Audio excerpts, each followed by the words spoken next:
Check. Once again, I would like to request all the delegates who are present outside in the lobby, kindly join us back in the ballroom. We are resuming with our conclave and we are proceeding towards the next session of the day.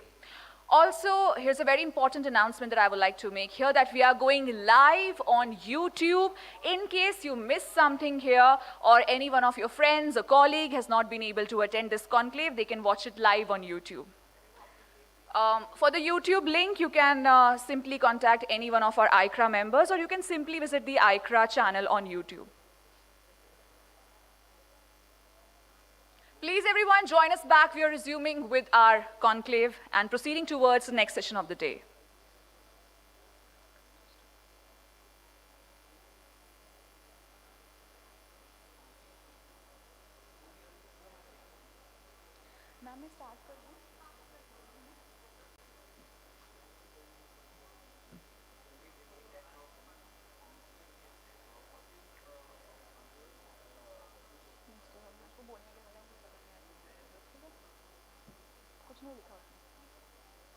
Zoho Corporation.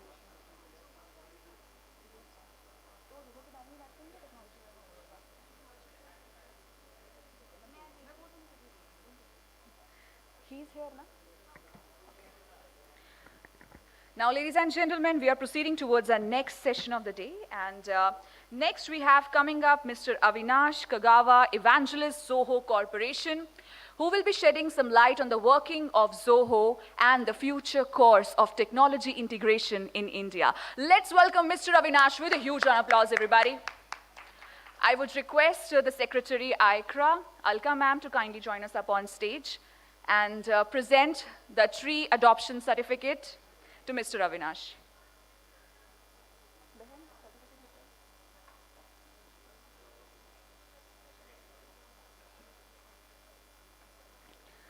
So we have adopted a plantation in your name, and here is the acknowledgement of that plantation in the form of a certificate.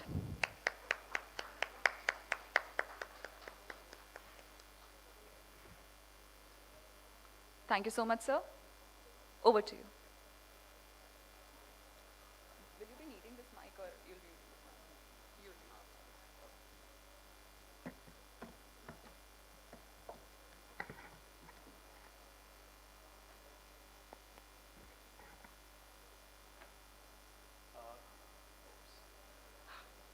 I'll have them.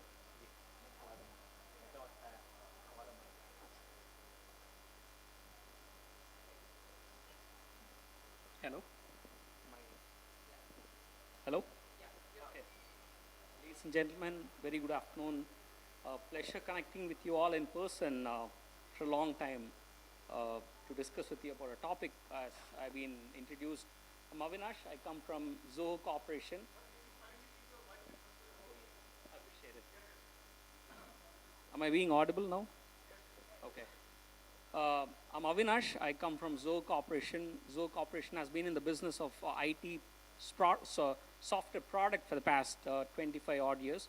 I'm going to talk to you about the business importance of website and application monitoring for startups, especially particularly in from a particular product called a Site 24/7. The deck? Oh, yeah. Okay. I'm going to talk to you about the digital transformation as such, the importance of it, and what's the focus startups can look into, and what are the couple of challenges when it comes to startups, when it comes to digital transformation, and role of monitoring tools when it comes to digital transformation and the product in itself, which is an AI-powered full-stack monitoring platform. Okay, can you just bring it down a bit? It's being chopped off, right? It's not properly, the resolution is not right.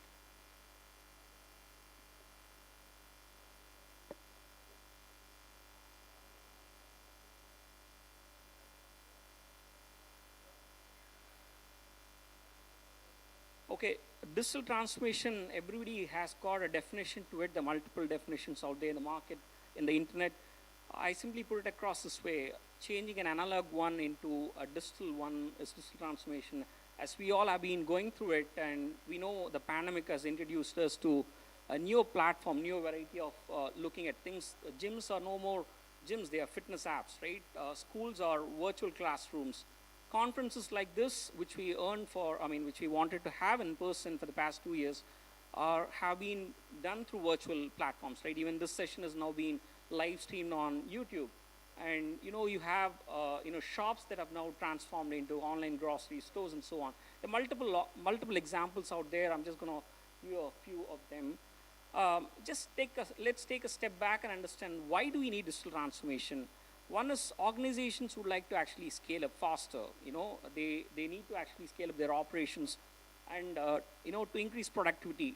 The second thing is, they would like to also enhance the operation speed, the speed of the operation, right? The third one is, there are a lot of, when we do some things, we are a little prone to error, right? Everybody tends to make mistakes, and operations tend to have errors, and that's why you need this transformation to reduce those errors. And the most important of all is reduce cost. Human resource is the most most valuable of all. And organizations would like to actually see how they can optimally utilize the human resource in a particular organization. So there are a lot of stats out there on the internet, but a few to substantiate why we are talking about digital transformation today is, there are over 2.66 billion internet users worldwide as of today, and over 2 billion people purchased something or the other online in the last 1 year. That's a humongous amount of money, amount of data and operations, right? And I'm sure you and I are being part of that. There are over 2 billion websites out there, and over 100,000 are being registered every day. So what does this mean to business? It means that everybody who starts up a startup or starts up a business would want to prioritize their business applications and their websites, right? So if your startups run most of their business either on an application or a website. If your application website is not really in place, perhaps you might actually start bleeding money because of that. So digital transformation, if you see, even large enterprises are paying attention to the digital experience. I would rather put that as digital happiness also. I'll take that through in the next slide. So they are adopting a digital first strategy that's predominantly seen in small businesses and startups. They think cloud is a great enabler of digital transformation, and they're willing to pay more for a good experience, right? So if your app, one particular app is not working, people are less forgiving these days. They move on to the quickest next competition, and the one who bears the brunt of it is the service provider, right? Oops. Okay, like me. Disruption rather. So here, so the next point is about how digital will disrupt the industry sometime soon, right? So a good 90% of customers feel digital itself will disrupt their industry anytime soon. And enterprise worldwide, enterprise workload are now going to be heading towards cloud completely or sooner or later. So this emphasizes the importance of user experience on a digital platform.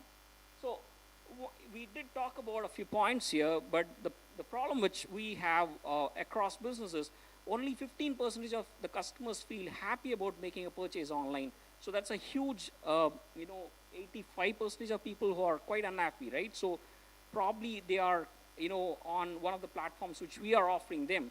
So in that case, what they will do is they'll be a little unforgiving. They'll move on to the quickest next competition, which is what we are trying to address right now through this presentation.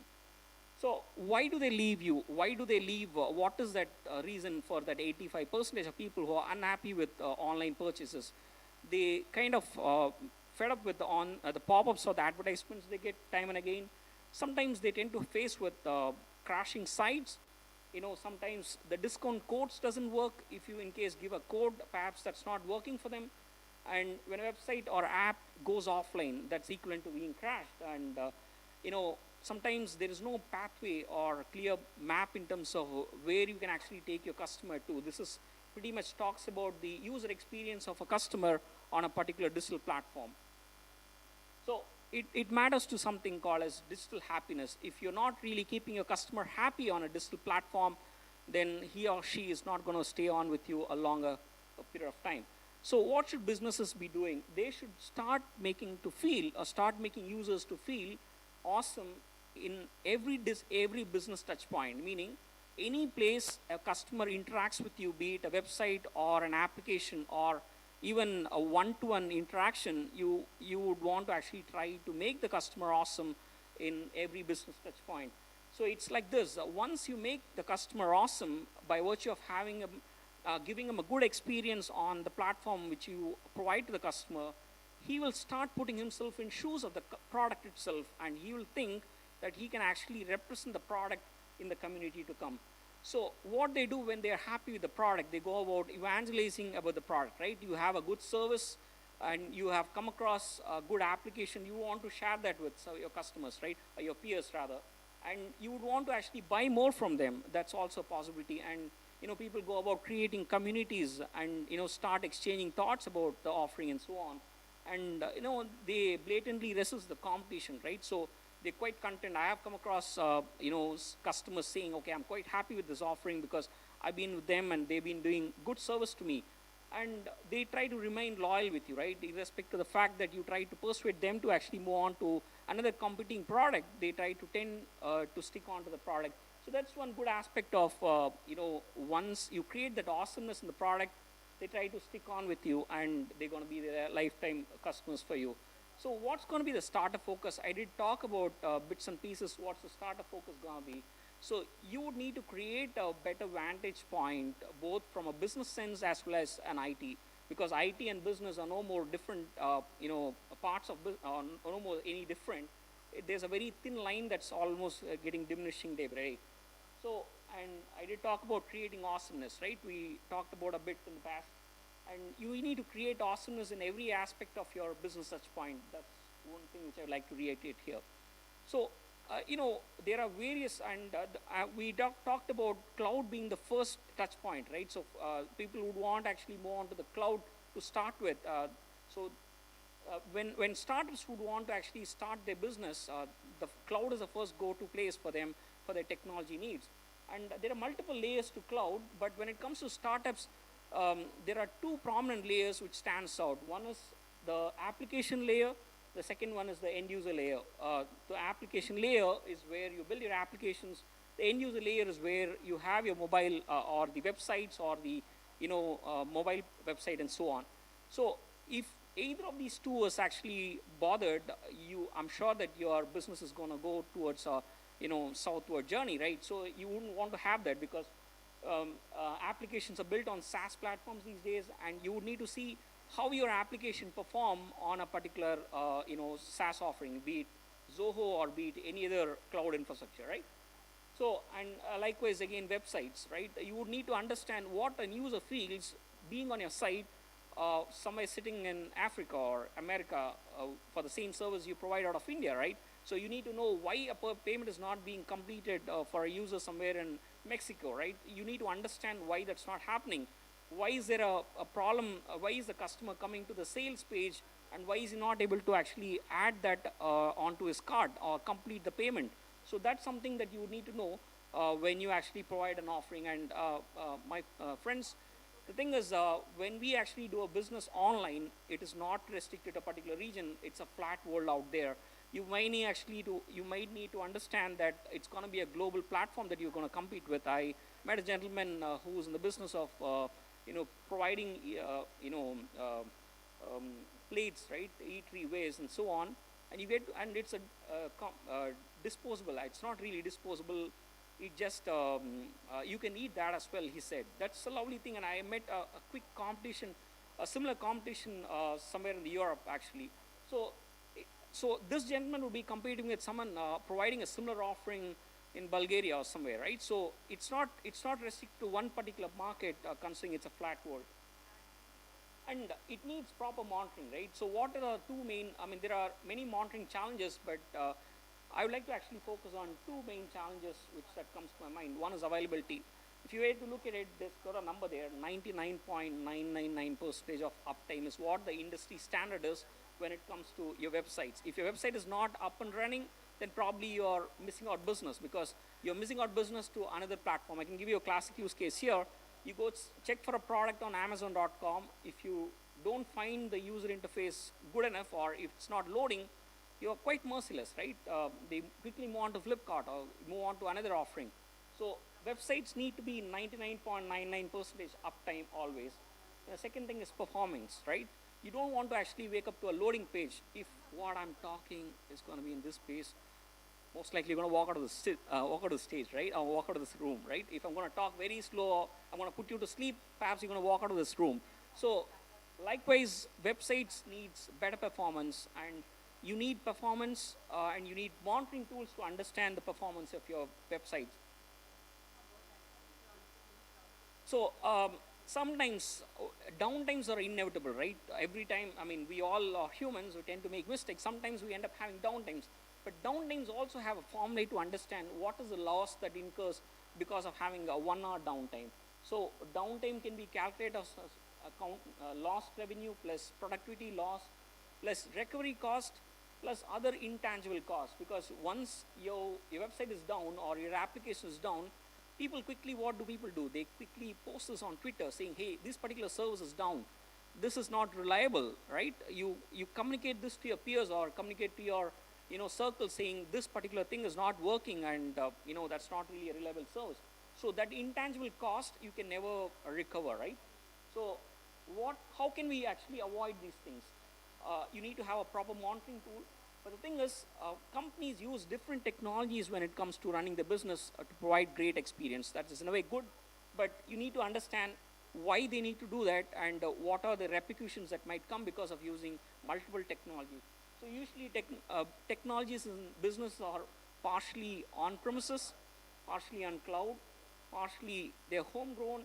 Sometimes they use apps from multiple vendors, and it turns out to be a hodgepodge. We call this as an information spaghetti, right? So you need your application to communicate with another application, which is, it's dependent on another application in the market. And if that application is down, perhaps your business gets affected as well. So this is what we call as the information spaghetti, where the application is dependent on so many other parameters in the ecosystem, where if not, that's going to affect your business. So is it all well? Okay, is this how businesses operate? Not really. So you can use multiple tools, but it depends upon it's not that, okay, you're using multiple tools, that's good and all well, but it depends upon how well these tools work together, right? You have tools working on your iPhone, and you need those tools to be quite compatible to run on the apps to be quite compatible on an iPhone, right? If it's not compatible, what will happen? That's not going to give you good results, right? So this is something which you are trying to address here. It's not that you use multiple tools, but it depends upon how well they work together. Only if they work together, that's going to yield you the good results that you look forward to. So integration is the need of the hour. So how do you do that? Integrating multiple vendors usually is turning out to be quite complex and a costly affair. It's not really easy, and it's said in the market that when you try to integrate an application with another one, you spend a good 80% of the application cost in integrating with the other party, right? So that's a humongous amount of cost, like 20% on developing it and 80% on integrating it. It's not really right. It doesn't make business sense there. So what's the alternative? Services and tools from one vendor in the market. It can be any vendor, but who provides you a holistic approach to your IT operations, holistic approach to your business needs, so that's something which we need to address. So this is a screen grab of Site 24/7 with the top, which I talked about in the past, the beginning of the session. You get to understand your website availability, reporting, response time, downtime, there's so many parameters by which you can monitor your website's performance from different geographies. You can also understand the transaction monitoring for your website, like what a user goes through when he actually goes through a different chain of things, right, to come on to the sales page and so on. So you get to monitor your websites from 115 plus locations worldwide. We got the agents, or we do have our own data centers in a couple of places, but other places we have hosted it on other data centers here. So these are a couple of other things which you get to monitor using Site 24/7's website monitoring. You do also have applications. Say the second part which I talked about, your applications are built on diverse platforms, and they're built in different languages as well, like Java and PHP and so on. You need to have a fair sense of understanding of your application, how it works on different environments. Why is there a downtime for an application? What's the problematic line of code, and how do you actually mitigate that is something you need to understand. In most cases, applications have a bad, users have a bad experience because, vendors are unable to find the specific line of problematic code, and that itself it's an uphill task, right? So you don't want to actually have a user face a bad experience because of the application you provide. There are multiple updates to applications as well. So you can actually understand that by distributed tracing using Site24/7. It gives you insight in terms of what could probably be done to make it work quickly and so on. Here's a quick overview of Site24/7. Site24/7 is an AI-powered full-stack monitoring solution with which you can monitor not only website and application, but the entire IT infrastructure overall. You can monitor multiple cloud, and it's all provided on a single dashboard. We take security and compliance to our heart. I was talking to one of the gentlemen, he was in the compliance side of business. So we adhere to the spirit of GDPR or any other compliances that's there in the market. So as I told you, we do have 10-day centers worldwide. We have one in Chennai and the other one is in Bombay. There are quite few takeaways from your digital transformation is important. We all know that. And most important for startups would be to start monitoring your start monitoring your IT assets. So that's going to give you better results for your business on a longer run. And Site24/7 can help you deliver that great experience which we talked about. You may actually take a screen grab of this one. We are giving back to the community by providing you 1-year complimentary pack worth $500. That's close to 18,000 INR. To all startups who would like to actually start using the product by clicking on this link. You may want to actually sign up the product, sign up using the link here, and we may actually give you a demo of the product in your environment, maybe as a virtual session. Okay, I'll just, if you want to.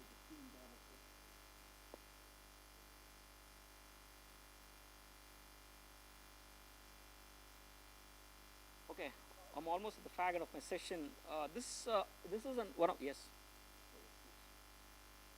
Okay, you don't really need to actually look for us in the booths, right? So we are the right entrance of the booth, right entrance of the hall.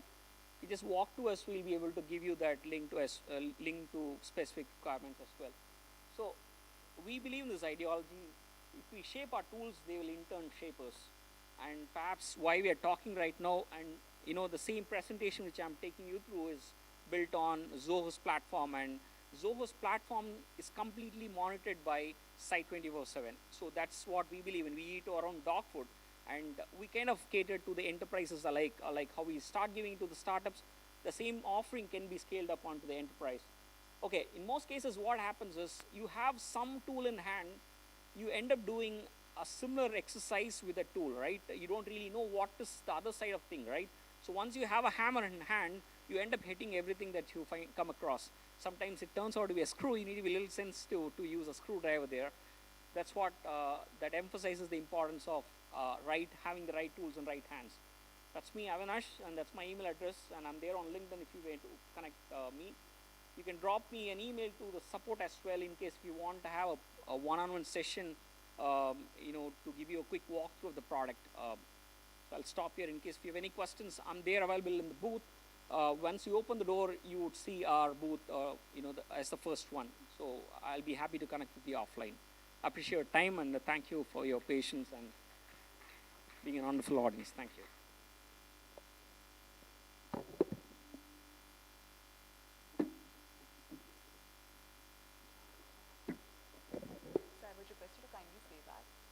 Thank you so much, sir, for such a wonderful presentation.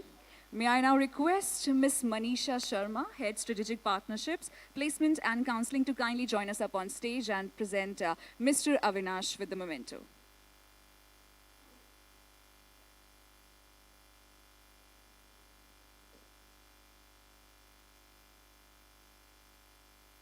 It's a small token of honor and love from ICRA, so kindly accept it.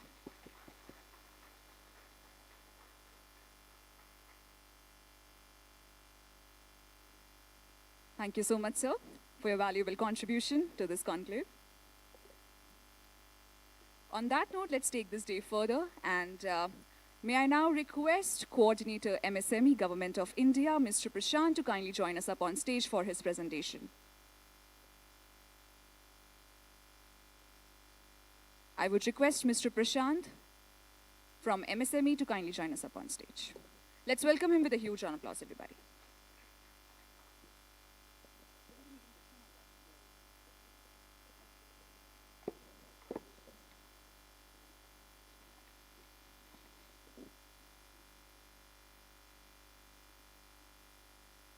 Good afternoon, everyone. My name is Prashant Surasya. I'm representing Department of MSME, Government of Madhya Pradesh.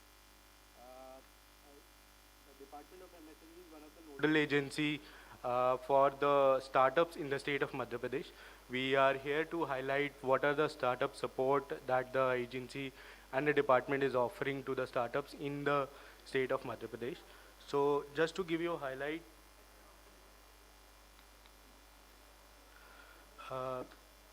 so MP Madhya Pradesh has been one of the first state to implement the policy back in 2016. Based on the dynamics, we have changed the policy in obviously in 2019, and now in the last 2 years of COVID, and we have also now proposed a new scheme and a new policy for the state, for the startups in the state. And it's completely drafted after the consultations of the different stakeholders in terms of startups, investors, mentors, incubators across the states. And so as of now, I'll give you an overview of the complete ecosystem of MP. There are from mere 7 startups in 2016, now we have grown to almost 1,800 plus startups in Madhya Pradesh, which are DPIT registered, out of which 42% of them are women-led startups. There are 35 plus startups which are into manufacturing, and there are almost 1,700 plus startups which are service sector based. In terms of incubation ecosystem, we have almost 35 plus incubators across the state, out of which almost 3 of them are Atal Incubation Center, 2 of them are STPIs, one is April Incubation System, which is which is sponsored by Ministry of Textile, the Government of India, and now managed by, also supported by Government of Madhya Pradesh. It is one of the only incubation system which is focused on textile and apparel as of now, with almost 600 seats of manufacturing, assembly, and working space for the textile-based startups. And there are almost 6 smart city incubators in the state, which is in the Bhopal, Indore, Gwalior, Jabalpur, Satna, and Sagar. To highlight few of our prominent startups from the state of Madhya Pradesh, there's a startup called Gramophone, which is an agri-tech startup. They have raised almost $17 million funding from different venture capitalists. There's a startup, another called Shop Kirana, which is a retail tech startup, and they have also raised $53 million plus funding from different funds across India and across the globe. And there's another startup which is Swat Robots. It's a Bhopal-based startups. They have also closed $3 million plus funding, and also into a defense technology. In terms of highlighting about the policy that we are coming up, is basically for the policy is completely as per the current ecosystem demand, and is completely in line with our Honorable PM and Honorable CM vision of self-reliant India and self-reliant Madhya Pradesh. So in terms of funding, we will be providing funding support to early stage and mature startups. There will be complete minimization of compliances. There will be no other registration. We will be considering only startups which are DPIT registered. There will be a procurement support, that is exemptions of their turnovers, their period, and also prototype stage startups will be considered in the procurement support for any government procurement. In terms of institutional support, there will be a new agency that will be established, which is MP Startup Center, which will have complete experts of startups across the state, and they will be supporting all the startups in the state of Madhya Pradesh. Then there to inculcate the spirit of innovation in the childhood and in the school education, courses and workshops will also be again introduced, and curriculum will be introduced on entrepreneurship and innovation in the schools and colleges. In terms of infrastructure support, we already have MSME Technology Center in the state of Madhya Pradesh, and those centers will be leveraged to the startups for prototyping facilities. Also, we are having central government and state government institutions like ISER Bhopal, IIT Indore, IIM Indore. So they will also be providing prototyping lab support to all the startups who want to develop the prototype. Uh, in terms of incubation ecosystem will also thrive in this particular policy with separate funding support for enhancing the capacity and also organizing different events like hackathons at their individual level and at district level. In terms of addition, so there's one more specific support that the government of Madhya Pradesh is providing, is specifically in line with our Honorable PM and our Honorable CM of vision of self-reliant India and self-reliant in Madhya Pradesh, is providing support to product-based startups or the manufacturing startups.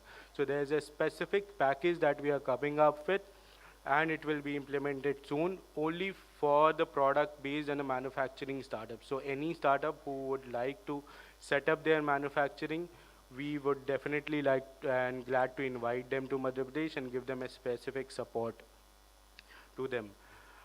In terms of empowering local businesses and women entrepreneurs, there's an additional support on overall above support for women entrepreneurs, and also promoting these local businesses to go global by promoting them to national and international events.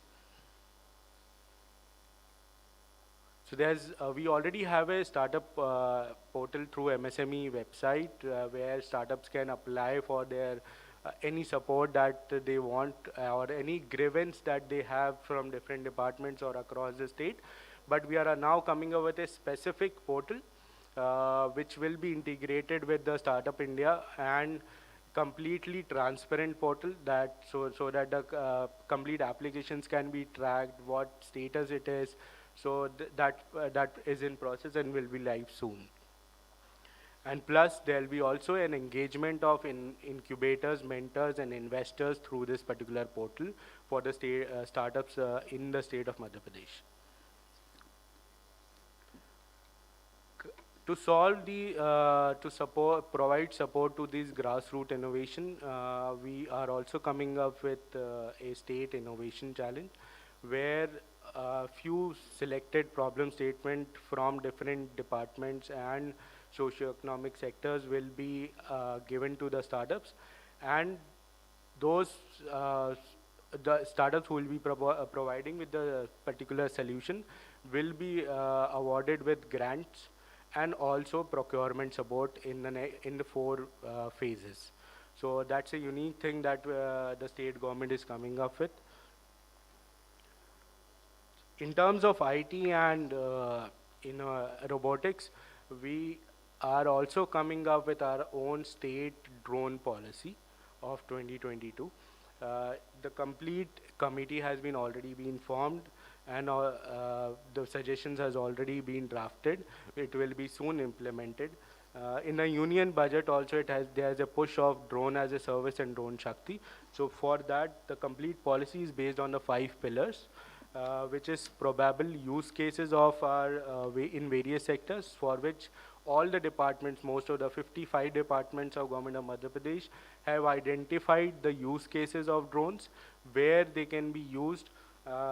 Then there's a MP SEDC, which is a Madhya Pradesh State Electronics and Development Corporation. It's an entity of Madhya Pradesh.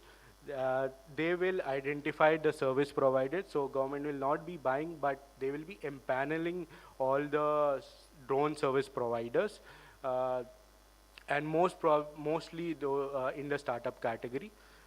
Plus, obviously, if the drones are coming into this place, there will be a capacity building. So, aviation department of government of MP will be training different departments in terms of usage of drone or how to use, how to take the data, how to make the repositories. Everything will be done through trainings and workshops.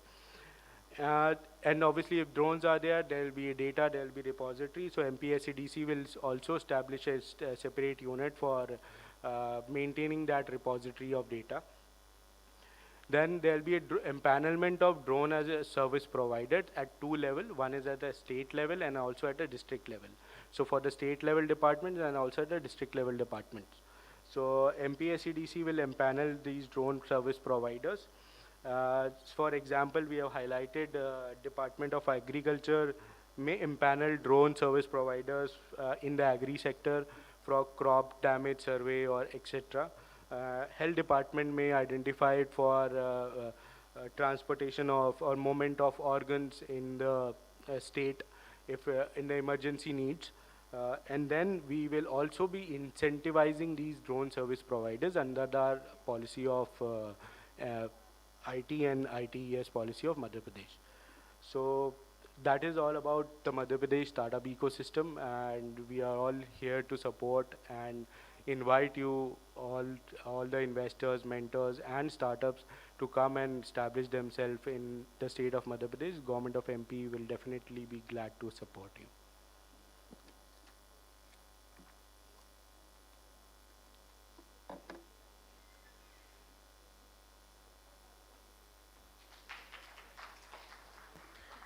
Thank you so much, Mr. Prashant, for shedding light on the Madhya Pradesh vision for technology startups. Now I would request all the delegates to be kindly seated. We will have our guest of honor joining us here very soon.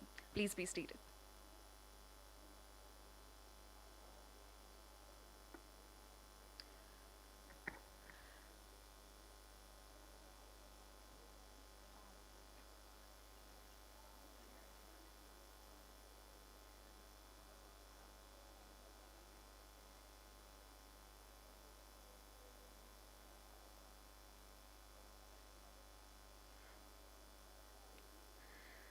So ladies and gentlemen, Shri Om Prakash Sakleja ji, Minister of MSME, Science and Technology, Government of Madhya Pradesh.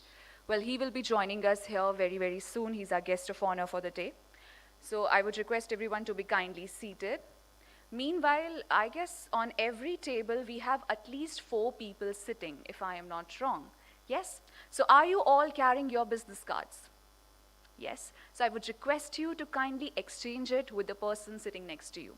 If you already know the person, you can exchange it with the person sitting on the next table. So because you know the purpose of organizing such conclaves is to network, is to mingle up, right? To build your connections.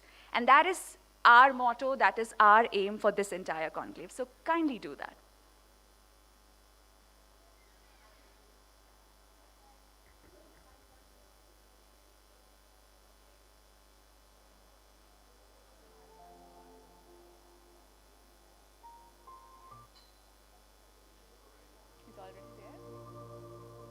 We have 2 minutes to exchange our business cards, and then we'll have a guest of honor joining in the ballroom.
Ladies and gentlemen, please put your hands together for our respected guest of honor for this conclave, Shri Om Prakash Sakleja ji, Minister of MSME, Science and Technology, Government of Madhya Pradesh.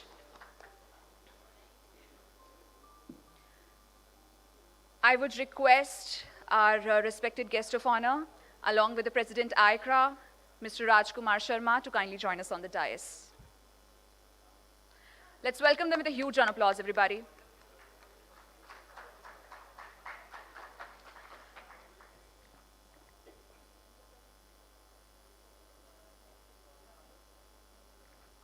Sir, it's an honor and privilege to have you here with us today.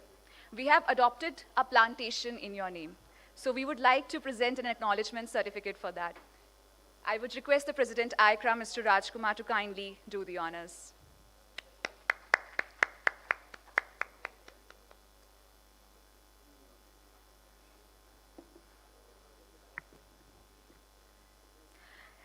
Now, to shed light on Madhya Pradesh's vision for technology startups, I would request our respected guest of honor, Shri Om Prakash Sakleja ji, Minister, MSME, Science and Technology, Government of Madhya Pradesh, to kindly join us on the dais. Yes, sir, it's done. It's done. Yeah.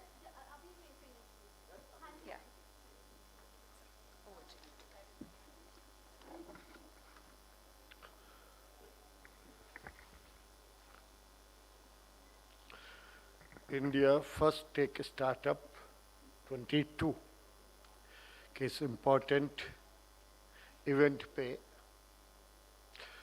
मंच पर मेरे साथ बैठे इनके chairman Shri Rajkumar ji, पूरे India के different parts से अलग अलग स्टार्टअप और के लिए से जुड़े हुए, इस ट्रेड से जुड़े हुए, कुछ नया इंडिया में करना की सोच लेके आए हुए सभी एंटरप्रेन्योर्स, वास्तव में बड़ा अच्छा लगता है कि जब नई सोच और नए लोगों के साथ बैठ के बात की जाए। आप सभी का मैं स्वागत भी करता हूं और अपन सब बैठकर एक आत्मनिर्भर भारत की तरफ जो कदम बढ़ रहा है ऑनरेबल प्राइम मिनिस्टर का, उसकी तरफ हम आगे बढ़ रहे हैं। कहीं ना कहीं मध्य प्रदेश जो डायमंड का शहर भी कह सकते हो, पूरा डायमंड की माइनिंग से लेके और सभी टाइप के मिनरल्स का सरप्लस होने के साथ साथ अब स्टार्टअप पॉलिसीज और आईटी, एआई या अलग अलग टाइप की टेक्नोलॉजी, स्पेशली अभी जो drone technology and drone technology का utilisation in different kind of trade, इन सब पे भी बहुत तेजी से आगे बढ़ने के लिए तैयार है। Being the heart of the country, being the center point, we have lot many privilege than other states. I don't say that other state cannot be better than us, but I can always say that we are not behind than any other state because of our locational advantage and lot of young entrepreneur who has finished their education and ready for joining the different kind of entrepreneurship. I was just thinking, and I had, my team must have presented lot of technical data that we are coming out with the different kind of policies to support in every angle.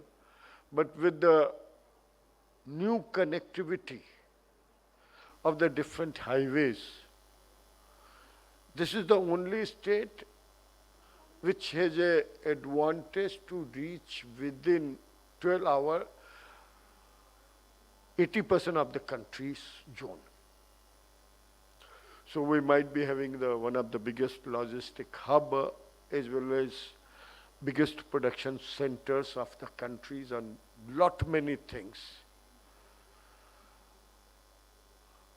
I think we have the policy which also is quite encouraging, that we recently have decided to come up with the policies where we will support in each and every angle of the business our enterprises to support them.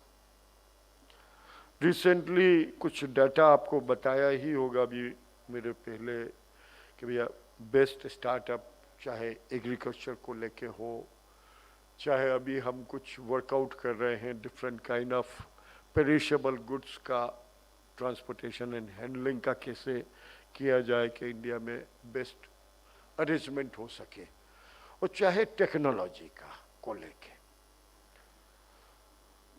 हमारे state में अगर मैं AI की बात करूं या drone की अभी टोटली नई पॉलिसी की बात करूं, और ड्रोन में भी हमारे स्टेट के सभी डिपार्टमेंट ड्रोन को लेके कैसे faster and update knowledge base बने, उस पे भी गवर्नमेंट भी बहुत सीरियसली काम कर रही है। चाहे वो एग्रीकल्चर की बात फील्ड में बात करें, चाहे हम हाईवेज की बात करें, चाहे हम वाटर मैनेजमेंट की बात करें, चाहे सिटीज़ के different kind of need based management की बात करें, इन सब में ड्रोन हो या एआई जिस हिसाब से तेज़ी से स्मार्ट सिटीज़ आ रही है, उन सिटीज़ में हम लोगों का क्या रोल हो सकता है, कैसे हम लोग आगे बढ़ सकते हैं, क्या नए सेंटर्स हैं, और अभी हम ready to move in places भी स्टार्टअप की नई पॉलिसीज में देने वाले हैं। चाहे वो फाइनेंशियल सपोर्ट चाहिए, चाहे वो टेक्निकल सपोर्ट चाहिए, हम हर दृष्टिकोण से ओपनली वेलकम करना चाहते हैं। कोरोना ने एक और नई बात बताई है, क्योंकि इसके पहले अगर मैं 1.5 साल पहले की बात करूं तो स्टार्टअप के लिए बेंगलोर को इंडिया की कैपिटल माना जाता था, कर्नाटका को, तो वहाँ सबसे ज़्यादा स्टार्टअप इंडिया के शुरू हुए और सबसे ज़्यादा वहाँ पे फंडिंग भी हुई। लेकिन अब वो समय बदल रहा है, आफ्टर कोरोना धीरे धीरे ये स्प्रेड हो रहा है थ्रू आउट द कंट्री। और अगर कुछ नए नॉर्म्स की बात करूं तो नए नॉर्म्स में यहाँ पे ये भी प्रॉब्लम आ रही है कि रिजर्वेशन एंड स्टेट गवर्नमेंट की कितनी सपोर्टिव पॉलिसी है, क्योंकि स्टार्टअप में time management and immediate action और रिएक्शन दोनों बहुत मैटर करते हैं। It is not a traditional business जहां आदमी 10 साल 20 साल की लाइफ थॉट्स को लेके, स्टेबिलिटी को लेके, तो तुरंत अगर आज दिमाग में आइडिया आया, how fast the government is going to support and how fast we can come up with the product is important. जब ये बात आई थी कि भैया हम इस एंगल को लेके करना चाहते हैं, चाहे वो प्राइम मिनिस्टर का हो, चाहे हमारे मध्य प्रदेश के मुख्यमंत्री जी का हो, दोनों की सोच एक लाइन में चल रही है कि हम कैसे ज़्यादा से ज़्यादा एंटरप्रेन्योर्स को अपॉर्चुनिटी मिले और वो अपने थॉट को रियलिटी में कन्वर्ट कर पाए। उसके लिए जो भी पॉसिबल सपोर्ट होगा वो सब अवेलेबल है। हमारे माननीय मुख्यमंत्री जी का यह भी कहना है, और I can make sure that I'm always accessible to anybody in next 4 to 6 hours. किसी का भी कॉल आएगा अननोन नंबर से भी, तो उसको 6 घंटे के अंदर वापस कॉल बैक चला जाएगा मेरे ऑफिस से, what for and what is the issue and for a unknown number anybody in the country. ये सिस्टम सिर्फ ये है कि एक्सेसिबिलिटी, क्योंकि इसमें accessibility with the highest authority is equally important. I am not going to talk on the क्या हम state government में एडवांटेज दे रहे हैं, क्या प्रिविलेज है, क्या मध्य प्रदेश के बेनिफिट है, क्या पॉलिसी में हम आपको सहयोग कर रहे हैं, क्योंकि वो presentation I am sure you must have seen, अभी हमारी टीम ने पहले कर दिया। तो मैं तो सिर्फ आपके और हमारे बीच में एक विश्वास की कड़ी जोड़ने के लिए आया हूँ, एक कॉन्फिडेंस लेवल जोड़ने के लिए आया हूँ कि government whenever you will think government is standing with you for growing together. We believe in this word that yes, we can do anything what we want. Let's start with the full confidence that we have to do. अगर मैं बात करूं तो आज की तारीख में highest level of clusters are coming up in MP. मैं अगर चूंकि एमएसएमई भी डिपार्टमेंट मेरे पास ही है, micro small finance manufacturing setup, तो 50 करोड़ तक की इंडस्ट्री जिसमें 50 करोड़ का इक्विपमेंट है, वो इंडस्ट्री और आईटी और दोनों एक ही विभाग पहली बार कंबाइन किया साइंस एंड टेक्नोलॉजी के साथ, तो उसका भी एक अलग एडवांटेज है। All this advantage together is basically कि किसी का टाइम का नुकसान ना हो, हम सब मिलकर तेजी से बढ़ें, आगे करें। ड्रोन की अलग से स्पेसिफिक हम पॉलिसी भी बना रहे हैं। हम एक यूनिवर्सिटी को भी नॉमिनेट कर रहे हैं कि जहाँ से skilled man power for specific purpose, अलग अलग पर्पजेस के लिए अलग अलग यूनिवर्सिटी को स्पेसिफिक ट्रेनिंग भी कर रहे हैं। अभी 2 महीने पहले एक मैंने टाई अप किया, इन्फोसिस और टीसीएस का बहुत बड़ा एक्सपोर्ट का हब है इंदौर में, मध्य प्रदेश में, where they had employed more than 10,000 employee in each center, इनके दोनों में। They were facing lot of problem in getting fresh day one से usable working team, क्योंकि अब उस चीज पे बड़े क्वेश्चन आने लगे कि 3 महीने या 6 महीने की आप स्किल किसी को लेके ट्रेन करो, डेवलप करो, उसके ऊपर बच्चे के ऊपर इन्वेस्ट करो, क्योंकि फ्लोटिंग एम्प्लॉयमेंट बहुत तेज़ी से बढ़ गया है, उसका रेशो बहुत तेज़ी से बढ़ गया है। तो आज की तारीख का एंटरप्रेन्योर ये सोचता कि मैंने आज एम्प्लॉय किया तो कल से मुझे उससे रिटर्न कैसे मिले। तो हमने अपनी एजुकेशन के सिस्टम में भी वो टाई अप किया, चेंज किया कि मैंने 12 यूनिवर्सिटी का टीसीएस और इन्फोसिस के साथ एग्रीमेंट किया कि वो क्या चाहते हैं, फाइनल ईयर के स्टूडेंट को वो एडिशनल अपनी फैकल्टी भेज के पढ़ाए या वो अपना मटेरियल दे, उस मटेरियल से वो उस हिसाब से आए कि जैसे ही वो बाहर निकले अपना एजुकेशन ख़त्म करके नेक्स्ट डे से वो इंडस्ट्री के लिए 100% यूजेबल हो। ये सब चीज़ें कहीं ना कहीं धीरे धीरे बहुत तेज़ी से बदल रही है। मैं अगर थोड़ा और सोच के बात करूं तो जितनी smart cities, highest number of smart cities are coming in Madhya Pradesh, तो each smart city is looking for lot of new startups. Every life के हर एंगल को नए दृष्टिकोण से देखकर उनके बारे में क्या क्या ज़रूरतें हैं उसके बारे में सोचकर हम कितने नए विजनरी प्रोडक्ट निकाल सकते हैं, उसकी कोई लिमिट नहीं है। आज अगर मैं मध्य प्रदेश को देखूं तो 9 राज्यों से तो स्टेट वे कनेक्टेड है और हर कॉर्नर पे अब हम नए अलग अलग टाइप के इंडस्ट्री के भी हब बना रहे हैं और वो भी बना रहे हैं।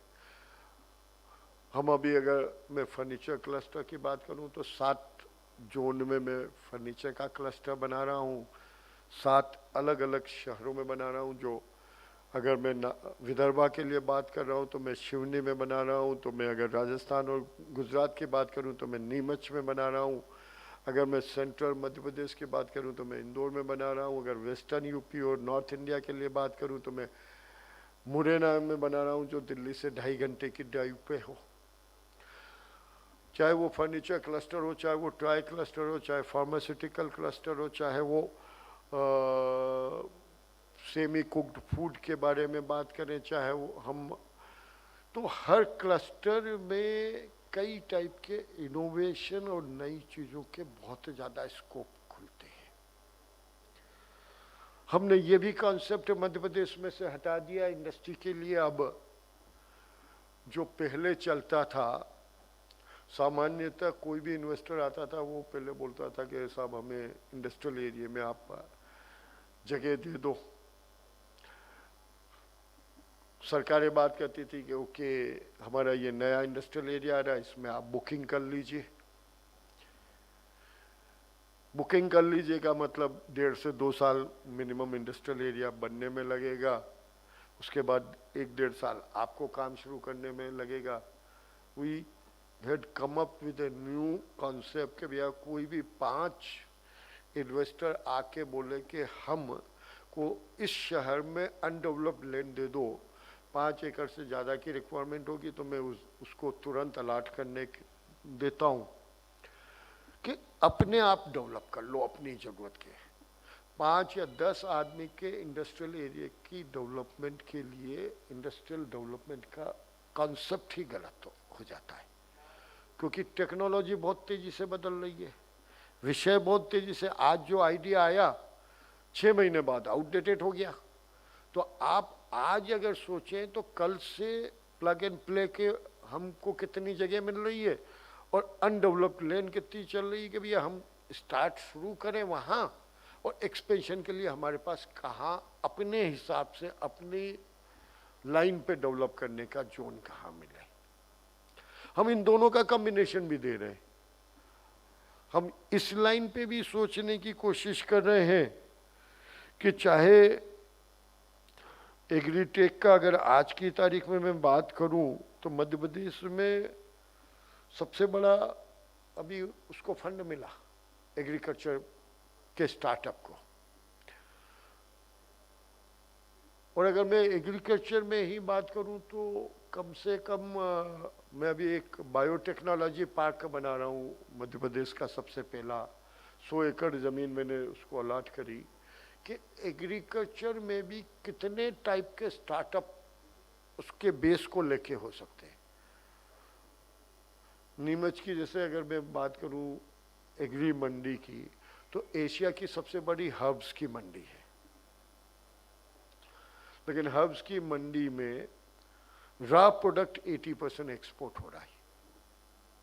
उसकी प्रोसेसिंग, उसकी कनेक्टिविटी, उसके बारे में और क्या नया कॉन्सेप्ट डाला जा सकता है, उसमें बहुत स्पेसिंग है। अगर मैं केवल आईटी रिलेटेड बात करूं तो लास्ट माइल कनेक्टिविटी से लेके कि कहाँ पे कितनी कैसी सर्विसेज है, कितनी लेन थे।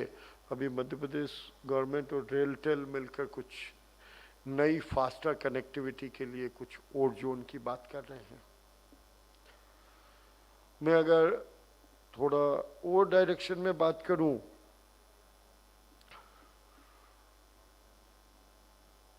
तो कनेक्टिविटी के एंगल से भी बहुत बेहतर हो गया। एयर कनेक्टिविटी जो पहले पुअर थी, अब मध्य प्रदेश के हर जोन में आप किसी भी डायरेक्शन में जाएं, हर जोन में हम एयर कनेक्टिविटी को भी बहुत बढ़ा रहे हैं, क्योंकि ये सब चीज़ों की कहीं ना कहीं ज़रूरत है।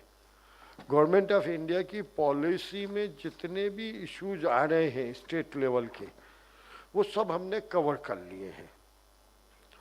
चाहे हम थोड़ा और सोचें, एक सबसे बड़ा अगर मैं रेवेन्यू में बात करूं तो शायद मध्य प्रदेश सबसे पहले सर्वे ऑफ लैंड रिकॉर्ड का डिजिटलाइजेशन कर लिया, तो उसके आगे क्या क्या उसको लेके अपॉर्चुनिटी अपन देख सकते हैं। हर चीज़ का हम ड्रोन के माध्यम से कैसे उसको और बेहतर कर सकें। हम urban survey, urban planning I have already discuss. Infrastructure में अगर मैं बात करूं तो वाटर का मैनेजमेंट का अभी हमारे पास सबसे बड़ा सेटअप हमने तैयार कर लिया। मैं अपने ऑफिस में बैठ के ये बता सकता हूं कि भैया किस शहर में किस डेप्थ पे किस क्वालिटी का वाटर की कितनी अवेलेबिलिटी है और उसको कैसे हम और चीज़ों में रिसोर्सेस में कन्वर्ट करें। Gati Shakti is another angle where we can use this kind of technology. Mining बहुत बड़ा हमारे यहाँ पे फील्ड आ रहा है जिसमें हम प्रोसेसिंग और उसके बारे में आगे। हेल्थ इज अनदर सेक्टर जहां पे बहुत बड़ा अपॉर्चुनिटी आने वाला है। अगर मैं हेल्थ की अपॉर्चुनिटी के बारे में बात करूं विद अ डिफरेंट एंगल, मैंने अभी मेरी असेंबली में एक एक्सपेरिमेंट किया। मेरी असेंबली जिसको मैं पिछले 20 साल से रिप्रेजेंट करता हूं, वहां मैंने एक कंसेप्ट दिया कि preventive is better than treatment. I have a data of 1,50,000 citizen of my constituency. My total voter base is about 2 lakh voters are there. Out of 2 lakh, 1,50,000 के हेल्थ का पूरा रिकॉर्ड है, including their ECG, their liver, kidney, heart, blood के 72 test, bone density, उनकी lungs की capacity, उनके digital x-ray, उनकी और भी जो भी मेडिकल टेस्ट हो सकता है, सिर्फ कुछ टेक्नोलॉजी एक्सपर्ट के साथ बैठ के मैंने पूरा एक्सरसाइज की।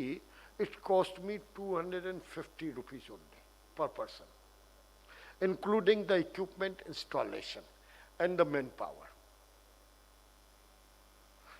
This could be a good idea that when Prime Minister is looking that I want to start telemedicine, I don't want, except the operation, the patient should go to much bigger and complicated hospital where he get relieved from one disease but get 4 more infection with the hospital. Because if we see, we forget about top few hospitals, but if we see a common medical college hospital or mediocre city hospital, there is a lot of problem. So this kind of preventive, and it cost, it's all data is digital, or costing only 250 रुपये per person. आप एक केवल thyroid का test करवाने जाओगे तो 800 से 1000 रुपया मिनिमम ले लेगा। लेकिन no, how do we merge these kind of, मेरे को I took about 2 years to do complete this, but now I can say if somebody wants to start, I can give a package के formula के 6 महीने में पूरी city का health data बन जाए, जो आज की सबसे बड़ी जरूरत है। कहीं ना कहीं स्टार्टअप के लिए this kind of lines, this kind of data, कि हम अपने अपने जोन में क्या नई चीज कर सकते हैं हेल्थ रिलेटेड, क्या हम नई चीज, एजुकेशन में बहुत बड़े चेंज आ रहे हैं। This corona has given a lot of different kind of way of education system. I totally converted in my assembly total different kind of thing. मैं अगर थोड़ा सा होम की तरफ देखता हूं तो सेफ्टी एंड डाटा और पूरा जो मैनेजमेंट है, मध्य प्रदेश में ऑनलाइन FIR का कॉन्सेप्ट शुरू करा, जिसको हम बहुत तेजी से बढ़ाना चाह रहे हैं, ताकि कभी कोई ये ना कह सके कि जो सामान्यतः हम सब फेस करते हैं, FIR कटवाना या एक क्राइम के लिए जाके थाने में बात करना itself is a big tension job. But जो concept आ रहे हैं, angle to search on these kind of thing अलग अलग हो सकते हैं. Skill development is another major issue. कुछ हमारे certifications पटवारी ट्रेनिंग इंस्टीट्यूट खुलवा रहे हैं, एग्री में काम कर रहे हैं, पॉलिटेक्निक में कर रहे हैं. हम कई रिमोट टीचर्स ट्रेनिंग के modules, this is an another subject for startup, क्योंकि हर चीज के जो सुपर एक्सपर्ट, हमें कोई कितना ही एक्सपर्ट हो, बट हर 3 महीने में अलग अलग एंगल की ट्रेनिंग इज रिक्वायर्ड. ये सब भी हम बात कर सकते हैं. हम अगर थोड़ा सा और सोचें, डाटा एक्विजिशन, 3D टेक्नोलॉजी, उसमें हम काफ़ी अलग अलग टाइप के मॉड्यूल्स पे वर्क करने की कोशिश कर रहे हैं. We are looking for different entrepreneurs who wants to come and do.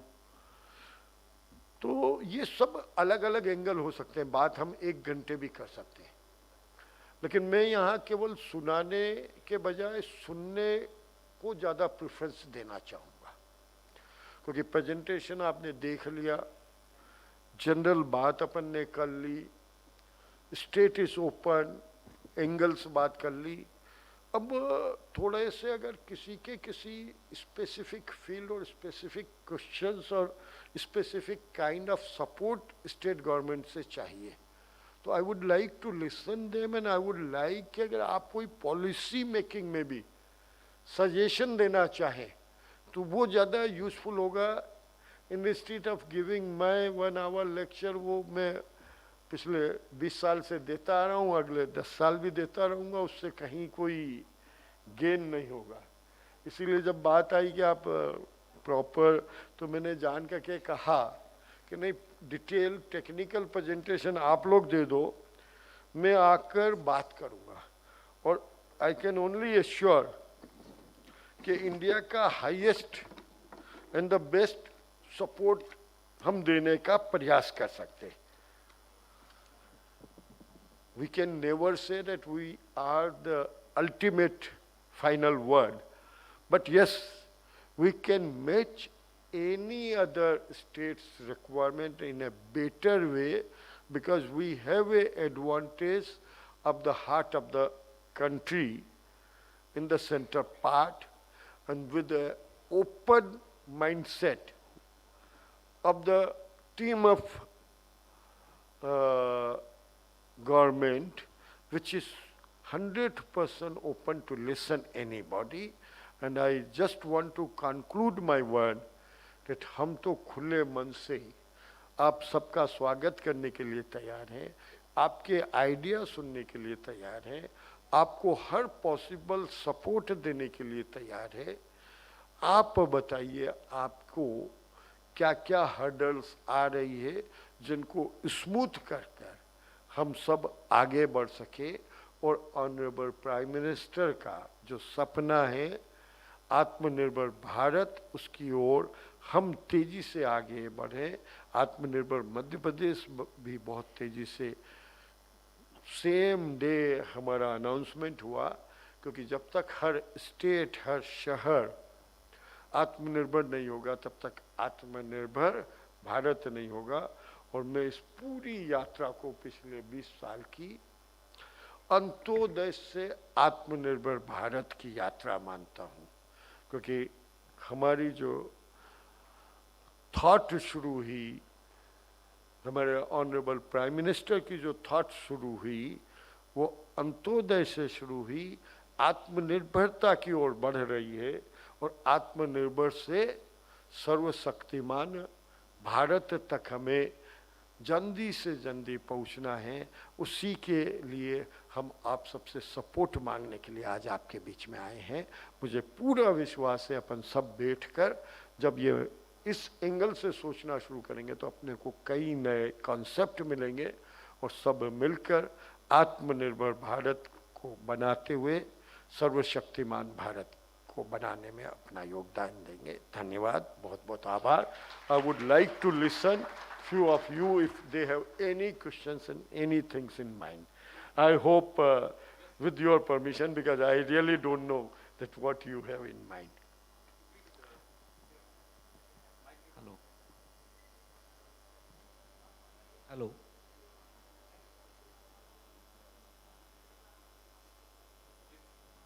My question was, like all the robots are used in industries are being made in Japan or some other countries.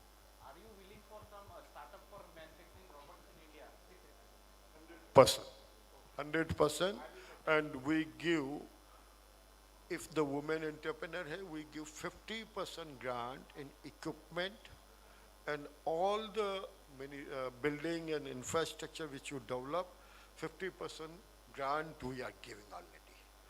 The land cost, if you need for that, is usually 10% of the open market price, because we charge non-irrigated agricultural land का 25% only we charge.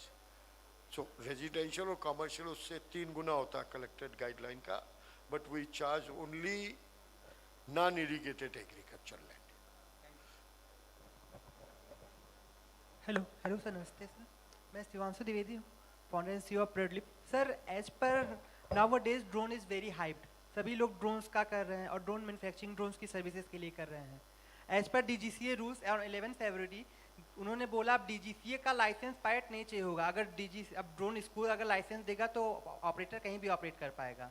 हम क्या कर रहे हैं, हम लोग plan करें, क्योंकि डिमांड बहुत है तो पायलट भी चाहिए, ऑपरेटर भी चाहिए, डेवलपर भी चाहिए।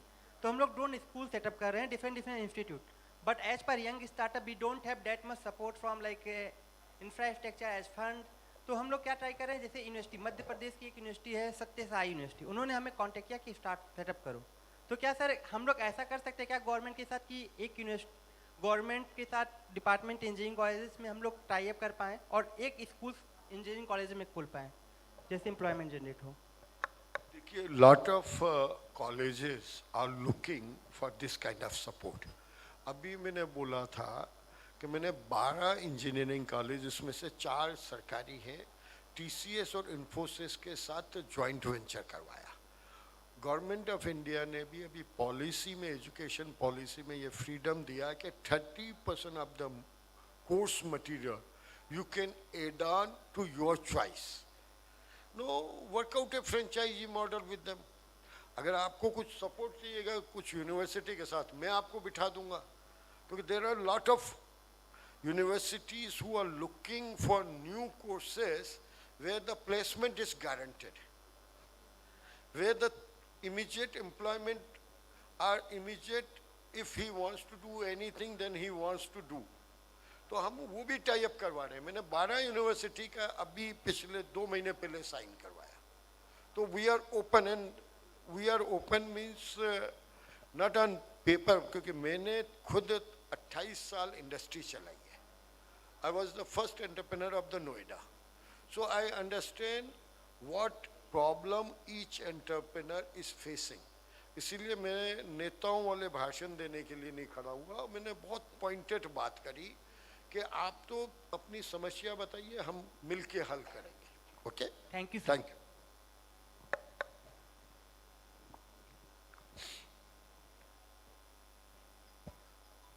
Hello, sir. Sir, can I get your contact number to discuss my project idea? Write down 94250 94. 250 12604. Thank you, sir. This is having अगर कभी भी आप घंटी देंगे 2-4 घंटे में कॉल बैक आएगा, और नहीं तो एक SMS डाल दीजिए, you'll get 100% call back. WhatsApp में खोल के कभी देखता नहीं, क्योंकि दिन में कम से कम 2000 व्हाट्सएप आते हैं। सर एक बार रिपीट करेंगे please? 94250 12604। Thank you sir. 94 250 12 604। Hello sir, My question is that all private limited companies, they have a mandatory audit requirement, yearly audit requirement. Are you thinking any kind of exceptions, especially for the startups? मैं समझा नहीं आपका question थोड़ा So और the mandatory audit requirement for the private limited companies that you नहीं have तो to आप get it done उसके through. आप प्रोप्राइटरशिप पे काम करिए ना. So sometimes you have to get into the private limited देखिए company. Company law board is a different identity. There I cannot interfere. State cannot interfere company law. And the rules are there. I don't want to unnecessarily intervene in any other part which is not required. Company laws are made with lot of thought process, and wherever correction is required is different Right. things. You, if you are doing, you can go in LLP, limited liability companies, where the some rules are relaxed, and whenever you are affordable enough condition, convert it to private limited and public limited. These are standard policy. Okay. Thank you.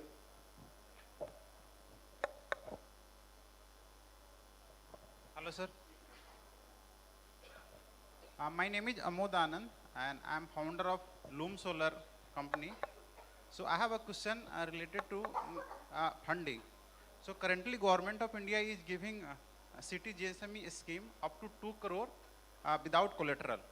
So can it be extended, say at least up to 5 crore? Those people who have like done revenue in the range of say 50 to 100 crore. So is there any kind of support? We can try and support you in a different way. But collateral guarantee is usually designed by, again, Government of India. I can write down as a special case, or we can at times support, and Chief Minister's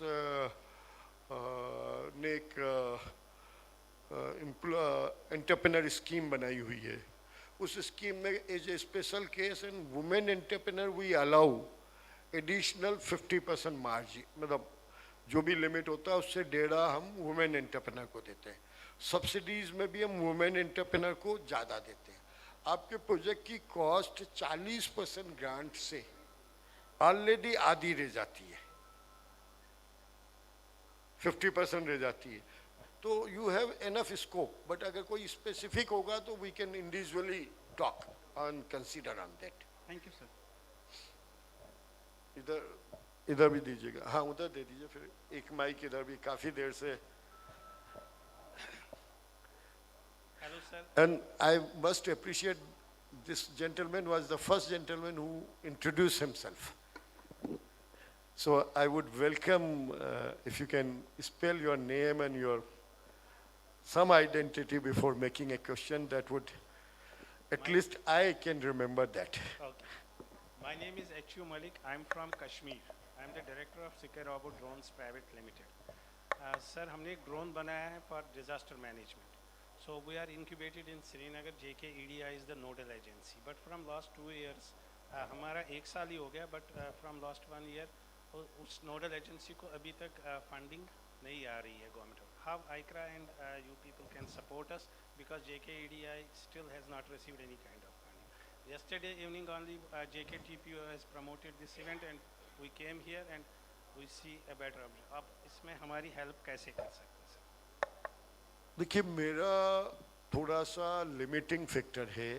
I am working for a state. I am a minister in a state government. Correct sir. MP में अगर आप आएंगे तो आपका ये सब questions का मैंने ऑलरेडी अपने शॉर्ट वे में बताया कि मैं इंडिविजुअल खुद कई बार कई इंडस्ट्रीज के स्टार्टअप को खुद देख रहा हूँ. तो I can welcome come to MP.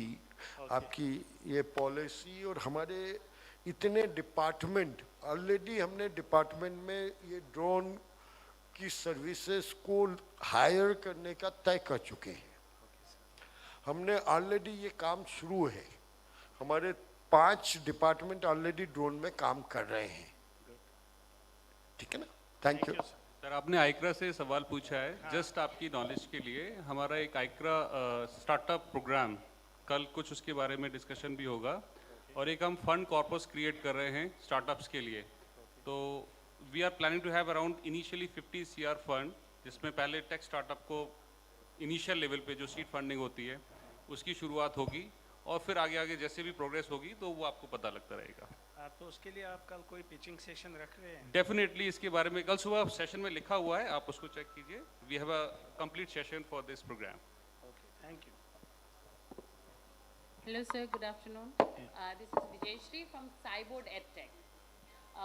So sir, हमारी जो कंपनी है ये स्कूलिंग सिस्टम को AI की मदद से कम्प्लीटली ऑनलाइन लाने की कोशिश कर रही है, ताकि हम हर स्टेट में, हर जगह पर, पूरी कंट्री में उन बच्चों तक क्वालिटी एजुकेशन पहुंचा सके जो बच्चे ज्योग्राफिकल बाउंड्रीज़ की वजह से, इकोनॉमिकल बाउंड्रीज़ की वजह से भी एक उनके पास वो एक्सेस भी नहीं है क्वालिटी एजुकेशन का। Now although we are from Gurgaon, but we would love to approach states and आपका थॉट प्रोसेस मुझे बहुत प्रोग्रेसिव लगा। I really commend this is the first time I am listening to a political person who is so knowledgeable and so progressive in their thoughts. My ask is, so मेरा original question है कि sir हम चाहते तो ये है कि जो आप यूनिवर्सिटी लेवल पर अभी फ़िलहाल कर रहे हैं, हम वही 21st century skills बच्चों पे स्कूलिंग लेवल से स्टार्ट करना चाहते हैं। And the only way which we feel for now it is achievable is अगर हम वो वर्चुअल स्कूल के माध्यम से जाएं। तो क्या इसके लिए कोई प्रोविज़न है आपके तरफ से? Any help or support we can get? देखिए, मध्य प्रदेश इसमें बहुत आगे बढ़ चुका है। मध्य प्रदेश में अभी 3000 CM राइज स्कूल गवर्नमेंट के खोल रहे हैं। इसी अप्रैल में हम 300 स्कूल खोल रहे हैं, जिसमें ईच स्कूल में हम 25 करोड़ का गवर्नमेंट स्कूल में हम इन्वेस्टमेंट कर रहे हैं और उसको 100% डिजिटल कर रहे हैं। मेरी विधानसभा में मैंने आज के 5 साल पहले सभी सरकारी 40 मेरी असेंबली जो है वो बिल्कुल राजस्थान की बॉर्डर पे है। 350 गांव हैं जो बिलो 10,000 की पॉपुलेशन के हैं। बड़ी पॉपुलेशन 20,000 का एक शहर है मेरे गांव में, बाकी सब छोटे हैं। 40 के 40 हाई स्कूल और हायर सेकेंडरी डिजिटल हैं। कोरोना काल में मैंने 800 टैबलेट बांट के सरकारी स्कूल के बच्चों को ऑनलाइन कोचिंग देके जी मेंस और नीट के एग्ज़ाम क्लियर करवाए हैं without a single day school, without a single coaching. 10 बच्चे पास आउट हुए, जो पिछले कोरोना ने हमें सिखाया, लेकिन जो पिछले 10 साल में नहीं हुए होंगे उतने 1 साल में आए। लेकिन जो सबसे बड़ी प्रॉब्लम है, अगर मैं डिजिटल एजुकेशन में बातें, बहुत कंपनियां मेरे टच में हैं, क्योंकि मेरा शौक अलग है। चूँकि मैं ट्रेडिशनल पॉलिटिशियन की जगह इंडस्ट्रियलिस्ट था और बाद में फोर्सफुली कन्वर्टेड इनटू पॉलिटिक्स।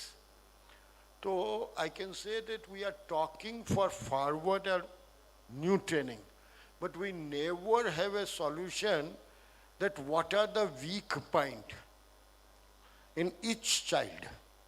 उसका असेसमेंट का मॉडल नहीं बनाते।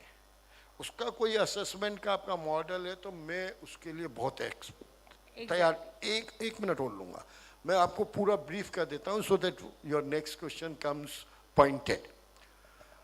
मैंने ये जो पूरा असेसमेंट करा उसमें 800 पेपर करवाए थे 2 साल में। उन पेपर के माध्यम से उनकी, और मैंने अभी यूनिवर्सिटीज़ को यही कहा है कि पहला जो 6 महीने आपका फाउंडेशन कोर्स होता है, every university should pin point कि what are the weak and what are the subject in which a child at his early age just slip the classes, और because of his ego he is not updating his and he is not getting any opportunity। तो मैंने अपने यहाँ जो digital education किया है उसमें 4 दिन में पढ़ाई करवाता हूँ, 1 दिन पूरा वापस रिवीजन कराता हूँ और महीने में 2 बार फिर वापस रिवीजन कराता हूँ, और हर टीचर की 15 मिनट का मॉड्यूल है कि आज उसे किस चीज़ पे आना है।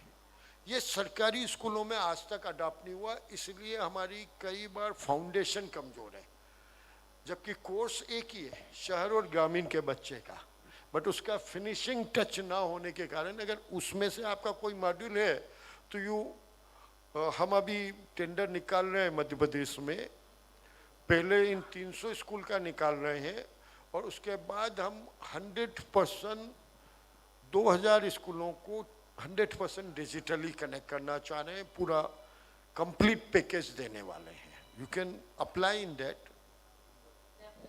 Okay, good, great, just send me the detail. Okay. Thank you very much, sir. Can I ask a question? Yeah, in respect of time, we are taking one last question.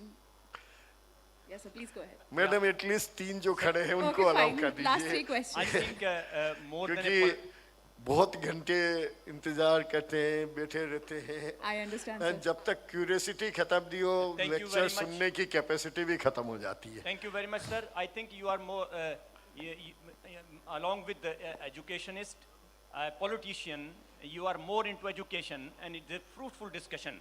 So I am just now thinking that I should ask a question related to the education. There is a university which came newly built in Manipur, and I am the vice chancellor for that university. I came to India after 35 years spending outside India. My background is that I got my education in France and worked in Canada, and after so long I came back because I love India. Now I'm Professor Afrozul Haq.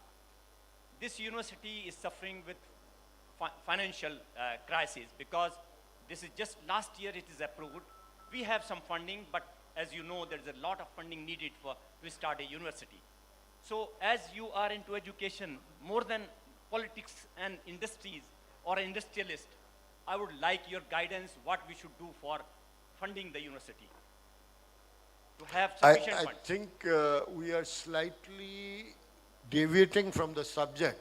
What I suggest, आप next week में कभी time लेके कभी भोपाल आ जाएं, जी जी मैं connect कर दूंगा, क्योंकि आजकल फाइनेंस के भी कई नए तरीके आ गए, इंक्लूडिंग के वेंचर कैपिटल तो एक फंड होता है वो स्टेट देती है, लेकिन lot of new ways of fund raising are there.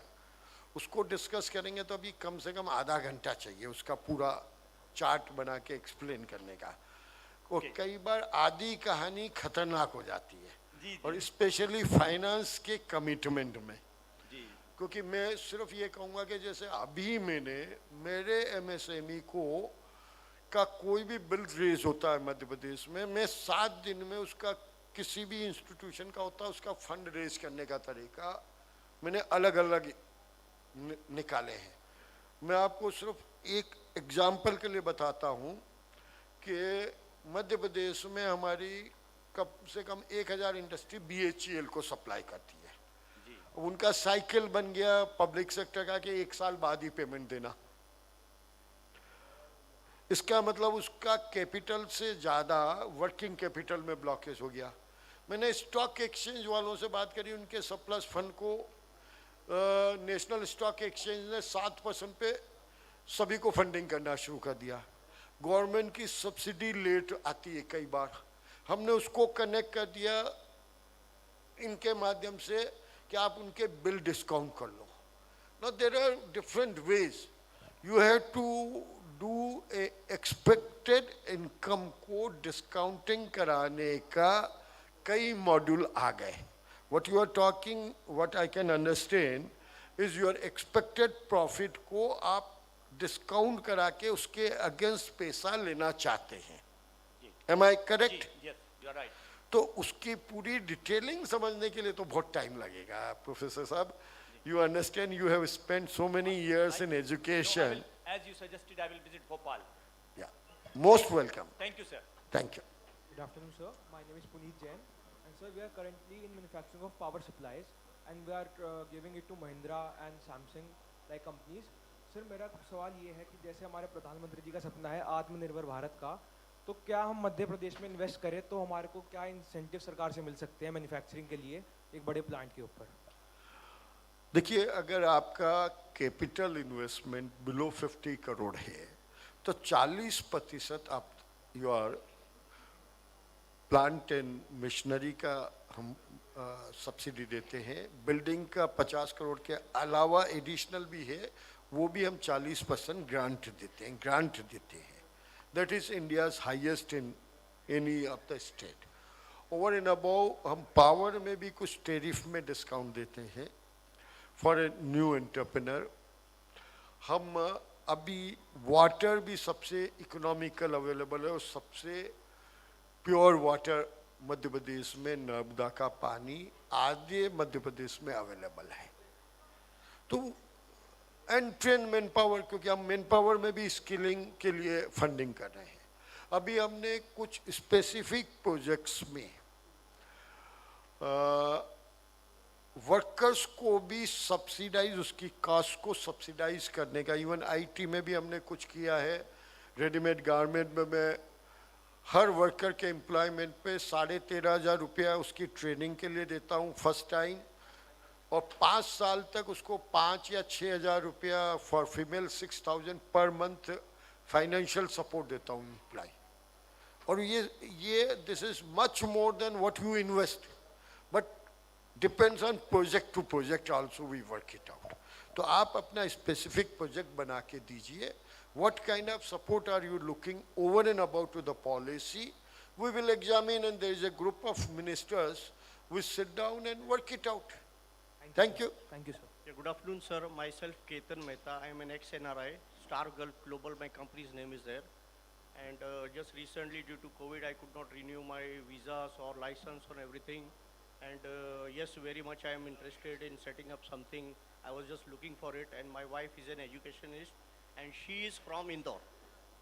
So we are very much looking for it. So sir, I would like to have some personal meeting with you, maybe in Indore also, or Bhopal, anywhere, to take things, move things further in this matter, as we are very serious about starting high-tech business in a very big way.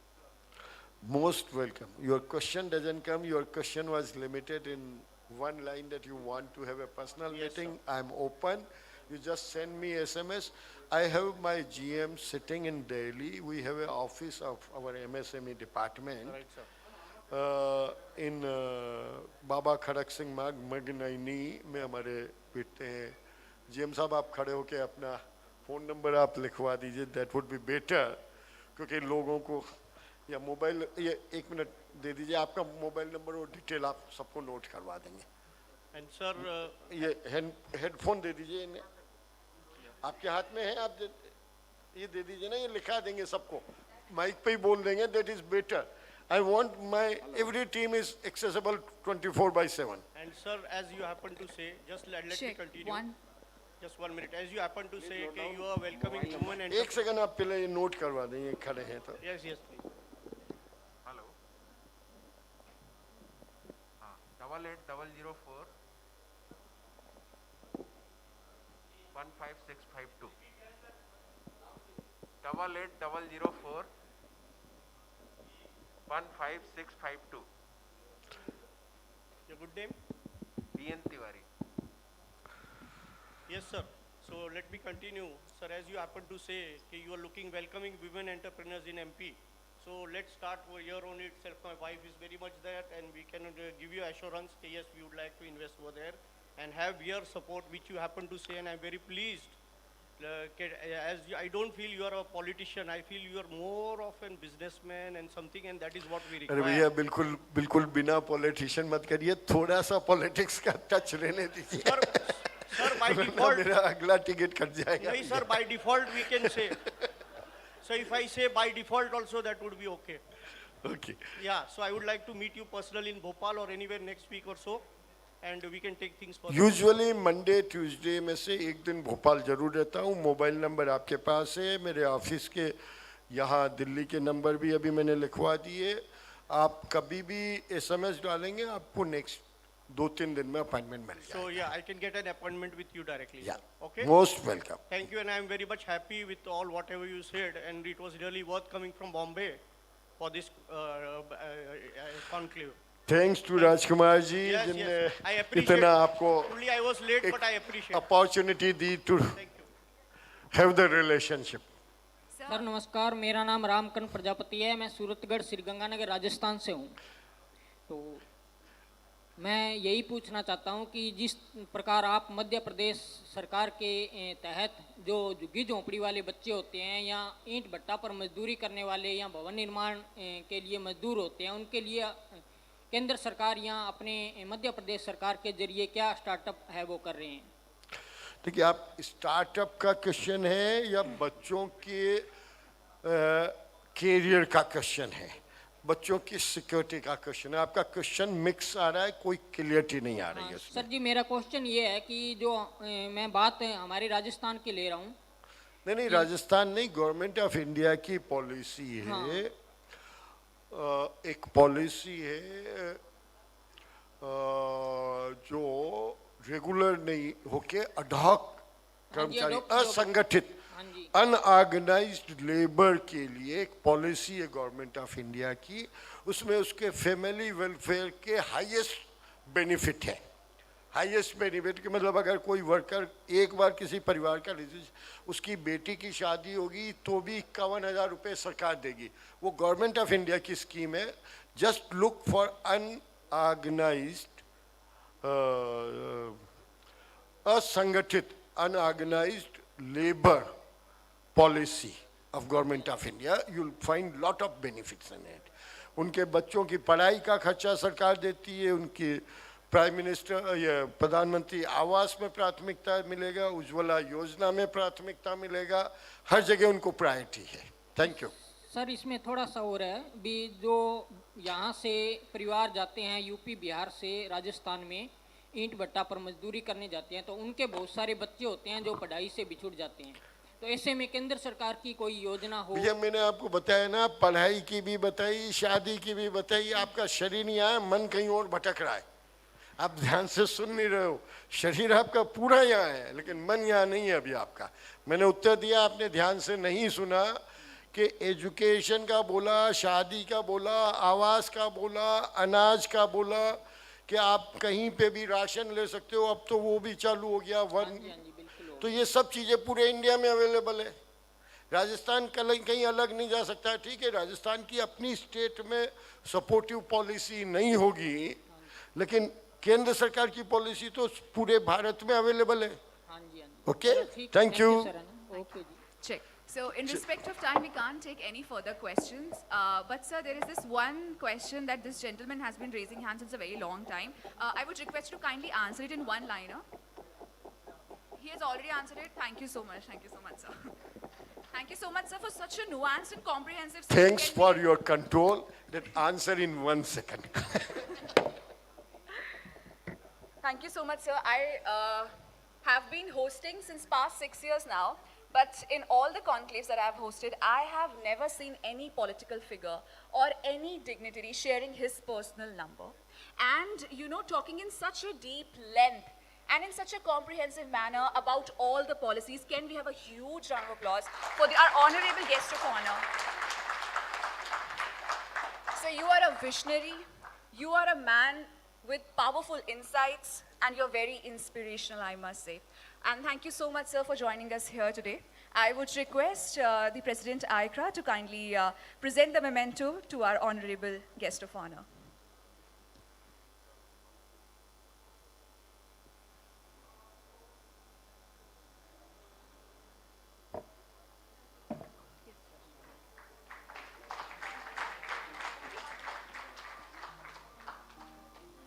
And so, before you leave, I would request the President ICRA to kindly thank our guest of honor for joining us here today.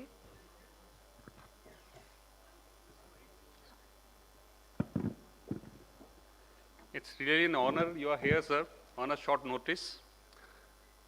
बहुत कम होता है जब हमारे ministers ऐसे होते हैं जो इतना सोच सकें कि ग्राउंड लेवल पर क्या होना चाहिए। Sir, this is not a political gathering, तो यहाँ से जो अप्रिशिएशंस हैं या जो भी क्लैपिंग्स है, that's a real clapping. right? So again, big round of applause for your vision. अच्छी बात ये है कि कहीं हद तक स्टेट्स के बीच में जो कंपटीशन की जो फीलिंग थी वो एक स्टार्ट हो गई है.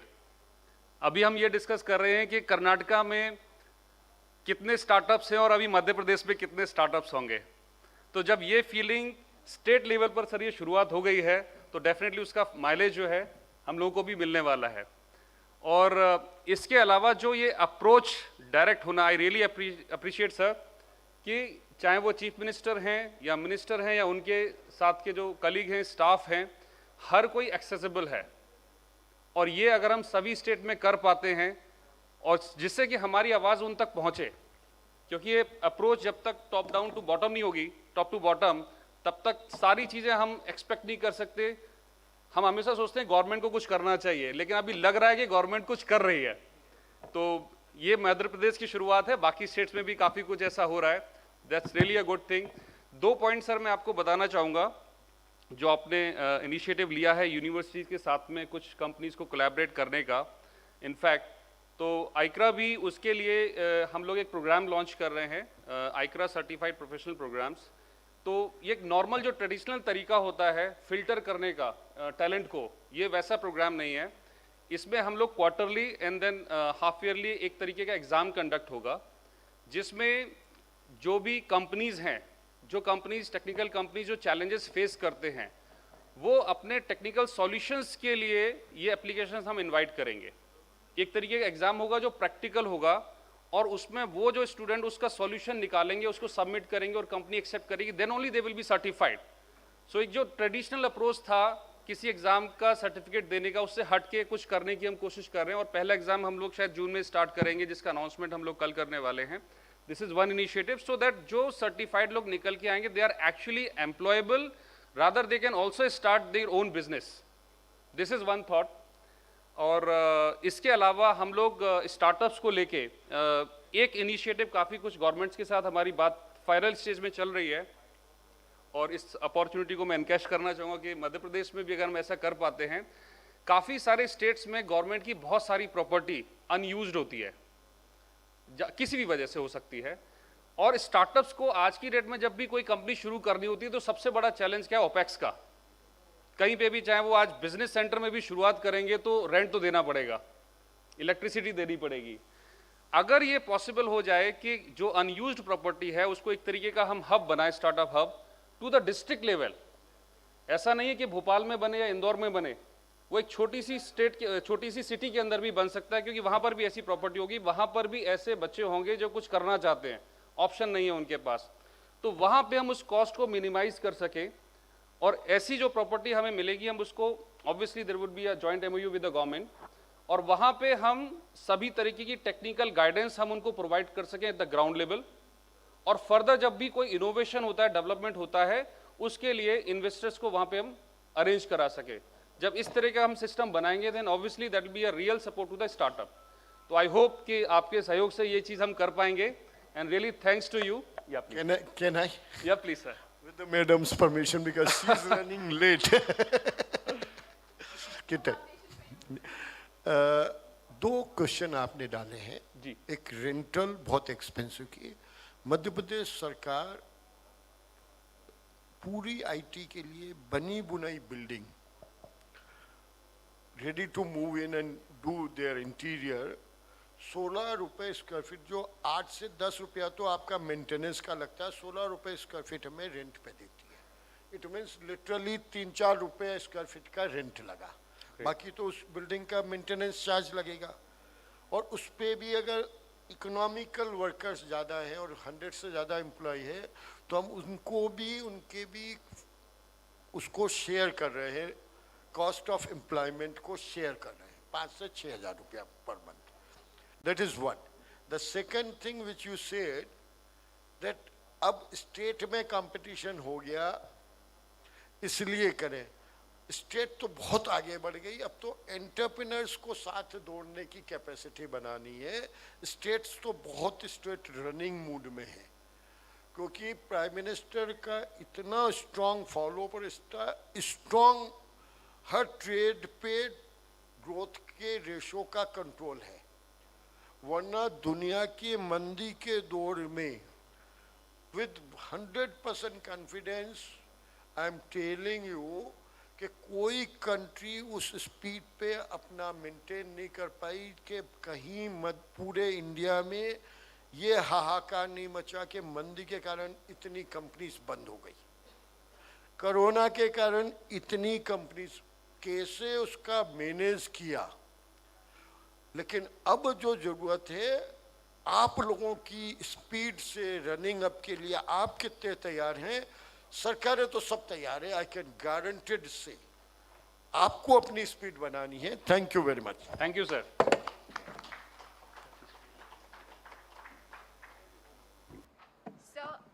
Thank you so much for joining us here today. I would humbly request you that we have brilliant minds showcasing their ideas in the exhibition center. I would request you to kindly have a look around.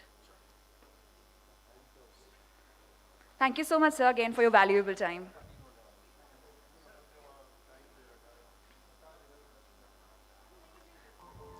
On that note, everyone, we will proceed with our next session of the day. Please be seated.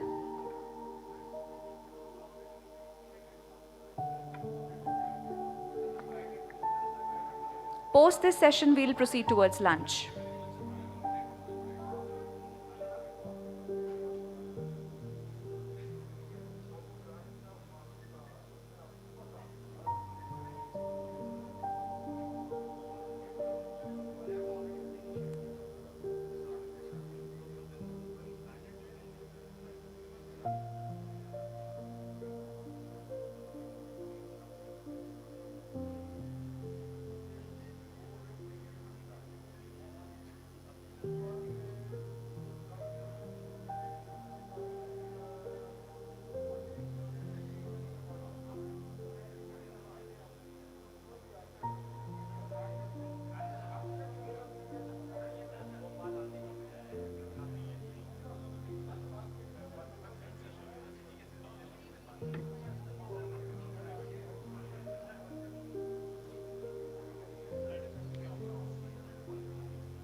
I request you to kindly follow the social distancing norms.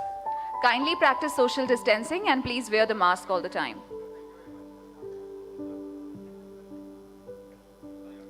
All right, may I now request Shri R.V. Ramakrishna, General Manager, Officer in Charge, NABARD, New Delhi Region Office, to kindly join us up on stage for his presentation. Shri R.V. Ramakrishna ji.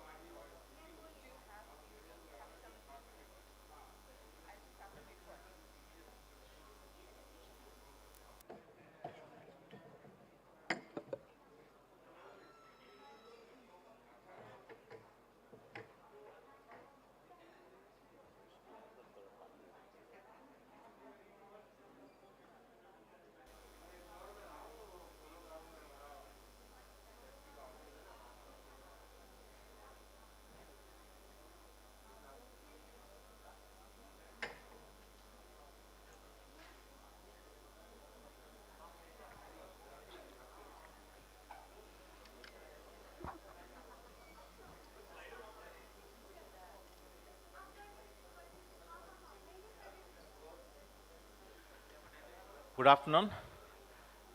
I think the previous session was very, very enriching and very useful to most of you.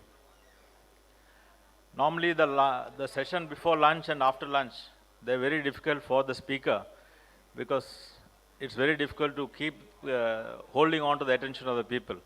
But then I'll try my best and I'll keep it short because I'm also hungry, yeah? So,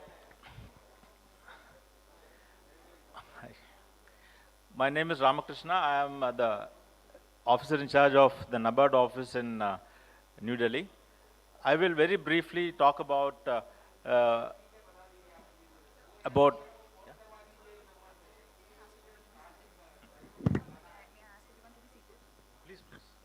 I would request everyone to be kindly seated for this session. Everyone standing at the back, can we all be seated? Thank you. Over to you, sir. Thank you.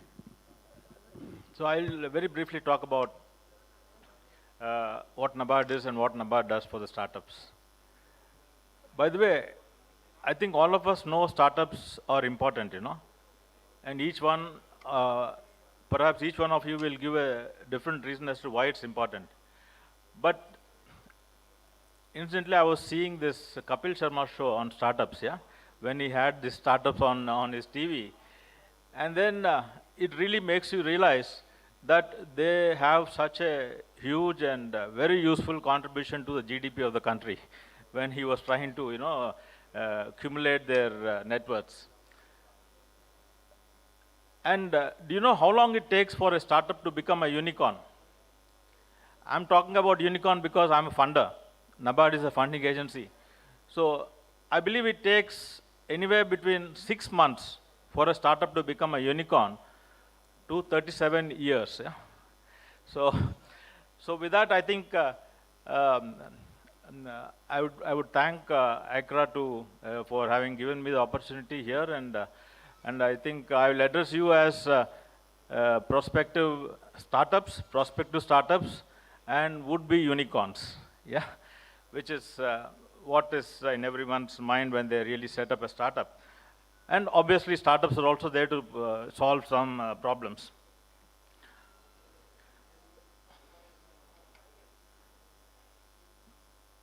So NABARD, as you all know, is the National Bank for Agriculture and Rural Development. Yeah, and we have a vision of being the development bank of the nation for fostering rural prosperity. So I think it's quite a huge vision and quite a broad vision, which enables us to do many things which we keep doing. Many times they don't seem related, but then if you look at the vision, I think one would understand that.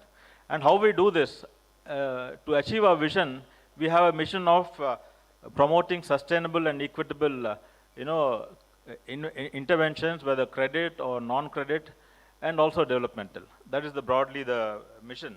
And we have the head office in Mumbai. We have about 31 regional offices. We have 4 training establishments, 3 for the client institutions, because NABARD is a refinancing agency with a huge mandate for development. So we have a lot of clients in the form of the banking system, the rural banking system, the NGO, the civil society organizations, the local government officials in the districts. So we have 4 training centers. We also have about 377 district offices. That is, we have a reach into the district. And we also have 19 cluster offices through whom we manage all the 700 odd districts in the country. We have a huge, human resource base of about 2,200 professionals who do anything from agriculture to finance to infrastructure development to even working with startups. This is broadly our balance sheet size. As of last year, we were about 6.5 lakh crore. We hope to touch this 7.5 lakh crore this year. Very briefly, what NABARD does. NABARD, I think we have 4 major functions. One is credit and refinance. We are a bank to the banks. Yeah. So we don't directly deal with retail clients.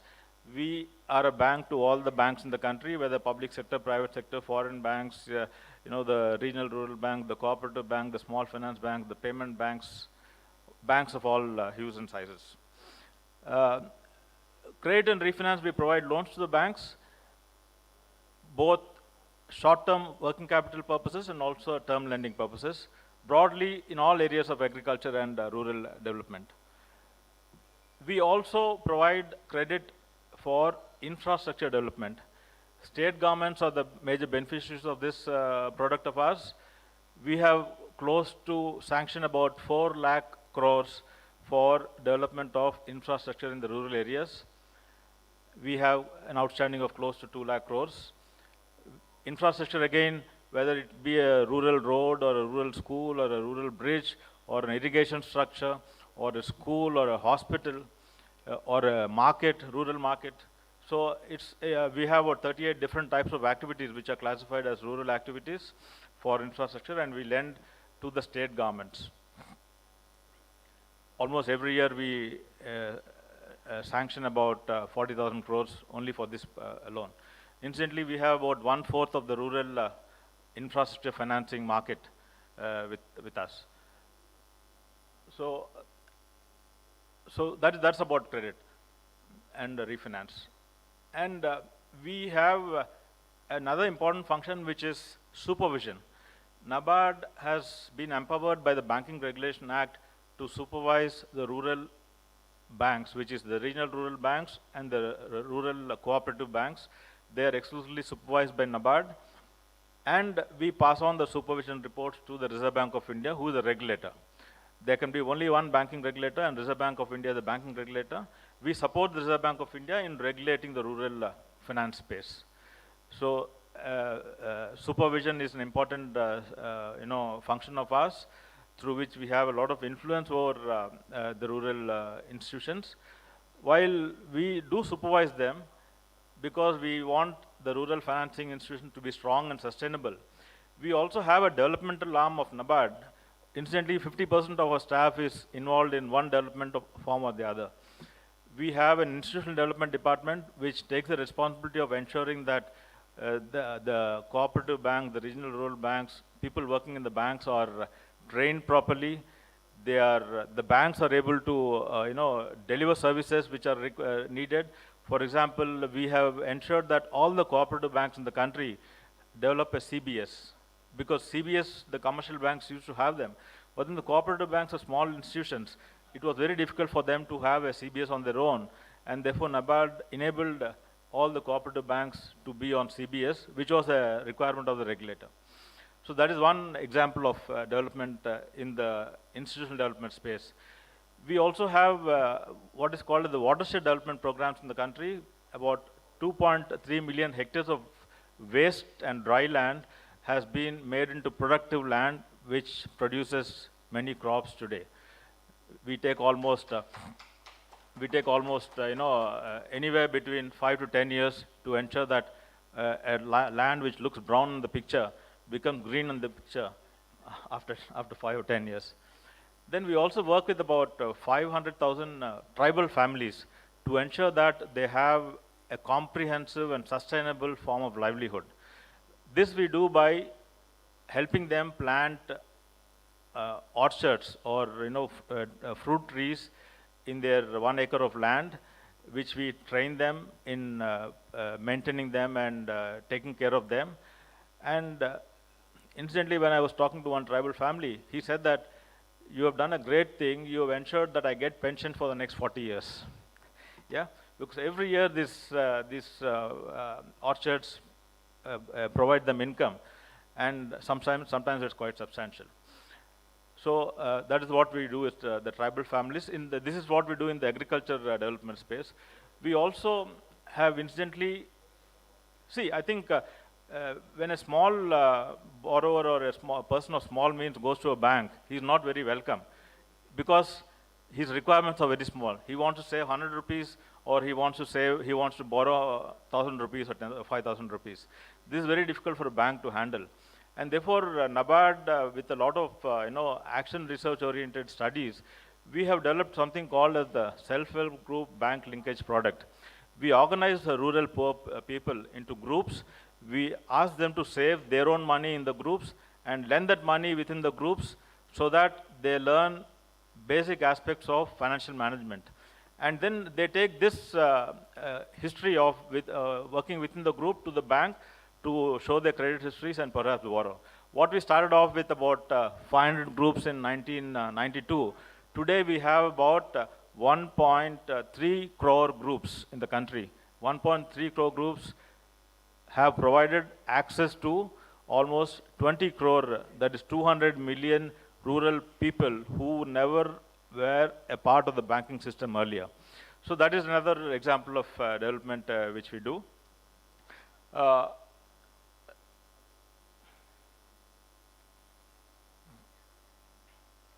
now I think, let me talk about why we have got into this, the agriculture space. Incidentally, when NABARD does provide support to the startups, mostly in the agri and rural space. We don't get into other space because there are lots of other institutions to do that. So, as I told you, why do we need startups? We need startups to solve some problem. Yeah, a challenge or a problem is normally solved by the startups. And normally, if a startup has to be successful or become big or grow big, it needs to scale up. And for scaling up, you need to have a good business model, and perhaps having technology is also very useful.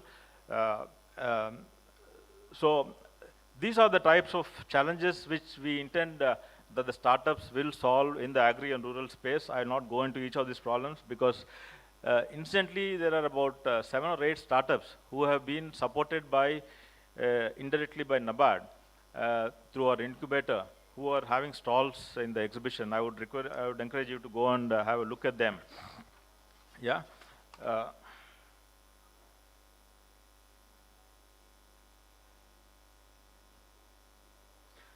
So I think these are all the opportunities for agri-tech startups which people can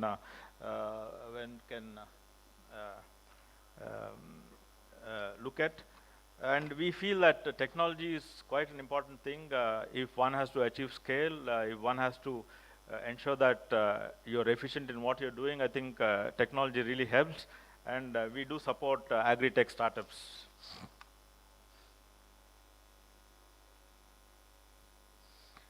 So now just a brief about what NABARD does for startups. See, incidentally, I think after the Government of India's, the Honorable Prime Minister's initiatives of Stand Up India and Startup India, a lot of young professionals have, got energized perhaps and also got motivated, and they're having a lot of startups. But then startups are not funded by the conventional banks, because a conventional bank will only fund something which has been time tested, and startups do require funds. And I think after this, perhaps Startup India and Stand Up India, the venture capital space has evolved quite a bit. But even today, if you see the fundings that come from venture capital, 85% of it goes to the consumer tech, the fintech, yeah, the regular, the software as a service. The startups in the agriculture sector, I believe about 15% of the VC funds go to these startups. And even those 15% of the funds, they don't go to agriculture startups who solve the problems of small farmers. They go to startups which solve the problems of contract farming or the huge farmers, because that is where there is also an opportunity to scale up for the startups. So it's not really a problem of the startups, but then it's a problem of the ecosystem which we need to support and build. And therefore, I think NABARD's priority is always to look at startups who help the small and marginal farmers increase his income. Yeah, that is one priority for us. We also look at startups who solve problems of productivity and logistics and supply chain issues in agriculture, but eventually also helping the small and marginal farmers. If you look at the last year's funding for startups, the Private Equity and Venture Capital Association, they have come up with a report that about 57 startups have been provided venture capital in the agriculture and food sector.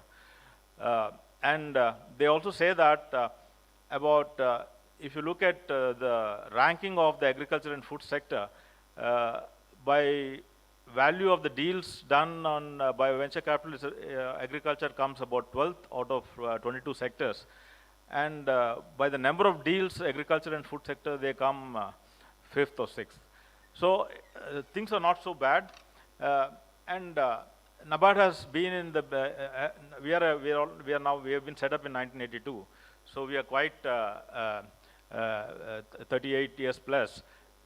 We've been trying to work with startups for the last 10 years. But then since we did not have our own experience, what we did initially was we tried to invest in alternate investment funds which invested in agriculture startups. Our only condition to them was, I give you 100 crores and you should give at least 200 crores to the agriculture and rural startups. That was the condition. And we have invested about 530 odd crores in these agriculture alternate investment funds. And these investment funds have in turn provided investment support to agri startups to the extent of 1,500 crores. So we wanted a 2x investment into these tech startups, but we almost got a 3x investment, which is quite good.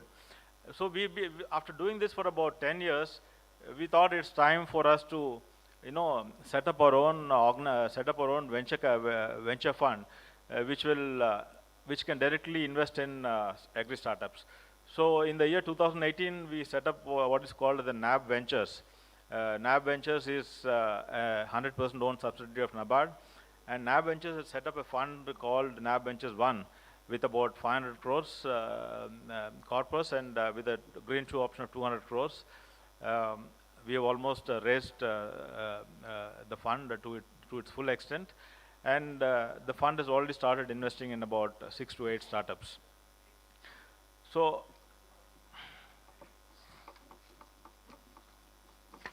another way which NABARD also tries to support the startup ecosystem is by supporting incubators. Incubators have a very useful role in the whole startup supply chain or the value chain. We have supported about 7 incubators in agriculture universities. For example, I think the Hisar Agriculture University in Haryana, we have supported ABIC, which has supported multiple startups in the agri space, and 7 or 8 of them are exhibiting their products here. They get help from the domain expertise to testing of the products to getting space. Someone was talking of getting space for the startups who start up initially. So giving them space, providing them the linkage to the market, linkage to the funding agencies, linkage to other domain experts, linkage to other startups. This is what all these incubators do. And I think the incubation center in Haryana and in Madurai, we also have one in Madurai, which is in the Tamil Nadu Agriculture University, which they are doing extremely well, and we are very happy that close to 100 startups in this space have come, and incidentally 7 of them are unicorns. Yeah. So so with this, I think I would stop, because all of you may be feeling hungry, and I would encourage you to see out the exhibition of the startups which are here. And you can get in touch with us at NABARD, either in Delhi, or we have an office in every state government, in every state capital. So you can get in touch with NABARD for any support that you may want to have regarding startups. We may not directly help you, but then we will connect you and network you to the right people in the business. So thank you very much.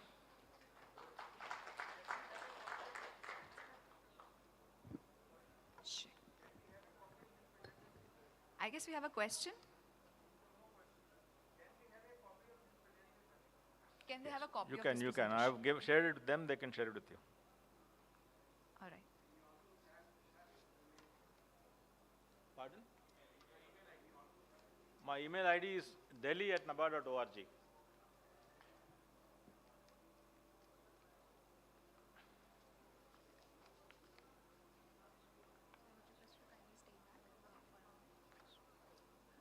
I hope we don't have any further questions. Thank you so much, sir, for such a great presentation.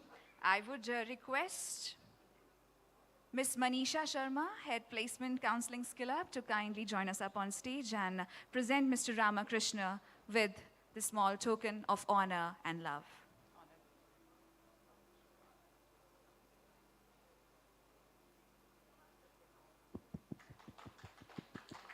Thank you so much, sir, for joining us here today and enlightening us with your vision. Thank you so much, Ms. Manisha. Thank you so much, sir.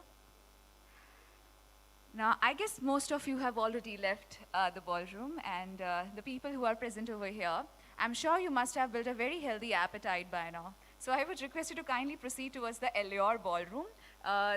You have to take a left from here, and then go straight, you will find Allure. And the lunch is being served there. We will resume back, I guess, around 3:45, yes, if that's the time. Please be here by 3:45. Thank you so much.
May I request the hotel staff to kindly open the doors?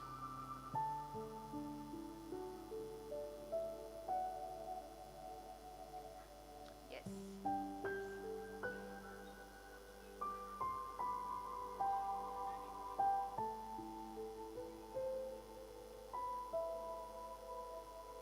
We'll be resuming our event in another 10 minutes. I request all the delegates standing outside in the lobby to kindly join us back here.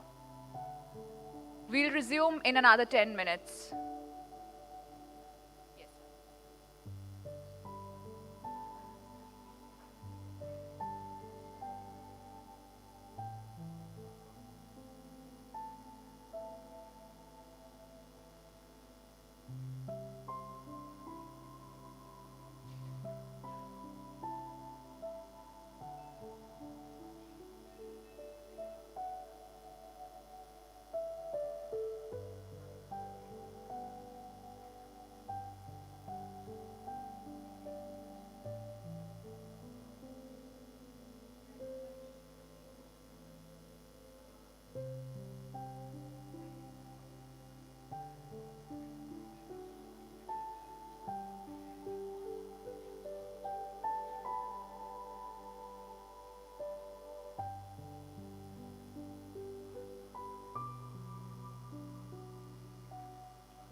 Hello hello hello. मंत्री साहब आए थे तो आपने ली थी?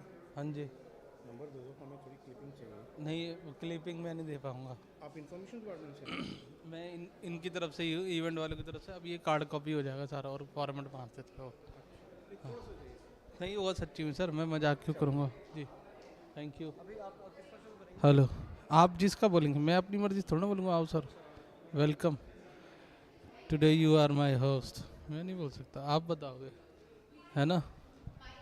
Hello hello, anchor को बुलवा दो एक बारी, वो बात कर ले। एंकर कौन है? हाँ, ऑडियो वॉडियो चेक कर लें।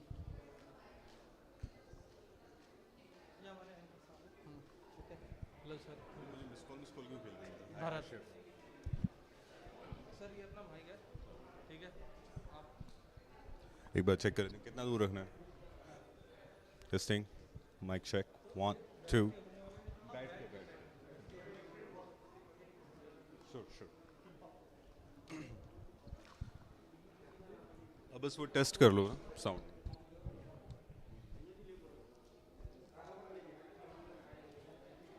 या माइक चेक, 1 2 1 2।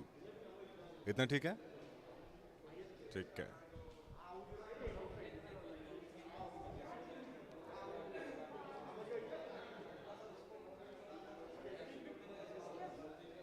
एलिवेटेड एंगल में अच्छा नहीं आया। श्योर, आप कर लीजिए। राज sir,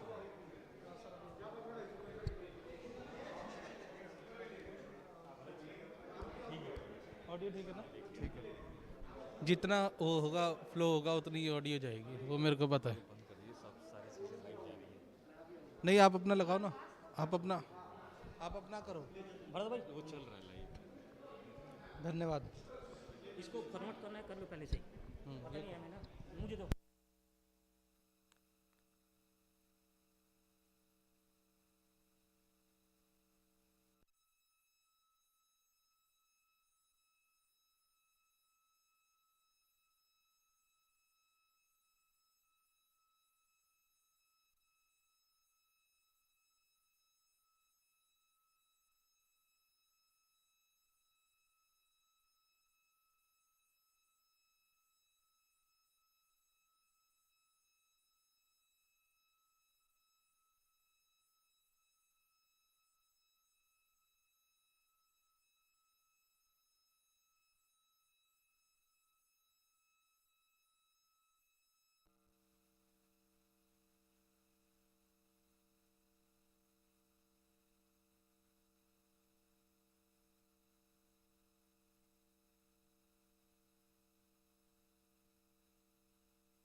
hello hello hello hello hello hello hello hello hello hello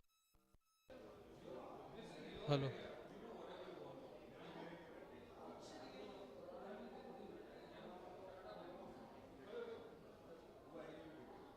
hello hello hello hello. I've requested your team to arrange the meeting as we have a stage at the evening.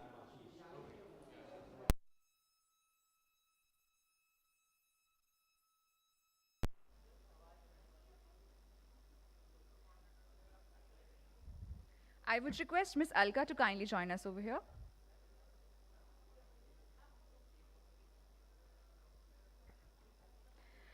For the same panel discussion, our moderator is going to be Miss Manisha Sharma, Head Placements and Counseling, Skill Up Online. Let's welcome her with a huge round of applause.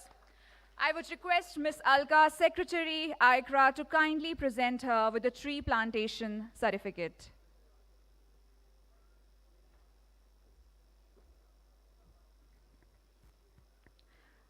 Ma'am, we have planted a tree in your name, so here's an acknowledgement certificate for the same.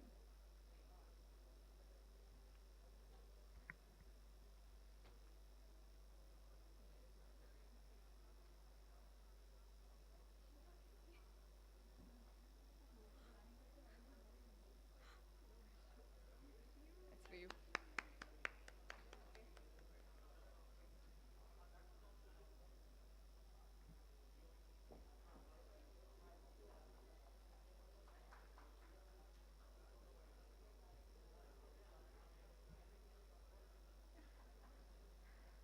Thank you so much, ma'am.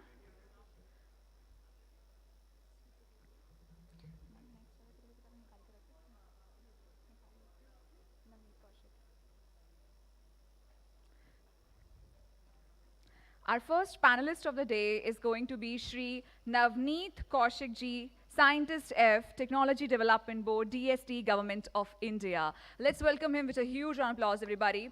I would once again request Ms. Alka, Secretary ICRA, to kindly present him with a tree plantation certificate. So we have planted a tree in your name, so here is the acknowledgement certificate for the same.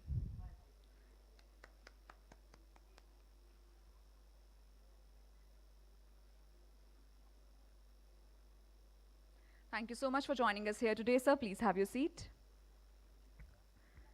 Our next panelist is going to be Dr. Charu Malhotra, Coordinator, Center of E-Governance, Indian Institute of Public Administration. Let's welcome her with a huge round of applause, everyone.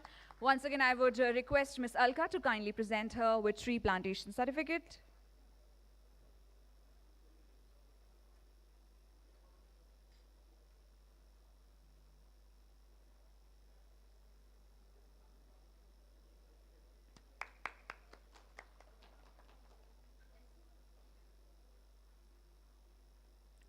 Thank you so much, ma'am, for joining us here today. Our next panelist is going to be Ms. Shipra Mishra, CEO, CKIC, DR, IIV, Science and Technology Cluster. Let's welcome her with a huge round of applause, everyone. I would once again request Ms. Alka to kindly present her with a tree plantation certificate.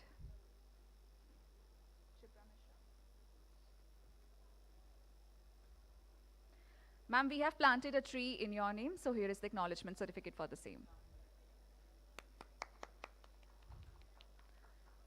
Thank you so much for joining us here today. We are looking forward to a great session. Over to the moderator now.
Okay, welcome once again, all of you. Such a fantastic day when we are seeing all these startups coming up in India. And we got such an August gathering here. We've got a fantastic August panel here too. All of them are top experts across various departments in the government. It will be great to hear them first on what they are doing in their organizations or departments in fueling SMEs and startups in India. So, am I audible? Yeah. So I'm Commander Navneet Kaushik and I represent my organization called Technology Development Board. So I really don't know how many of, I would have loved the gathering to be a bit more because the startups who are there, probably they are the ones who need to hear us more. But notwithstanding, so I really don't know how many, how many of you have heard of Technology Development Board? Few, right? So now let me give you a brief background. So when you talk about, what is a common thing between the first vaccine which was manufactured in India, the first electric car which was manufactured in India, the first indigenous car, that is Tata Indica, manufactured in India, the first liver transplant hospital which was made in India, the first RT-PCR kit developed in India, and of course, the first drone show which was done on 29th of Jan, what's common between them? All of them have been funded by us, the organization Technology Development Board. And when I say the first vaccine, I'm talking about Santa Biotech and the next one called Bharat Biotech. And not today when they are known for the COVID vaccine. 20 years back when nobody knew who Bharat Biotech was. So we are an organization which has created value. So if Bharat Biotech, this is the all due credit to the team Bharat Biotech. But if Bharat Biotech has been able to make the vaccine today, the journey started 20 years back, not today. And that is a time when we supported all these companies in their journeys. And let me be honest, all efforts are theirs. We have just been there. And what we do, we are into commercialization of indigenized technologies. So what we do is, we evaluate the technologies which come to us, and then we finance it. And when we have a discussion, I'll probably cover it more. And I'll leave it with one last one line that out of 7 COVID vaccine manufacturers in India today, 6 have been funded by us at certain point of time when they were youngest. And the 7th one, Serum Institute of India, the founder, Sri Cyrus Poonawalla, was on our board. Thank you. Thank you. After this relevant introduction, Navneet ji, I think I pale in comparison because I am a professor in academics. And I also come from government, like my moderator said, thanks for that. I come from an academic institute, which is the thought incubation ground for not students, but for all the government officers of the country. So all the IAS, IPS, and custom officers, including all the 3 defense officers, tri-services. So we have the opportunity of training and helping them to shed their baggage of past thoughts. So we do upskilling, we do reskilling, and we teach them how to unlearn. I have personally led a group of almost 4,000 Faujis and IAS and IPS officers in the last 3 decades of my existence with my organization. I can already see a lit up face in the entire audience, and he's probably guessed my institute's name. I represent Indian Institute of Public Administration. IIPA, Vice President of the country is President of my organization, and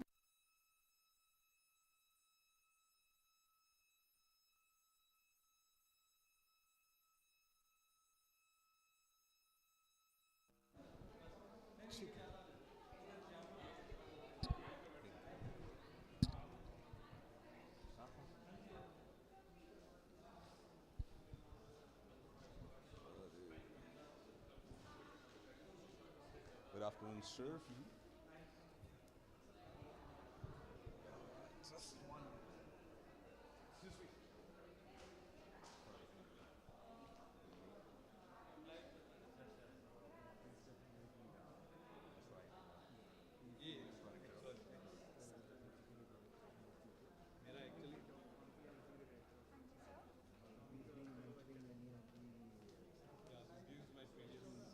okay, yeah. This is live, take it.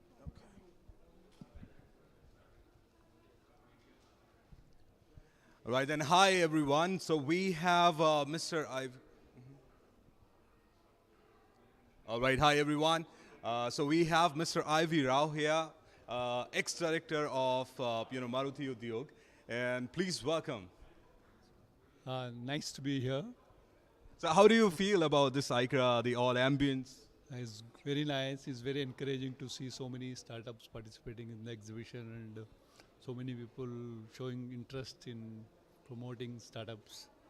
Absolutely. Like I've noticed, like you have been helping lots of startups there. So have you noticed, few of the startups there to help them? Yes, one of the startup, Autonex is here. They are they have a stall here, so they have asked me to come here for seeing their stall and see other startups who have displayed their products here. So what are your next plans to make maybe a global company to support startups there? No, I have no commercial interest. I am doing this out of my hobby. I mean, I have retired from Maruti and I am working part-time with Terry in their Center for Sustainable Mobility. So I am mentoring startups, a lot of them, even with STPI in Pune, which is a Department of Electronics sponsored incubation center. There are about 20 startups there whom I am mentoring. So it's my personal interest. Absolutely. And how did you end up being, in the category of helping others? I mean, after retirement, I thought I will not take up any job for, any financial return. So I'm comfortable financially. So I thought I should use my whatever experience I have to help others and especially youngsters who are coming up with some innovative ideas to start some new products. I mean, it's very encouraging to see students coming out of colleges not going for a typical job like what we used to do and going in for starting something of their own. It's a very good development and I think we all should encourage them to be successful. Absolutely. I mean, you're absolutely right. When you get a taste of, helping others, there's no going back then. And what would you want to say about, ICRA and this event here? It's very good that they are organizing these awards for, innovative ideas in automation and robotics. So I'm sure this is going to encourage a lot of people to get into these activities. Absolutely, absolutely. So we had, Mr. Ivy Rao here, and thank you so much for joining us here. Thank you.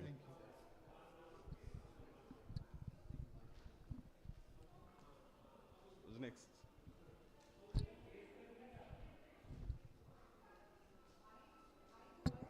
We also want to get covered. I'm from ES Water.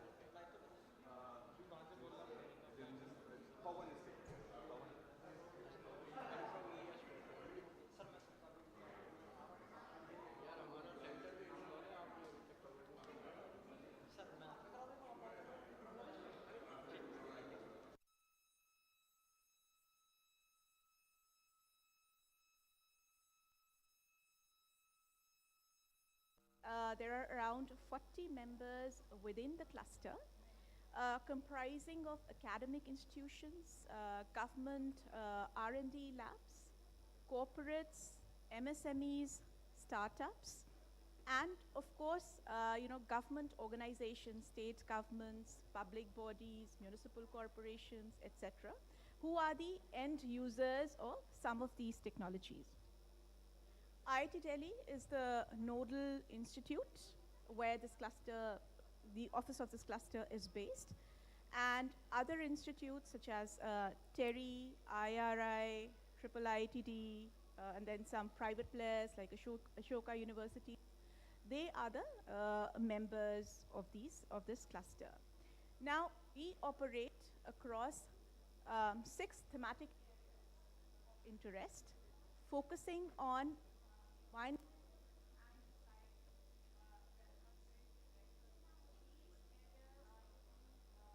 issues around pollution, part of drive technology you see in the exhibition. Then we have AI, ML in healthcare, and then effective education. Maybe we'll discuss education, in a bit in the panel. So these are the key thematic areas where we are focused on. The office of the PSA have, seeded the cluster with, a lot of money. And then we are actively trying to seek out corporate involvement, both from R&D perspective in terms of commercializing the core R&D technologies, as well as attracting CSR money into the space. Thank you so much to our esteemed guests today for enlightening us on what they are doing in the space of promoting SMEs and the startup culture in India. With that, my first question, the series of queries to Charu ma'am. Ma'am, you are from the different side. You train the decision makers. How are you furthering this agenda to promote SME and entrepreneurial mindset in the country by training the senior government officials?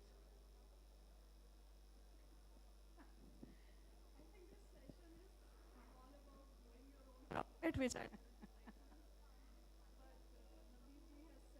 of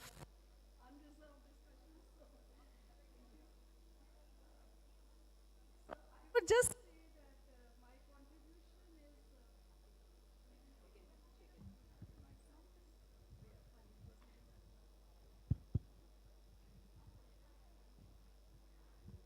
yeah. So my contribution is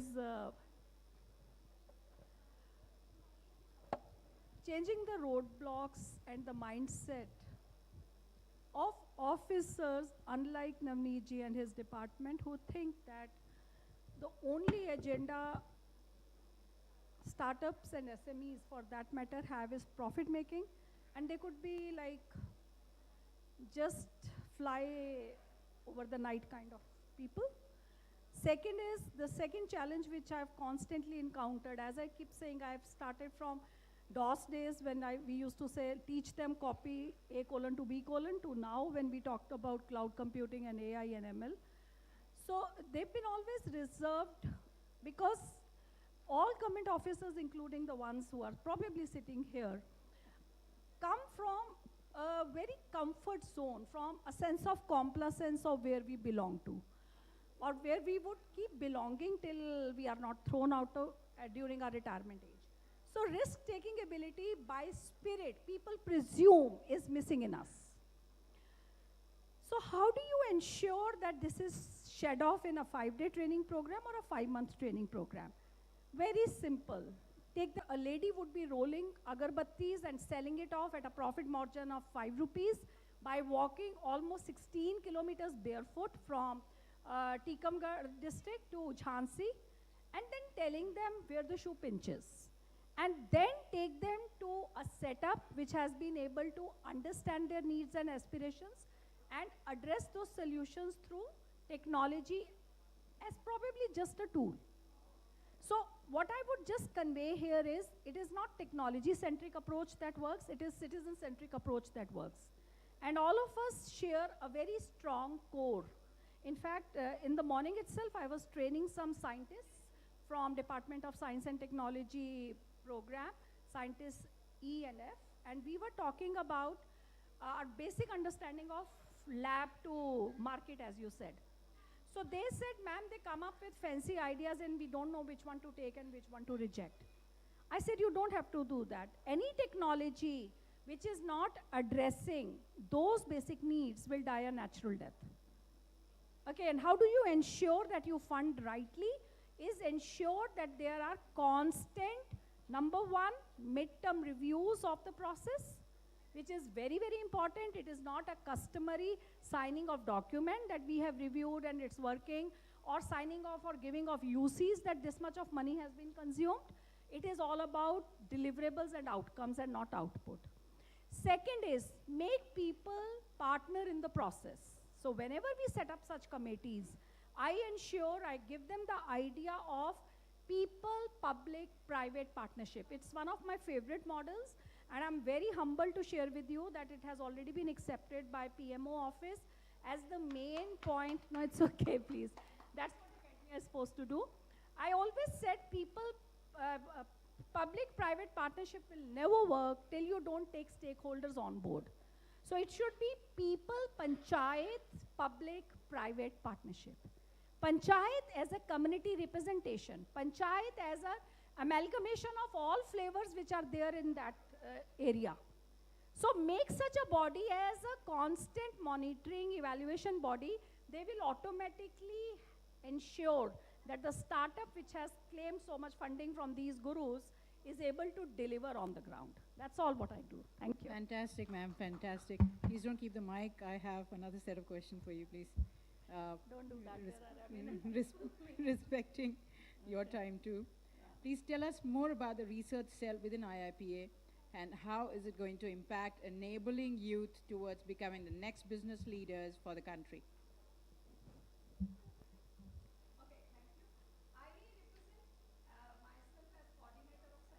Governance.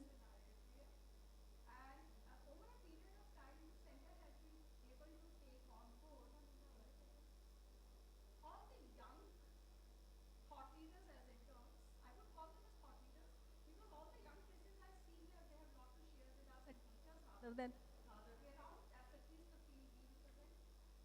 And those interns, I ensure, are given some kind of space, not in terms of just physical space, but creative liberties to come up out of those thinking and say something without mincing their words to the top guys. So what I usually do is I conduct through this center lot of panel debates where there are, two sides which are being represented about an issue. I always go citizen-centric. So I pick up an issue first and then decide which technology will work to the advantage. And this center conducts a lot of parliamentary kind of mode of debates between the young, more entrepreneur mind and the state laid-back mind. Okay, and then we come up with solutions which are acceptable to both the units. At times, we do the other thing which is called young leader setup of our office, where these young leaders sit and get trained along with senior people, and we deliberately group them in a manner that all group assignments are done by a heterogeneous bunch and not seniority-wise or vertical bunch. So the kind of creative liberties that come out are unique. There was one initiative I took long ago, 2009, through this center, which was called as Citizen Consultation Round, CCR. It was called as Nagrik Paramarsh Daur, where villagers, all the Hindi-speaking villagers of the country were asked to come, and they were surprised, and we were surprised. They stayed with us for 3 days, and we made panels from IITs and IIMs. We got all the industry experts. In those days, industry was never a startup industry. Industry was all Oracle and IBMs. And we also got, some kind of NGOs. Osama Manzar was there, and so many other popular names some of you would know. And we bunched them together in Kisan, Karigar, Nari, Yuva, and Adivasi groups. They sat in different rooms, they understood the issues, they came up, they saw documentaries of how those issues were resolved elsewhere, and then for their own area, they came up with solutions where e-governance was the last word they talked or understood. They just knew technology can do this. They came up with the design of Rural Heart. They came up with so many other solutions which I can share with you later. Again, a delight to share with you. This got the Best Model Award from Deakin University, Australia. It was called as G2C2G model, and Citizen Consultation Round was the only way to ensure that. And so many other initiatives. What I'm trying to say is, you can't sit in these rooms and think you know our country. That's my only message to everybody here. This is not even a microcosm of what India is. This is an elite world. We have to just shed our old skin and go out, and then see what is required. So I'm trying to do that in my way. Thank you. Thank you so much, ma'am. Humbled and grateful hearing your thoughts and views. I believe completely and firmly that the youngsters sitting here pursuing the startups for India will be following that strategy, going out to the rural areas and checking their pulse and enabling them for what India actually wants and not what we decide we have to give them back, right?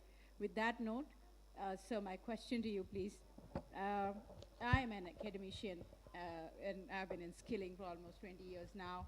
And so ma'am has also been on the academic side. I think you are the only one who is sitting amongst the women power here, representing the other side.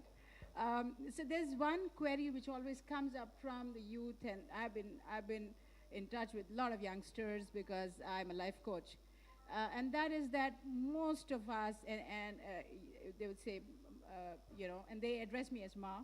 So they'll say, Ma, we don't know how to start a startup. We don't know what government policies are. Do you know where can I procure a loan? How to go about it? Who will hold my hand? Now, this is question number one, sir.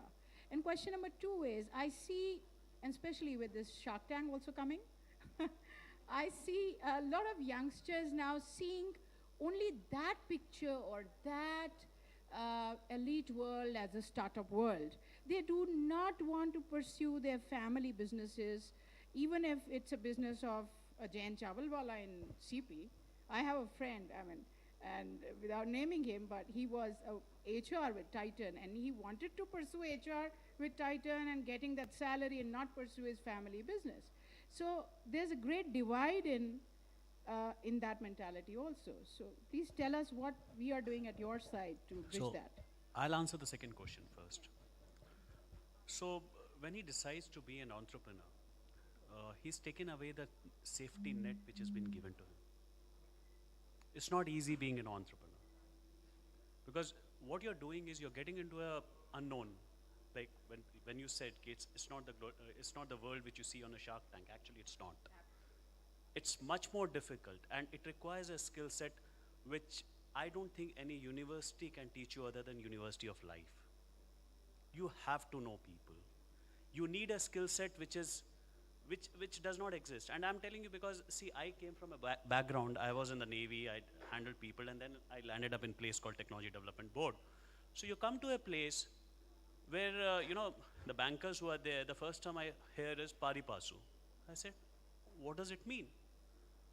Now for an entrepreneur who's there, he has to know his technology, that's a given. But what he also has to know is finance. How does he manage it? Then he also has to know the skill set, what people have.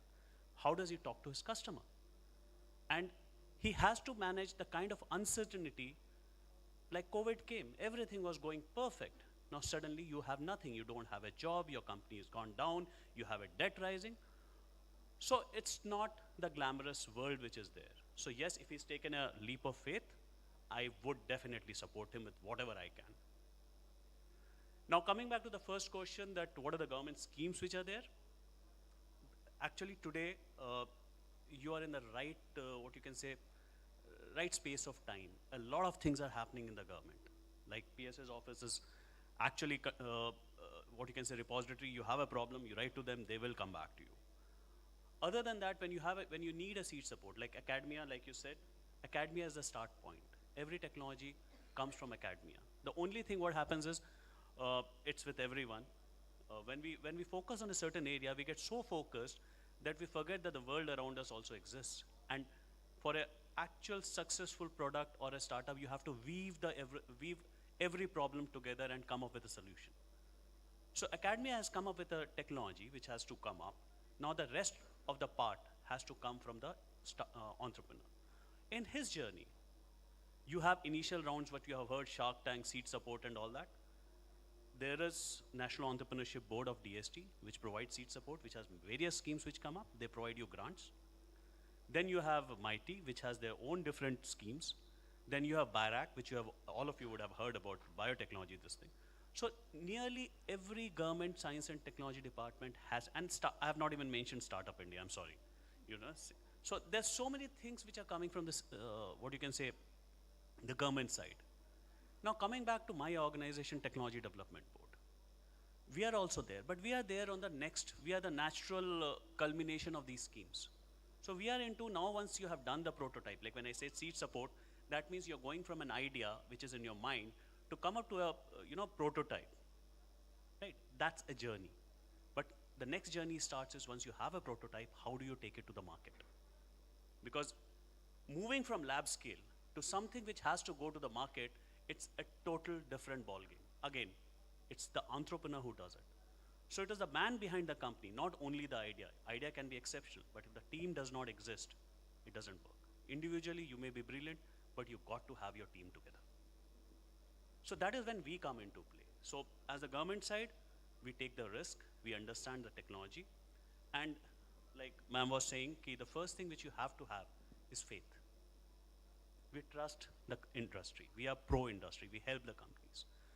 Like my secretary sir said in the morning, that we evaluate your technology. So it is like, what happens is when you submit a proposal to us, we have domain experts. Like, because we come from the government, we have the access to professors from IIT, IISCs. They come and help us out. So once we do the evaluation, it's a question answer. I'm asking everything about your technology. So in that, there's a learning. For a startup, for a company, there's a learning that, what is that question which I missed out? Have I addressed it? And with those questions, your chances of going out in the market and being successful are much higher. And then once we evaluate and we do that, we provide financial support. So we provide, as of now, financial support in terms of loans. And actually, we provided a 5% simple interest. So 5% simple interest, if you really ask me, it's actually lower than inflation. And it's just not this. If I say, let's say your project has to go for 2 years. So 2 years, we do not charge anything. 1 year is a moratorium period.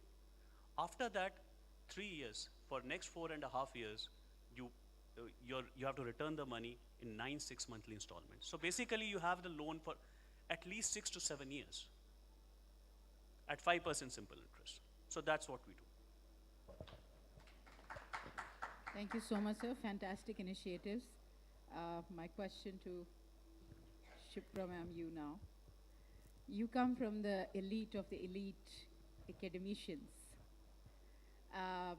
If you can give us more insights into the initiatives that your organization is taking.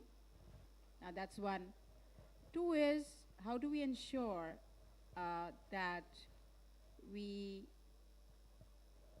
see even the students from the rural India or from maybe not so economically well-off backgrounds taking benefits of such initiatives? Because as ma'am was very rightly saying,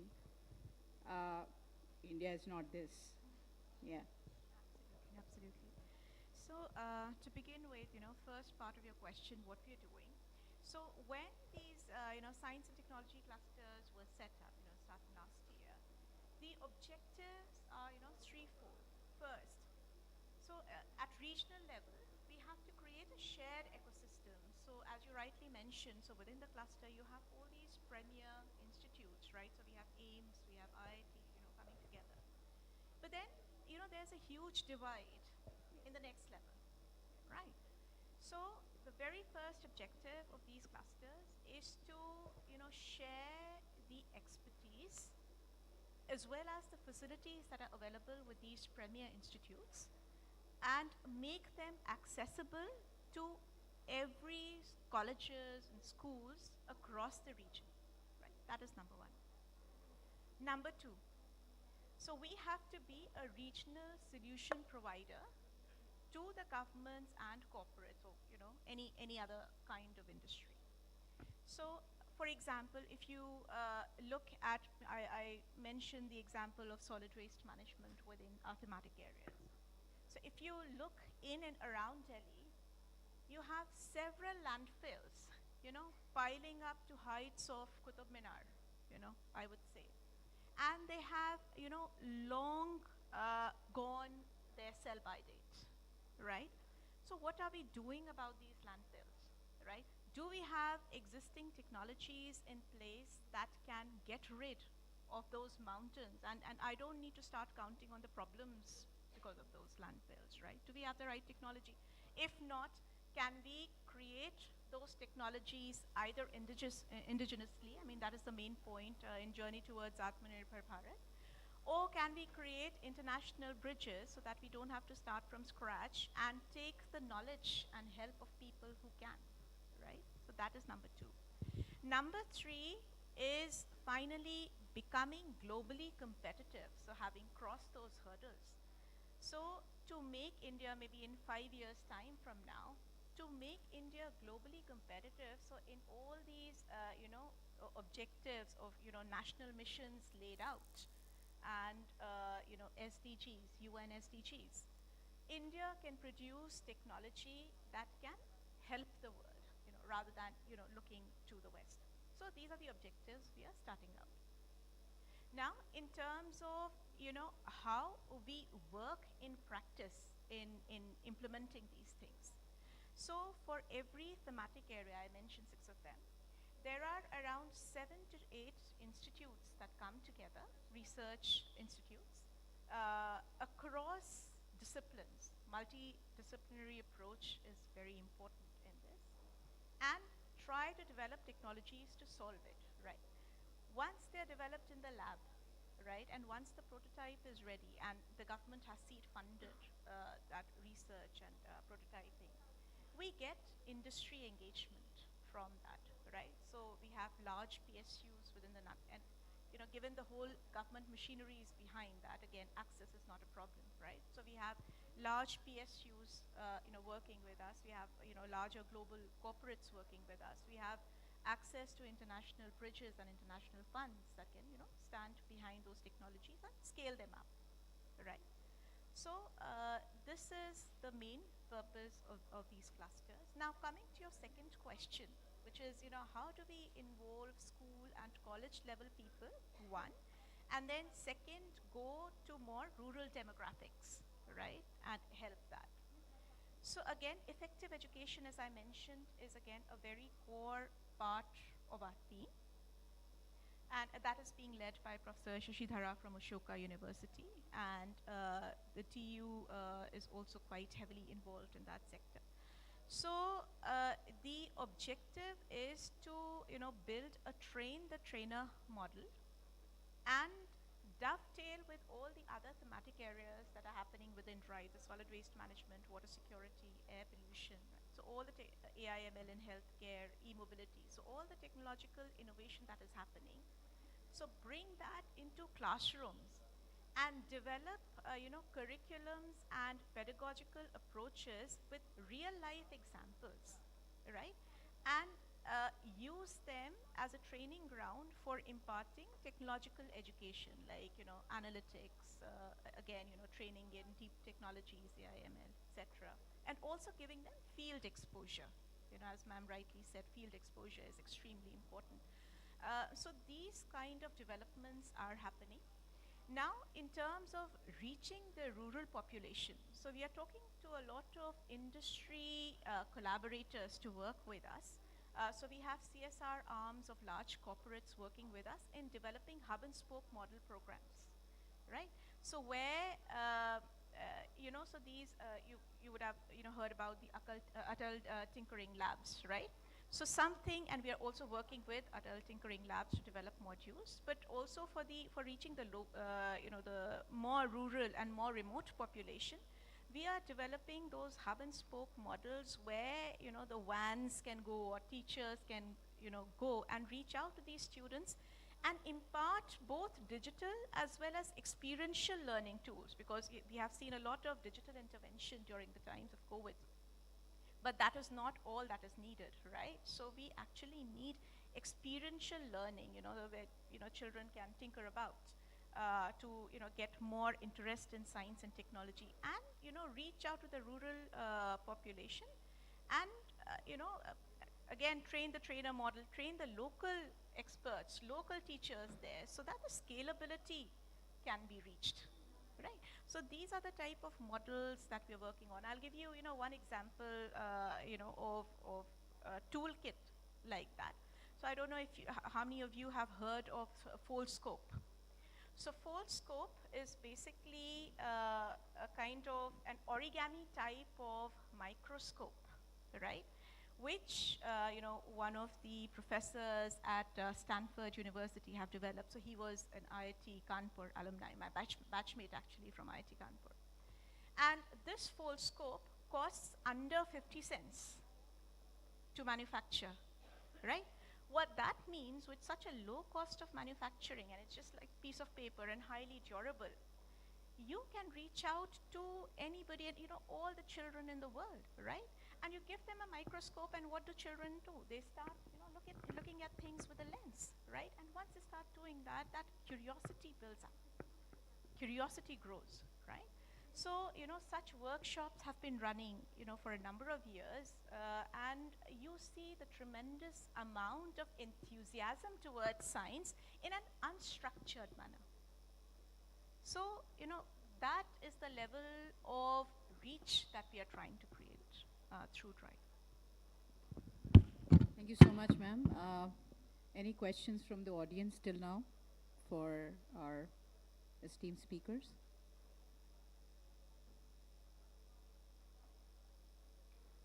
No questions, I think. I guess we have one question there, ma'am. Okay.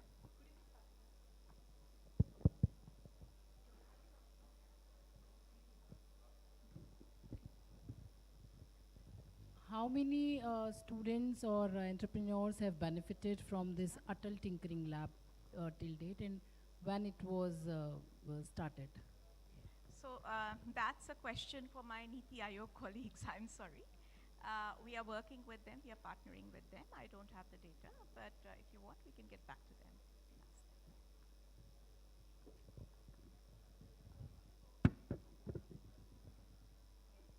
Is there any model or is there any study in which you have identified that so much of people will be benefiting from Atal Tinkering Labs? Again, as I said, so this is a question for people from Niti Aayog. But as I see in practice, these labs being run and these programs are designed, right? So the idea is to basically take it to a very, very grassroots level, right? And the first stage of labs, okay, so when the labs were designed, it was around 10 years ago, right? Now anything becomes outdated in that length of time, right? So now what we are doing is working with the team to redevelop those modules and make them more experiential and more relevant, and build in more deep tech tools within that, so that it stays relevant at least for the next 10 years.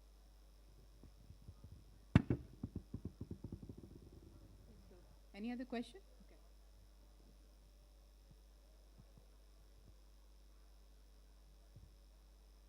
Hello everyone.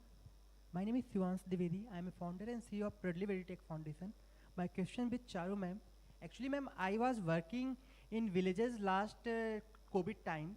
So what I found, they are very active, they are very interested to learn and do something. But there is no infrastructure support.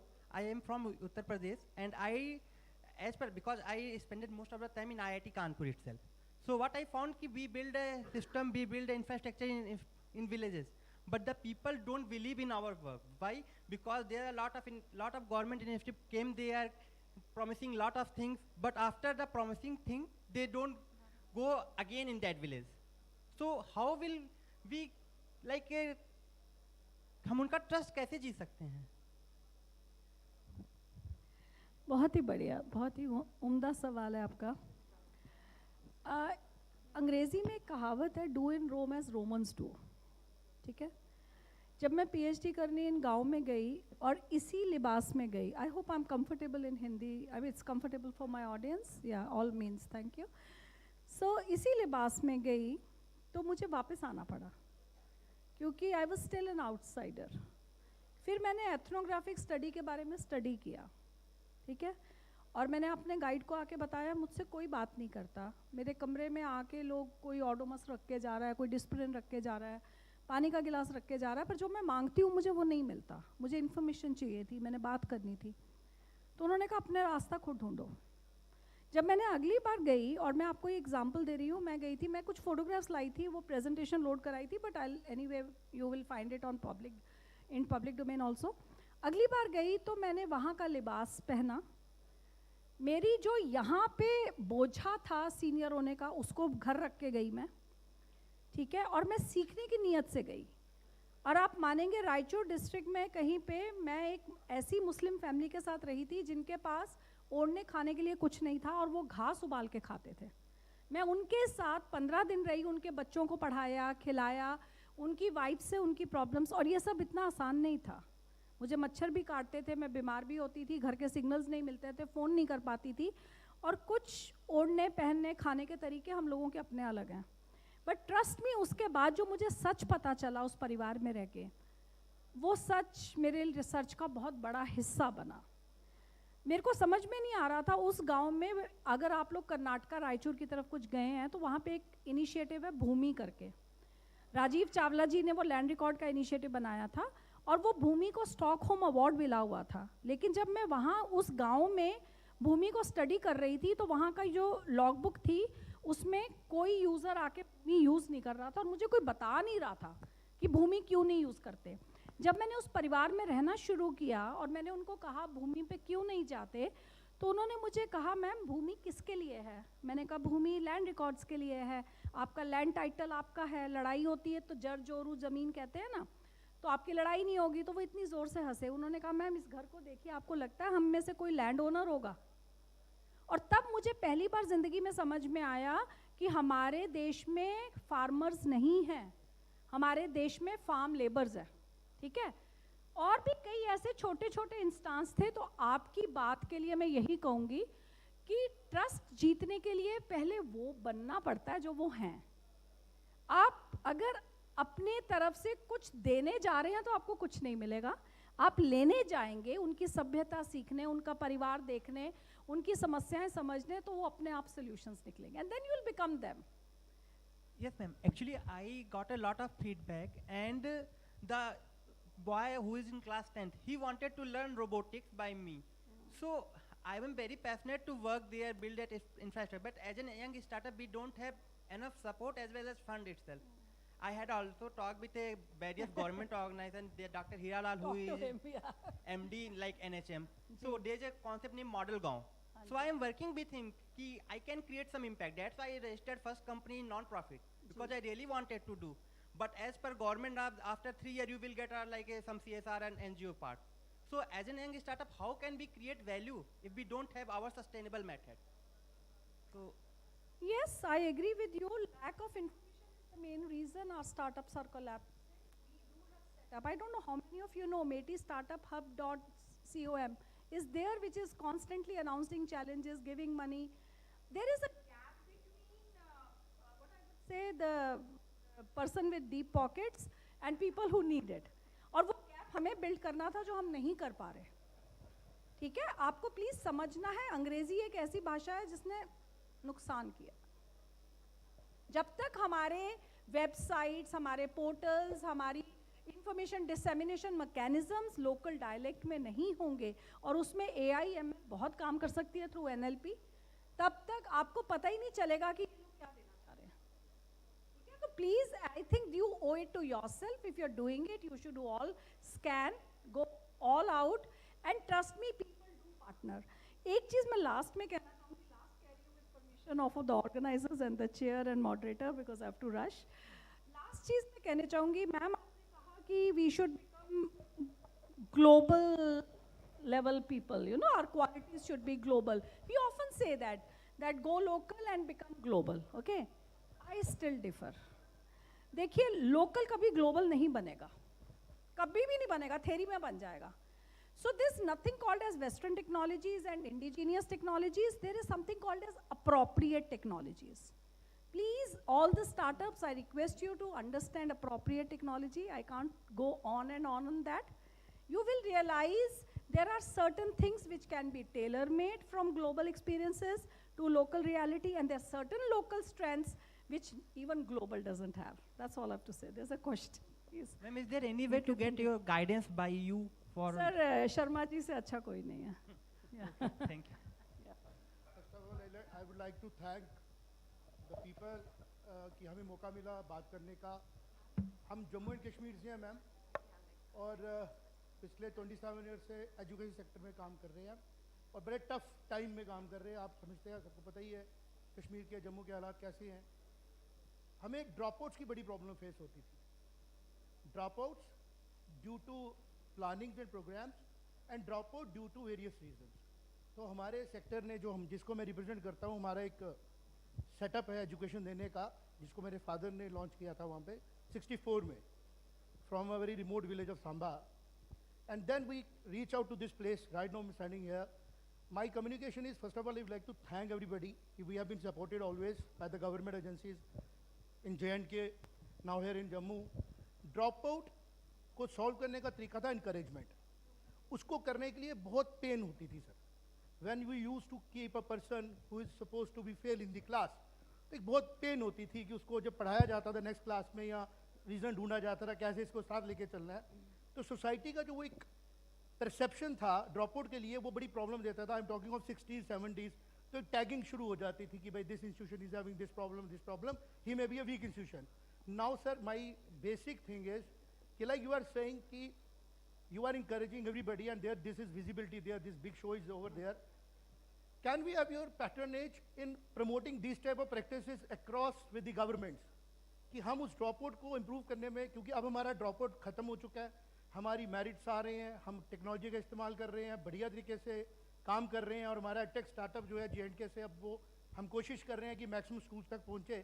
क्या government हमारे को इसमें patronage देगी कि हम जो वो drop out को सेव कर रहे थे अपने स्मॉल इंटरप्राइज में, हम वो गवर्नमेंट के साथ काम करके उसको सेव करें और जो टेक्नोलॉजी का इंटरफेस होना है, मैंने छोटा सा पॉइंट, मैं लेट आया था, बाद में मैम की बात चल रही थी। My specific thing is sector adoption automation of best practices by advance nature technology, कि जो एडवांस टेक्नोलॉजीज हैं वो हम ग्रास रूट इंस्टीट्यूट में लेके जाने के लिए वो जो ब्रिज है ना, we can work with the government and we are proposing ourselves for that. Thank you very much. See, I'll just say one thing on this, that government can make policies, right? But the execution has to come from the ground. Like from my side, from my organization, the funding is available, but I can't execute it. It is all about people who are there.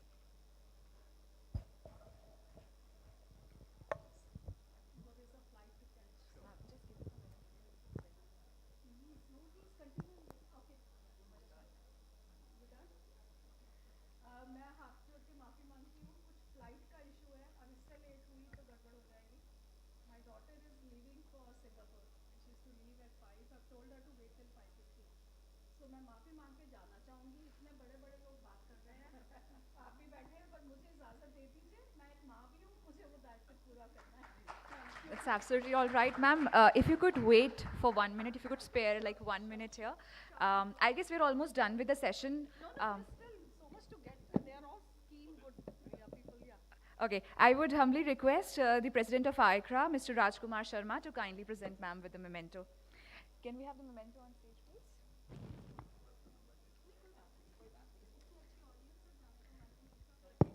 Can we have the memento for Dr. Charu Malhotra, Coordinator, Center of E-Governance, Indian Institute of Public Administration?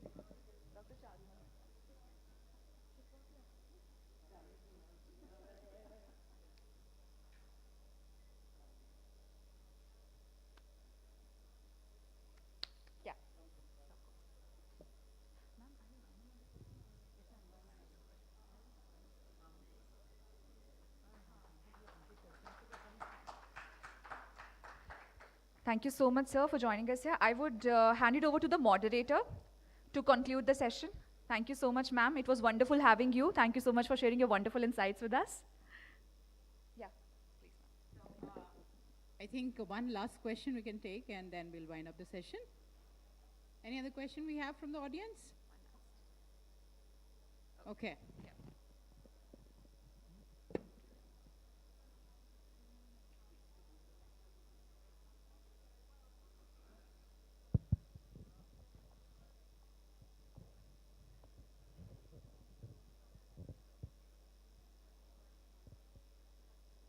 Hello. Actually, I'm Mukesh Sharma. I'm representing 3SR Consultancy. And what all discussions happening here, basically, हम लोग जो भी बातें यहाँ कर रहे थे, आप जैसे elite people के साथ में, जो आप गैप की बात करते हो, हम लोग वो ऑलरेडी कर रहे हैं। आप ग्राउंड लेवल पे जो भी चीज़ देखते हो, जो पॉलिसीज़ नहीं इम्प्लीमेंट हो पाती हैं, my CEO is there, Mr. Shailesh Kumar Gupta, is already doing it. तो जो आप गैप फिलर्स की बात कर रहे हो, वो ऑलरेडी हम सबसे डिफ़िकल्ट स्टेट में कर रहे हैं, यूपी में और बुंदेलखंड में कर रहे हैं। वो हम एग्रीकल्चर के वालों के साथ भी कर रहे हैं, टेक्नोलॉजी के साथ भी कर रहे हैं, स्कूल्स के साथ भी कर रहे हैं, और एंटरप्रेन्योर्स के साथ भी कर रहे हैं, यूनिवर्सिटीज़ के साथ भी कर रहे हैं और प्रोफेशनल्स के साथ भी कर रहे हैं। तो यहाँ जितने भी लोगों को गैप फिलर्स की ज़रूरत थी, तो they can connect us, we will help them to implement all those gaps from the government as well as other places जो लोकल गवर्नमेंट्स के साथ भी होती हैं, स्टेट गवर्नमेंट के साथ भी होती है। they can connect with us actually. This is what I want to say. मतलब जो भी आप लोग gap analysis की बात कर रहे थे, ground level पर हम already हैं, और everybody can take our help actually. So we are global. मतलब हम पूरे इंडिया में काम करते हैं, सिर्फ state wise नहीं करते. That's great. I think all are here to network only and leverage that to building So the nation. you can visit us. It is 3srconsulting.com. That's great. So here is Mrs. Shailesh Gupta. He can brief you more about all this. Fantastic, fantastic. So with this, I'm honored and humbled again, moderating the session for the biggest biggies here from the tech industry. I'm not a tech person. I'm a human skill person, and we were having a conversation a while ago that according to World Economic Forum, human skills needs to be kind of plugged in majorly as far as the youth of the country is concerned. With this, thank you so much for listening patiently after lunch and staying awake and asking those questions. Thank you so much. Thank you. Thank you so much for such a great session. It was very insightful, very comprehensive, and wonderfully moderated by the very inspiring and versatile lady over here. Let's give it up for her. I would request all the panelists and the moderator to kindly stay back. I would once again humbly request the President ICRA, Mr. Rajkumar Sharma, to kindly join us up on stage and felicitate our panelists and the moderator, starting with Shri Navneet Kaushik Ji, Scientist F Technology Development Board, DST, Government of India.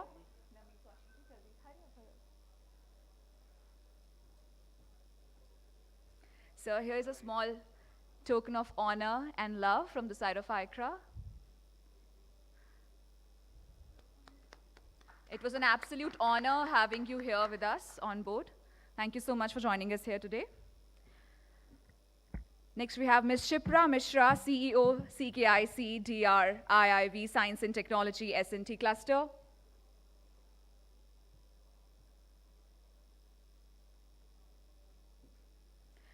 Thank you so much for joining us here today, ma'am. It's a small token of honor and love from ICRA. And the absolute wonderful moderator, Ms. Manisha Sharma, Head Placements and Counseling, Skill Up Online.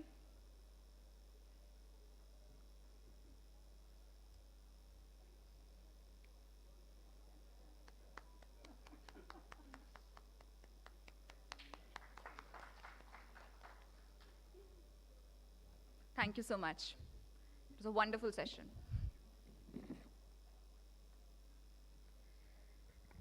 Now moving on to the second panel discussion of the day, which we have on funding and investment opportunities. For the same, our moderator would be Mr. Sameet Dahotre, founder and CEO, PSI Venture Capital. I would request once again the President ICRA, Mr. Rajkumar Sharma, to kindly felicitate Mr. Sameet Dahotre and present him with a tree plantation certificate. Sameer sir ka tree plantation.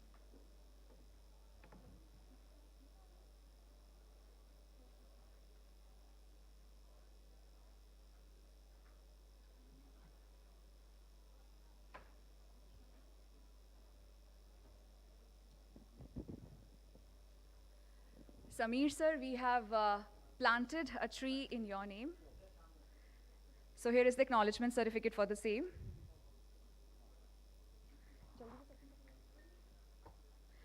Sir, I would request you to kindly stay back. Next, we have our panelist, Mr. Sanjeev Bishnoi from Bajaj Capital. I would request him to kindly join us up on the stage. So here is an acknowledgement certificate of the tree we have planted in your name. Next, we have Mr. Vinay Bansal, co-founder, IPV, Inflection Point Ventures. I would request Mr. Vinay to kindly join us up on stage. Is he here, Mr. Vinay Bansal? Is Mr. Vinay Bansal here? I guess someone from his team was supposed to join us up on the stage. Yeah.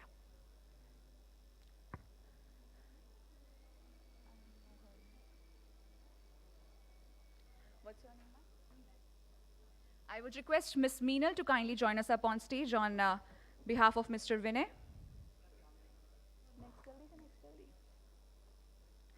Next, we have Ms. Alka Goyal, founder and managing partner, Alchemy Growth Capital VC. I would request her to kindly join us up on stage.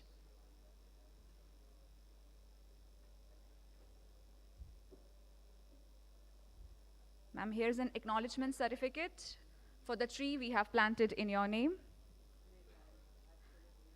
And our next panelist, Mr. Prashant Narang, founder, Agility Ventures and Fluid Ventures. I would request him to kindly join us up on stage.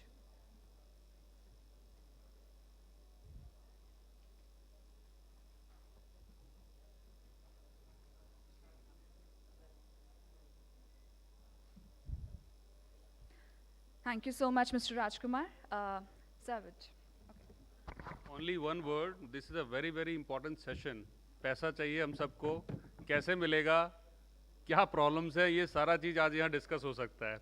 अगर आपने बहुत convince कर लिया तो आपको पैसा भी यहाँ मिल सकता है, right? So you can ask as many questions as it is possible, right? Thank you. Hello. Hello. Okay, you can hear me. Yeah.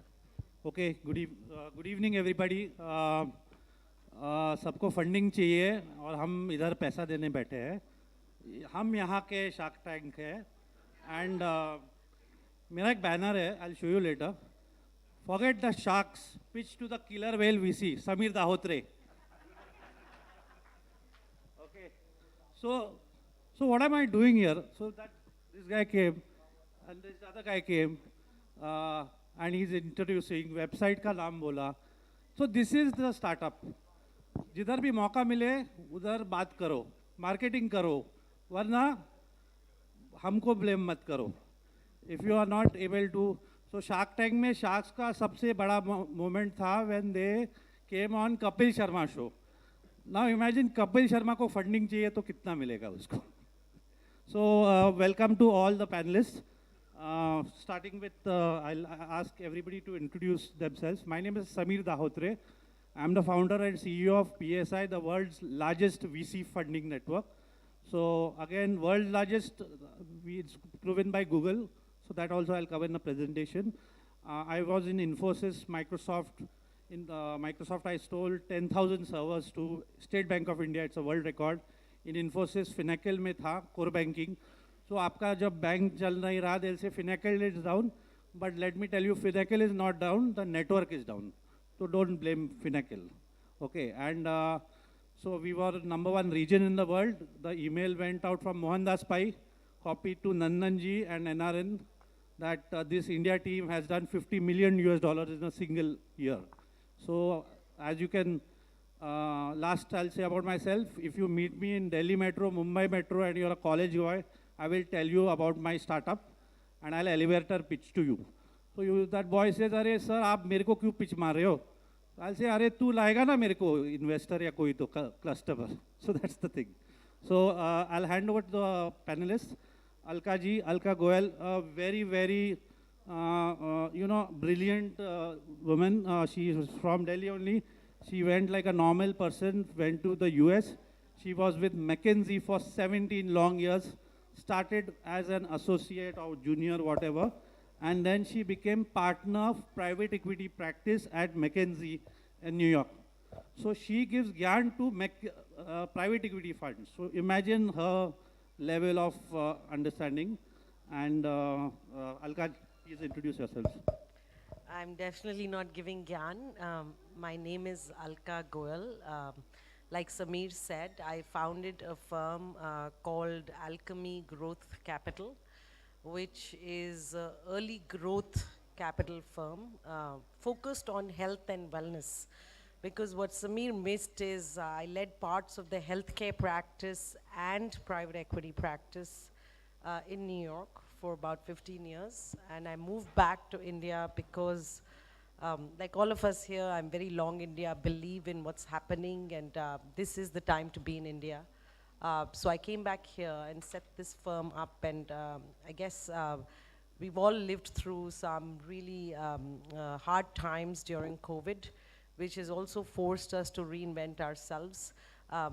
In particularly, health and wellness has emerged as front and center, and that's what we're looking to invest in. Yeah, we have Inflection Point Ventures team. Yeah, so when I was supposed to be here, and apologies on his behalf, he was not here, so I'm here filling in for him. So I'm Meenal Shah. I head the investments team at Inflection Point Ventures. What IPV typically does is we fund early stage startups. We're completely sector agnostic.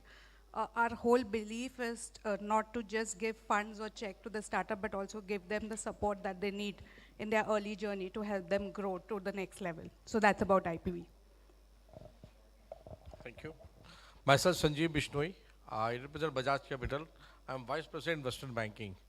The difference that we bring to the investors or the land borrowers is we provide the entire spectrum of lending, right from the tech startup up to the IPO. We go the solution that fits best for the borrower or the tech startup. It's not that run of the mill. For some people, some borrowers, we can go for the HNI funding or ultra HNI, maybe the family offices. So what happens, we help the companies grow, we structure it, maybe in the form of equity or a quasi-debt or a quasi-equity. So it's just not this, we look at the company, the growth potential. The most important, right kind of intention and right approach of the borrower has to be there, which we identify over a period of time, and we help them in a lot of ways. Because of the presence, maybe nationally, maybe with the experience that we have as the pan-India team. It actually helps a lot of corporates in solving their monetary problems. Thank you. So I represent Agility Ventures and our fund, VC fund, Fluid Ventures. So we found Agility 2 years back with one thing in mind, that is, how we can create and maximize the value for anyone who's associated with the startup ecosystem. So obviously it began with, a pool of investors, which has been growing steadily. And now we are a category 1 angel fund, that is Agility Ventures Fund. And the Fluid Ventures, it's a VC fund. Fluid is focused on the D2C space, while Agility is a sector agnostic fund. So like IPV, we also support startups not only by helping funds them with the fundraising, but also supporting them in whatever way we can, like mentoring and hand-holding them. So that is what we are trying to do in this space. Yeah, thank you. That's Mr. Prashant Narang. Very nice, very great person. Now I'll just digress a bit so that audience will know what are we talking about. So like IPV is an angel network and a VC fund also. Same with Prashant's company, Agility is an angel network and Fluid is a VC fund. So when the most important people in the India, according to me, for fundraising is the angel network. Because here now, aap sham ko, you will say, acha, this guy looks to be big, angel investor ban sakta hai. So wo sab bahut, it's a very inefficient way to fundraise. So you pitch to the angel network and it's going to be difficult because they'll have screening teams, screening things, and Meenal will tell us how many emails she gets. Like VCs are getting 30 emails a day. There are 4 analysts. So how do you expect them? So if your subject line is bad, and if your 1 para, 2 para is bad, then what's the point? So as we are and we are also technically an investment banker, so we help startups fundraise, but and we are obviously in the larger fundraise space, like $1 million to $100 million. But there are other mentors there. Get a mentor who can guide you, who can talk to them, and you don't understand. In angel, it's a lot of times it's the panel will share, but it's a lot of personal thing. It's angel investor believes in your mission. He can give a lot of help rather than the VCs. VCs do not, according to me, they don't have the time actually, or I may be wrong here to generalize. But generally, angels are very, very helpful in this world. So then I'll come to, after the angel network, then there are micro VCs are there. There's a company in Delhi called Expo Ventures. Then there's another, that's a $200,000 funding. Then there's another by Hina Arora. I'm not getting the fund, but it's again early stage, again Delhi based. So these are micro VCs. So they are good. They have good connections with the investor communities also. Then there are early stage VC, which are giving you checks of around $500,000, 1 million, and 1.5 billion. So most VCs you see are early stage VCs. So Artha Venture Fund in India starts at $500,000. Then the typical famous ones, SAF Partners, Matrix Partners, they give 1 million, 2 million as the first check, and then total they can deploy anywhere between 10 to 15 million. Then we have mid-stage VC, growth stage VC. So Alkaji is from growth stage fund. So those are the people. Then there's late stage VC like Insight Partners, which backed Bharat Pay. I'm in touch with the founder. So Insight Partner ka managing partner Deven Parekh came with Barack Obama to India. So you can imagine how big that guy is if he can come with Barack Obama. And there are late stage VCs, and they are giving checks of 100 million US dollars, single investor.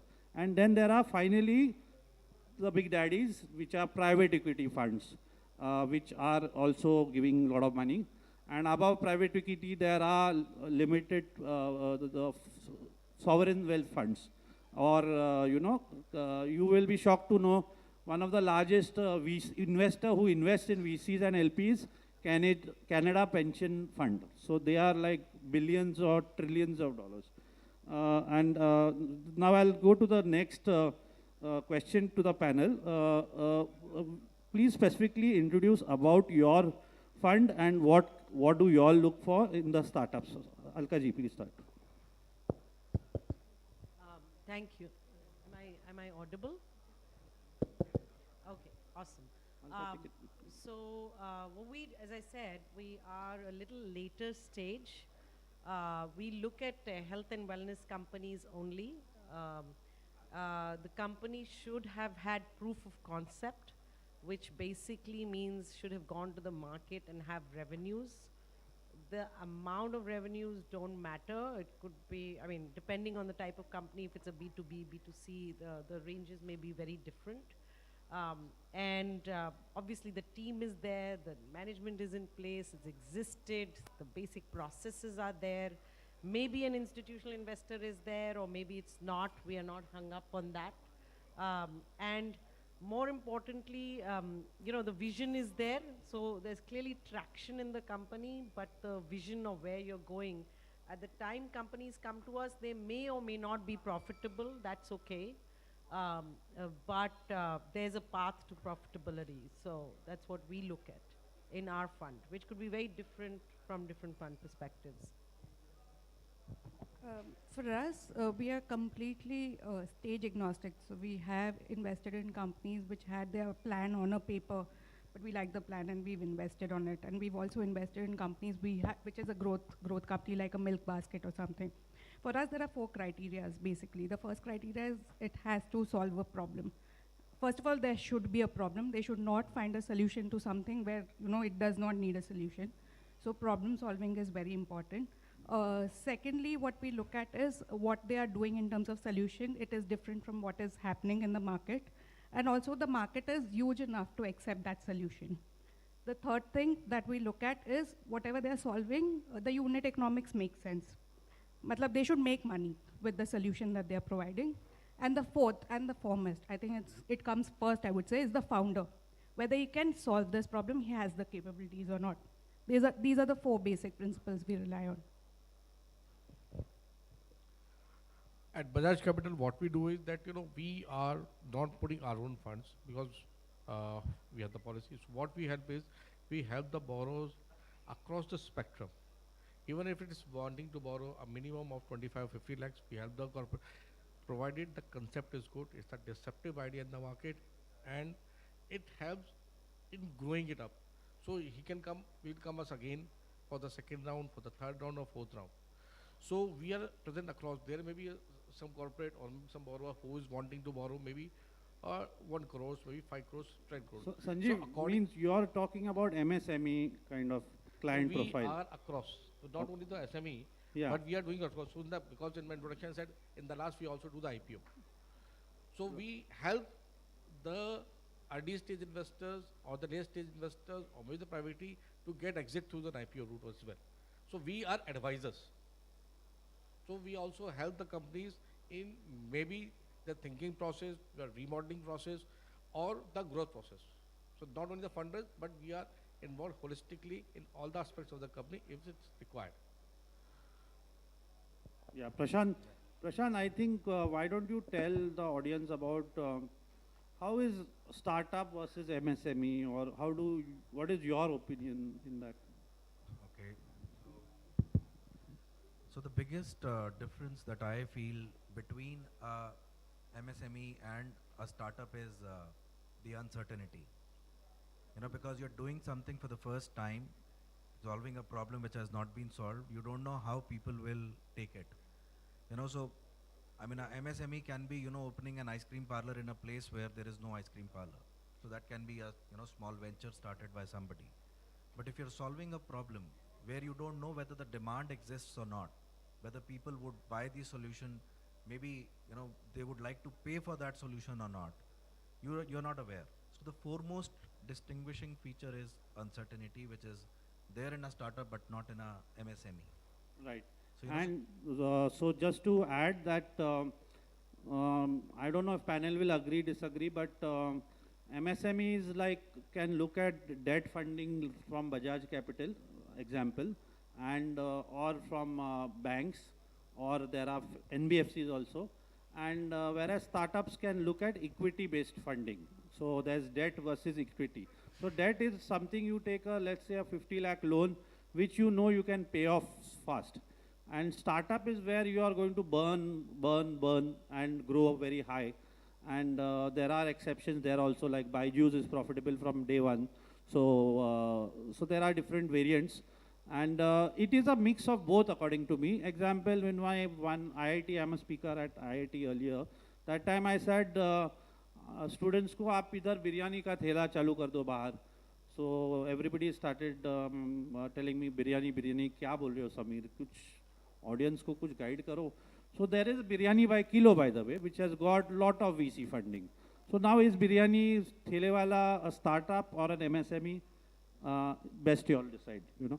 So I'll move to the next question is, yes. Yeah, please.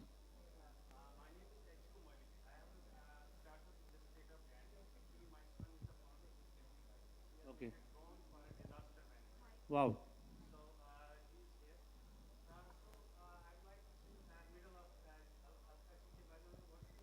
Meenal.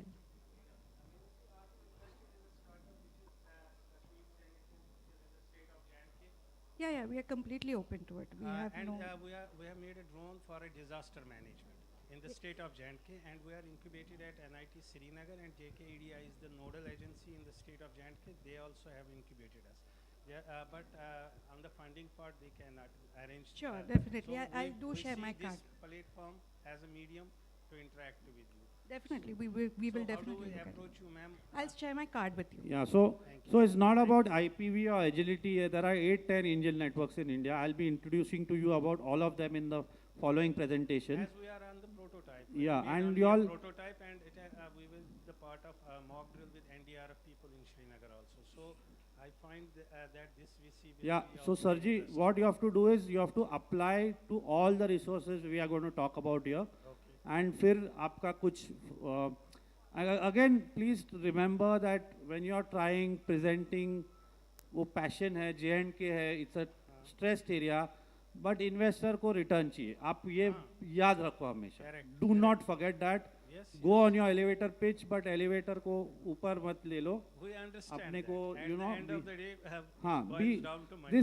there is lot of thing like you know NGO है या Asha Impact Fund है, or these are impact funds are there, but they are not funding NGOs. They are funding private companies who are going to make money from farmers. Our agri-tech hai, you know, all sorts of things are there. Yes. So thank you, sir. Thank you. I'll move to the panel again. Is very interesting question. How difficult is in the COVID world, in pre and post-COVID world, panelists, please tell me how have you seen the startup evolve?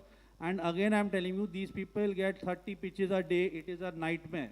You will say VCs reply nahi karte. They are all snobbish people, angel network. Meenal जी ने email का reply नहीं किया, मैं मिला उसको ये सब.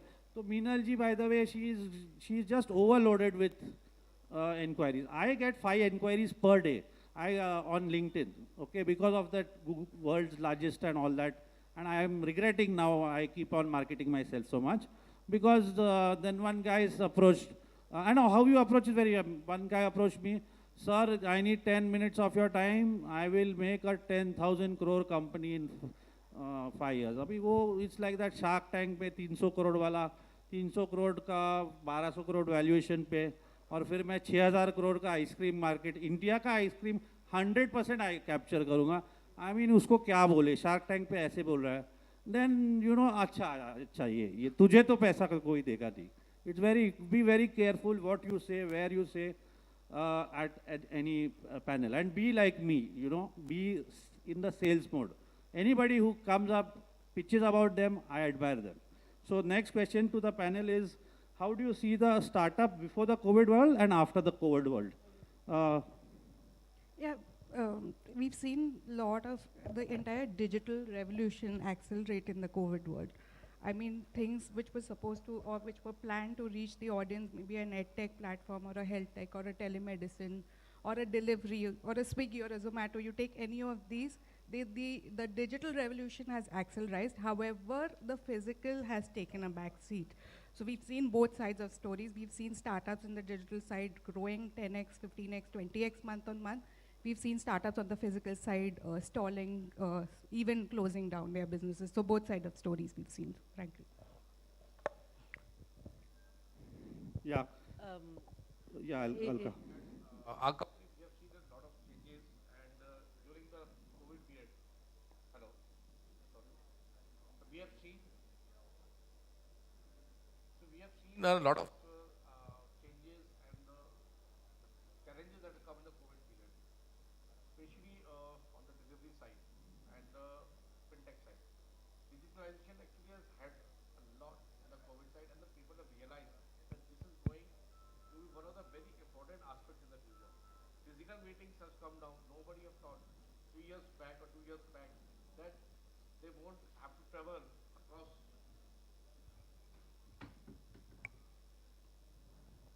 Hello. They don't have to travel across their offices or across the cities and meet the investment bankers or the investors directly. Now, most of things are happening. That way, a lot of time has been saved, and the borrowers also realize that instead of meeting physically, doing a conference call or a video call is actually helping them. It is also helping us in better utilization of our time. So I would encourage that all of who are the borrowers, they should seriously make a very good page, as Sabina has already mentioned. Make it to the last point and talk to either your investment banker or to the fund. What you want to say in a short and crisp way. No, Sanjeev, one more thing, audience will relate better now because you're from Bombay and Bajaj Capital or whatever, Bombay, Delhi, wherever. But there's Bajaj Capital, there's Motilal Oswal, there are all the NBFCs. They are huge companies. I mean, they are 40,000 crore each kind of thing. So there are MSME businessmen sitting here. So उनको आप clearly बताइए आपका क्या turnover होना चाहिए या और आप कितना, how much will you give, particularly for the MSME? See, as I mentioned earlier, we can go to as low as 50 lakh as well. And above, there's no limit. So your business model has to be that it has to justify that minimum amount of 50 lakhs as well. See, the way you scale up your model, the way your financial projections are, the way you are able to capture the market in the times to come. Because there's 50 lakhs is not going to serve the entire purpose. There would be additional borrowing at a later stage. There has to be then, it has to be an entire spectrum. That is the reason initially I've said, we are present across the entire spectrum because again you have to come to the market of a borrowing. Sometimes in the form of equity, sometimes in the form of quasi-equity, maybe sometimes in the form of pure debt. Because every time divesting your equity is not advisable. Sometimes there are certain venture debt funds as well who can give you the debt. So why to divest the equity at any point, at every point of time of borrowing. So what we do is we help the borrowers or the small companies in raising the fund according which suits them. One structure fits all is not going to work with us. We give them a solution. It is up to them, they accept or not, and then we accordingly approach the fund houses. Yeah, and another basic equity basics is that you take money from you also. There might be 3 months before the payment starts, right? How much time? Is it immediate you have to start paying the principal plus interest? So there's at times there are moratorium as well. Okay. So which actually depends on the market conditions, how you're utilizing it, whether you're putting the money into the working capital or to the capex side. Right. So we do a analysis of that on a Excel sheet, and then accordingly we go for the moratorium, whether it's for 1 month, 2 months, 3 months, or whatever it is. Right. Prashant ji, what would you like to say on the pre-COVID, post-COVID world? How are the pitches? How are the startups? So I would say that, I mean, in terms of how the startups have fared, startups which were already there from the pre-COVID period, the mediocre and the weak ones have perished. The strong ones who had their fundamentals in place and who did things right have really scaled up. I mean, as said earlier, digital transformation of businesses or enablement of businesses has really helped them scale up. So second is definitely that we can't ignore the fact that COVID has put India in a very favorable position, because it's actually China's loss and India's gain. So definitely there is a lot more opportunity now for Indian startups, because the world is focusing on us now. So it is the right time, and that is why we see that a lot of startups are coming up with, I mean, the number of startups that are there is going up, and there is a lot of funding also which is available. People from India, I mean, they are willing to put in money into startups now, and so is people from outside India. So we can see that one is that digital enablement has helped it, and second is the confidence in India has gone up. So these two things. Thank you. So the next question will be, tell us, see, the audience need to relate to you as a sector, like a VC, mid-stage VC fund, angel network, NBFC, angel network plus VC fund. So they need to see some real life juice or action, or other. What are the startups you all have backed? Top 2 startups, starting with you, Alka. Just one more point on that COVID thing. One interesting trend outside of digitization, which everyone talks about, is talent. I think people have gone back outside of the 3 hubs, Delhi, Bangalore and Bombay, back to their hometowns, and they continue to be employed by those startups. So I think the entrepreneurial energy beyond what was called the hubs is spreading very, very quickly, and we are seeing that. So I won't talk about, it's very hard to pick your favorite startups. I mean, honestly, that's not a question I would feel comfortable at this point answering. But we can talk a little bit about what are our themes that we are excited about. Sure. I think, again, because at least for this fund, we're focused on health and wellness, so I'll talk a little bit about that. I think all of you, every new year you make a resolution, right? You've got to get more healthy. So I don't think there's any person out there who's not proactively aware about trying to get healthier. And whether it's the food you consume, whether it's exercise, whether it's sometimes even the clothes you wear. So there's a whole lot of attention being paid to preventive health in question, right? People have just become much more aware. They want to know what their heart rate is. They want to know what their, exactly. They want to know what their ECG is. Things like that, which wasn't even, 5 years back, which is not possible technologically, and you weren't aware of it. So we are seeing a lot of innovation in POCT, point of care. We are seeing a lot of interest of consumers in preventive. I think people are using diagnostics much more seriously. So diagnostics is a huge area, whether it's do your own diagnostics or home, which is not possible in developed markets because of the labor market situation there. Healthcare delivery, all of you have gone through a change, I'm sure. is obviously an exciting, whether it's ambulatory care, whether it's healthcare delivery. Even pharma commercial models are changing, insure tech. So I can go on and on themes that we're excited about, because healthcare and wellness is almost 11% of startups that happen in India. Of course, 5% of GDP, if you include wellness, it's equal to 9 or 10%. So it's pretty large subsegments. But all I'd say is there's no better time to be an entrepreneur, and this is what gets us excited. Yeah, I also don't think I can pick any of my startups. If any of my founders are looking at this, they wouldn't be happy me picking one over the You other. should be marketing them here, that's what I meant. No, I can market, but then I'll need 108 minutes for my 108 startups to market. But in terms of sector, it's the financial inclusion sector that we are looking at very, very minutely, which is basically including the savings, the lendings are part of the pie, which is completely being derived of this financial inclusion or financial benefits that they can avail of. So this is one thing that we are looking at very, very intently. And the other segment is the AI segment, AI in anything, specifically in healthcare. So AI in healthcare is something which is exciting us. Waste management is something that we are looking at because we know that this is going to be a big problem. EV is also another exciting sector, though we are trying to understand which technology is going to play out eventually. So we are still trying to understand the technology, but EV is also what we are looking at. So these are the 4 top sectors, I would say, right now. For us, we are looking towards fintech in a very big way, followed by on the EV side. Third, very strange to say, is biryani. We are doing it for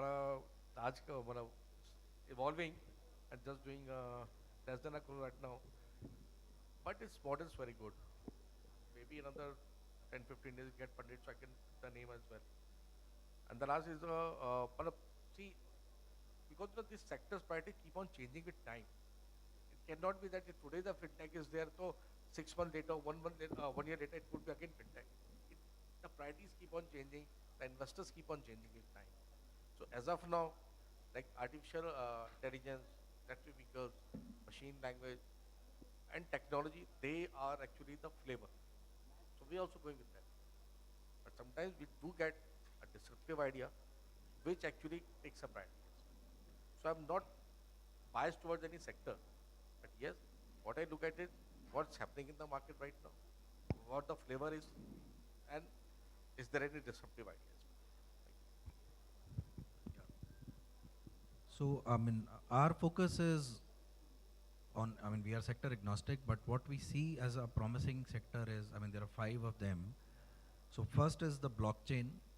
I mean, with the government's focus also coming on the blockchain with, the Center of Excellence for blockchain being set up by NIC, or the strategy documents that have been, floated by Niti Aayog and MEITY. You can see that, the blockchain is the next. Prashant, I'm hearing blockchain for too long now, and I'm tired of hearing of it. I want to see implementation. I want you to say Kotak Bank has deployed this application on blockchain. Exactly. So that is what, right now the use cases of blockchain is not there. The moment those use cases start coming in, blockchain will be the next internet. And we cannot deny it. The world is going to change with blockchain. We all know that. It is just, that we can't see enough use cases. One use case that we see is crypto. And I mean, people would not, deny the fact that there are 10 crore investors in India who have already invested in crypto, whether it is as small as 2,000 rupees, which my 10-year-old son has told me to put in because he wants to experience it. So that is what, is happening. So there is Prashant, one. don't you think it's strange that the government has not announced a crypto policy as such, or a Bitcoin Sir, if you see and the there are strategy Bitcoin-funded startups, as we know, which came on IPL the also. strategy documents by Niti Aayog and MEITY is there. It's I mean, there, if you okay. can, It's in the budget too. Yeah, and in the budget they have taxed the digital assets. That is how they are acknowledging the validity of that asset. Okay. Till now there was nothing. So we will definitely move step by step into that. So one is blockchain. The second is IoT, ML, and industrial automation. Third is EV and the charging infrastructure that is there to support it. Fourth is definitely consumer, D2C. So we have a fund which is, focused on D2C, because when we speak to people outside India, I mean, you talk to people in US and Canada, they are not looking at D2C in their countries because they don't have that population. India has got the advantage of 1.4 billion people. The behavioral, the consumer behavior is changing. With COVID, it has accelerated. So consumer is definitely that we are looking at. And the last is fintech, because definitely if you look at, the 83, 84 unicorns that we have had, 17 are fintechs. So fintech space would always be big because again of the population size in India. So these are the 5 spaces that we are looking at as promising spaces. Prashant bhai, one more thing I want you to touch upon is, see, there are consumer D2C startup here, and then there's consumer product startup. Consumer product mein, as I understand, margins are, net margin will be very less, 10% or 20%. Consumer product, wafer wala kind of thing. Versus D2C brand, ki people are coming on website like Sleepy Owl, world's first or India's first cold brew coffee. It's very, very interesting video you must all see. And I want you to, if you all are taking Indigo, I'm elevator pitching to you, please have the Sleepy Owl ka hot coffee. It will be wonderful in the flight. Okay, sorry. So definitely, again, when we are looking at a D2C company, we are looking at companies which have margins more than 50%, so gross margins, because then only they can have that, capacity to spend and market their product well. If they are a, low margin product, then obviously it cannot it cannot scale up that fast. So if you look at most of the companies which are in the D2C space, their margins will be between 35 to 75%. Even up to 80%. We have funded startups which have got 80% gross margin.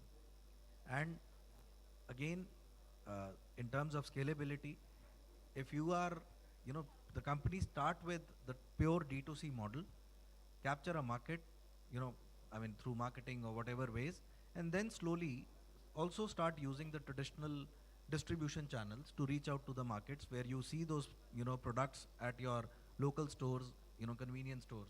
You start looking at this. Yeah, so one of the Prashant's friend or partner is a friend of mine, Janu Das, and they had early backed Go Mechanic as a, so again you'll say, Acha, Go Mechanic is providing car wash service at home or this or that, and so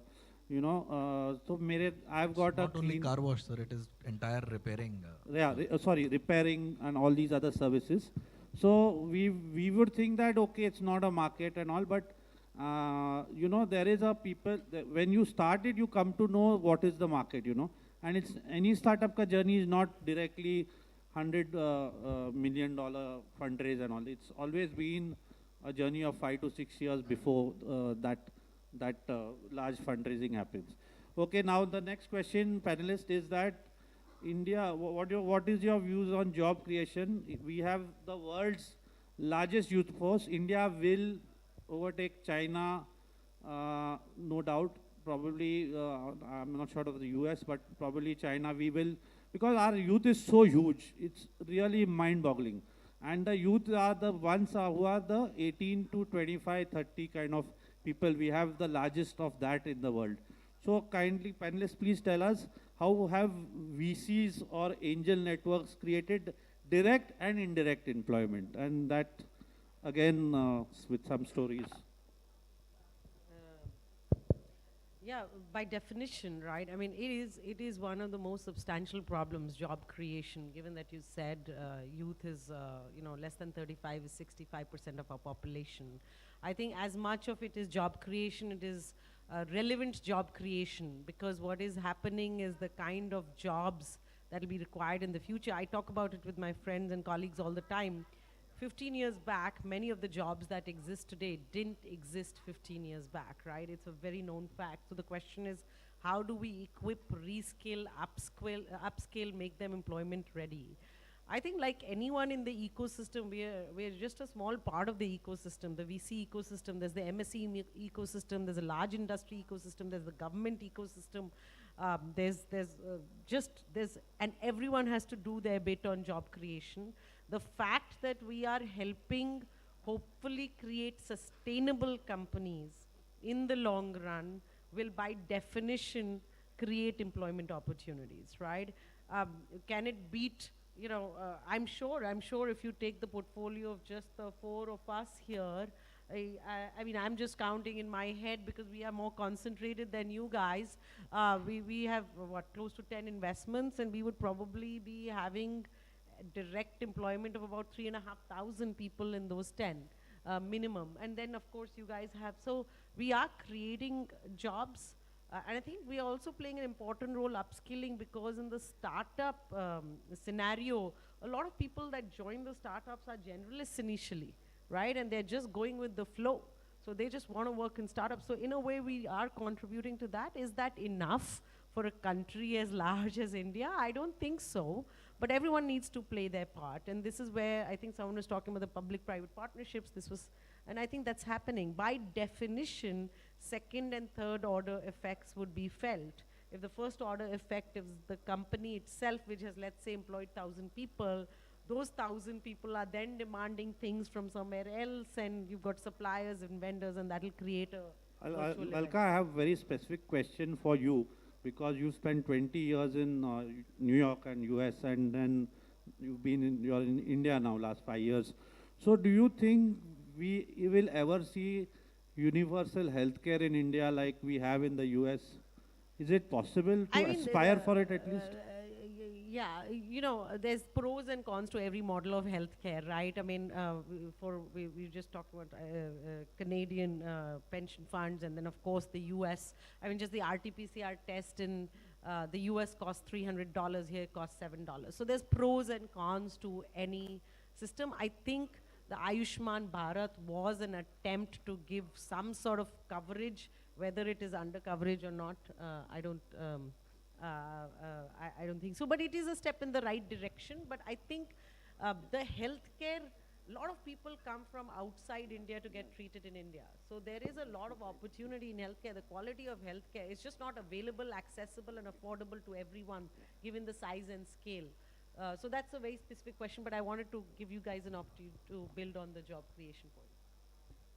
I think you defined it beautifully, and previously also when you said, now the jobs are not centric to the 3 or 4 capital. It's been like, because of the startup ecosystem, it's been distributed around the country. That's also true. I completely agree with that. However, there is one thing that currently, there is one part of job which is, there's a demand for techies, as they say. They say that Bangalore, may you come down, you'll find 5 techies with their CV over there, and 5 of 10 companies who are pitching to them to tell them to come and join us. So that's the current disbalance, where one segment is getting the job opportunities with the startup ecosystem that is building. But however, having said that, with 1 company or 10 companies moving from 1 to 10, the jobs will also move from 1 to 10. We are contributing in certain way. I don't know if it is enough though. Definitely, the funds have been providing a lot of job opportunities through the tech startups.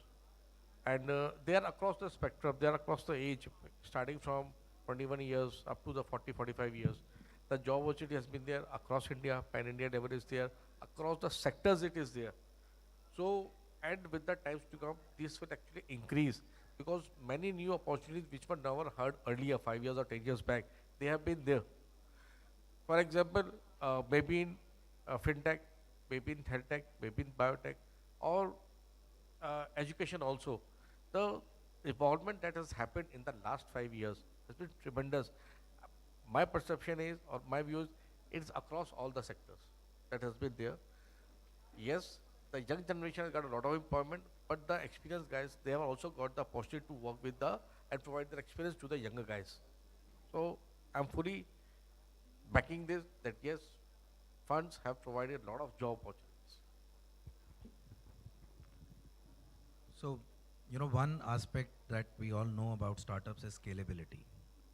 The speed at which they scale, again, that is a distinguishing factor between them and the SMEs. And the kind of job opportunities they create. Now, if we fund these startups at an early stage, and maybe later growth stage funds come in and they fund these startups, that is what the funds are helping, because what are funds? Funds are resources. It's a resource which is required for running the business, and we are providing that resource. One of, it's the petrol in the car that will help the car run. And because the car runs, that is how it is, doing the job. I mean, doing the job of creating these job opportunities. If you look at Zomato, it employs, I think, if I've got the numbers right, it would have 2,000 direct employees and another, 3,000, 5,000, 4,000 people as these delivery boys. Go Mechanic, I think it's got 1,000 direct employees, and because it's an aggregator of mechanic shops, so the kind of employment it is generating at the mechanic shop level. So these startups, when they started off, obviously they didn't have a team. And today, if they have that kind of team, they definitely, it's a proof that, and how many SMEs or how many, I would say, businesses can create that kind of employment. It is the startups that are doing that. And I would say that we are proud that we are contributing to that. That is a big satisfaction that gives us as an angel fund or as a VC fund, that we are helping in creating, job opportunities. So that is what I have to say. Thank you. Yeah, we'll have a closing message for everybody. I'll give my closing message. It's a copy paste from Ashnir Grover. He says, think physical versus digital. So जिधर physical होगा, delivery होगा, profit कम होगा. Digital, Bharat Pay, Paytm, they are making money digitally. That's the closing. Yeah, sorry, please. I just want to say, just because it's digital does not mean it's profitable, right? I mean, there can be all sorts of models. So I yeah. Alka, one closing line tip for the startup. That's all. So I think I'll just pick on what Sameer is saying. There is no one path. I mean, there is an exception to every rule in the startup, just like in life. You are seeing examples of highly profitable companies that have never raised VC money. You are, the Zerodha and the Zoho that get talked about. You are seeing companies that have in 3 years created enormous value. Companies that have taken 15 years but created more value. It has been pedigreed founders, non-pedigreed, small town boy, big town boy, stayed abroad, did this. Actually, I don't see a pattern. Same thing as we were saying, digital is profitable. This is not. It has to solve a problem. The problem has to be valued by the customer. It's as fundamental as that. So I'm just saying, if you're passionate about something, if you have the gumption to do it and courage to do it, if you can build the team, I think it's a great time to do it, because the government is doing every bit. The private sector is doing every bit, and the talent is available. So that's my message for anyone who's interested. I think someone from the audience, you wanted to add something.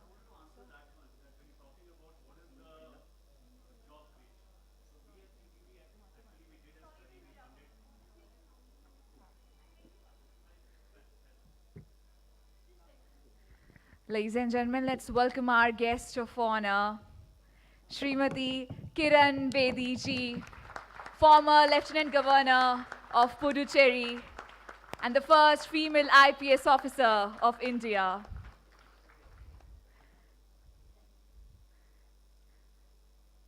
I would request Mr. Sameer Dahotri to kindly wind up.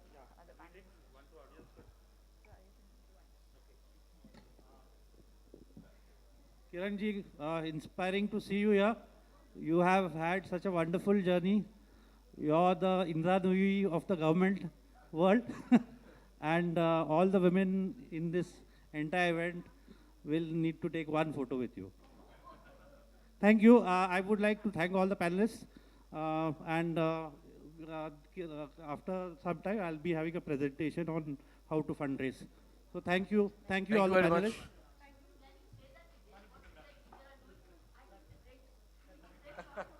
Yeah.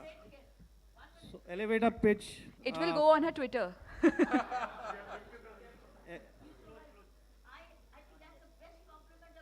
Elevator pitch to Ms. Kiran Bedi. Ms. Kiran Bedi is the Indra Nui of the government. And ma'am, come here. Yeah, and if she can be so polished, so successful, and she doesn't care a damn, which.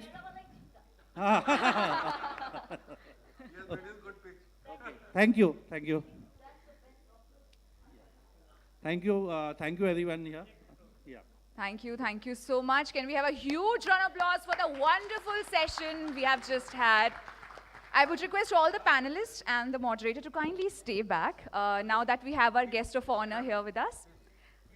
I would request you, ma'am, to kindly do the honors and felicitate all our panelists and the moderator.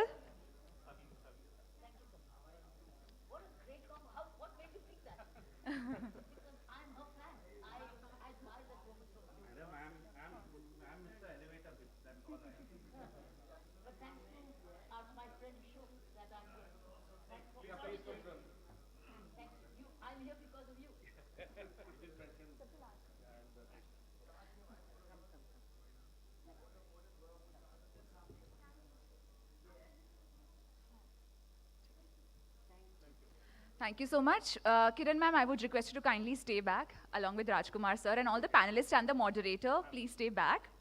So I would request Kiran ma'am along with Rajkumar sir to kindly felicitate our wonderful moderator we have had for this session, Mr. Sameer Dohotre. Can we have a huge round of applause for the wonderfully moderated session that we have had? Yes.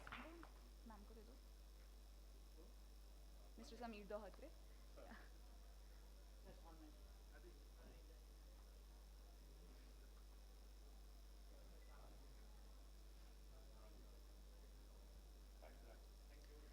Followed by the wonderful panelists we have had, Mr. Sanjeev Bishnoi from Bajaj Capital.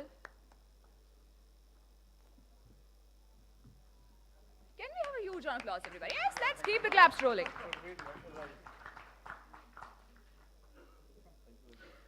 Mr. Vinay Bansal. Yeah. Yeah, sure. I would request Ms. Meenal to kindly collect the memento on behalf of Mr. Vinay Bansal.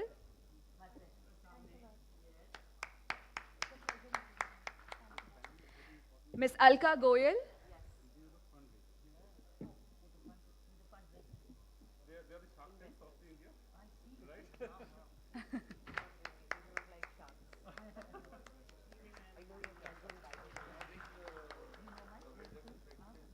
And Mr. Prashant Narang.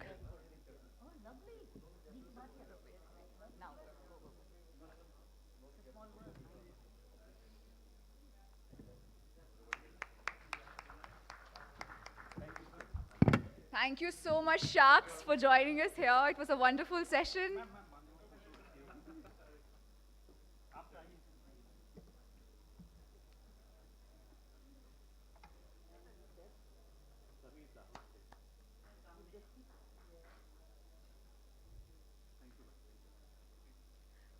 Wonderful. Thank you so much to all the panelists.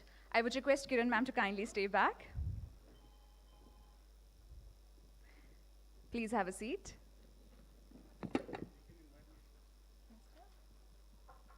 I would like to invite Mr. Ashok also. Should be joining this stage.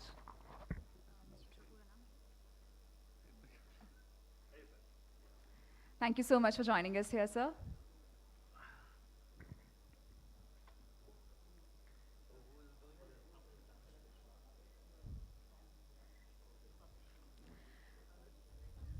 Ma'am, it's an absolute honor and privilege to have you here with us at our India's first tech startup Conclave and Awards 2022. बहुत बहुत शुक्रिया ma'am आपका कि आप आज यहाँ पे आए और हमारे बीच आके अपनी मौजूदगी आपने मान करी.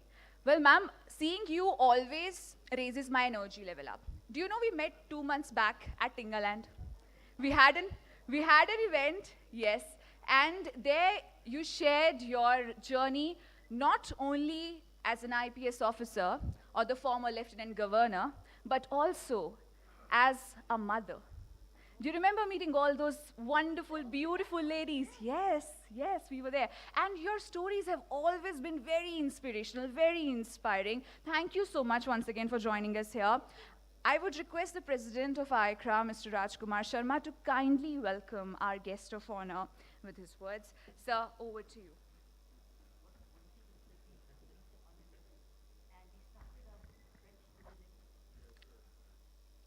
So, I think ma'am doesn't need any introduction. Icon for everybody. And ma'am, so nice of you. You just on a short invitation, with the help of Mr. Ashok, you came here just to bless us. You know, we are having huge gathering of startups here, and these are the startups basically into technologies. So I'll just brief you a bit about this event. In fact, post-COVID, you know that lots of things were going on virtual, but this is the first event we have planned this year under AICRA. Here we have invited tech startups from all over the country. They have innovated something in their own categories, and we have invited lots of investors and potential buyers also, and lot many dignitaries from government, various departments of the governments, so that startups can get the complete solution here itself. They can connect with them, they can understand, like government department can understand what problem are they facing, they can connect with each other, they can help each other. This is the whole session all about. And in the evening we have planned to recognize all the leading startups like who have done lots of accomplishment in the field. So we have around 20 plus categories wherein we are having this award ceremony. And so nice of you are here with us. And all these startups, I would request all these startups in that exhibition area, they should also be coming and joining. So just inform them as well.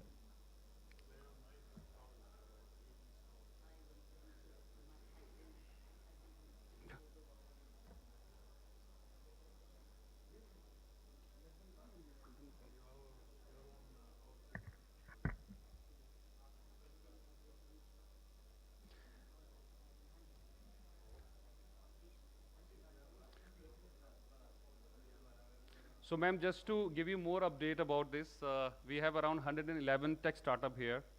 And when you talk about agri-tech, health tech, edu-tech, everybody can, if we can spare some time, we'll be visiting some this exhibition area as well, wherein you can see all the innovations happening in the country right now.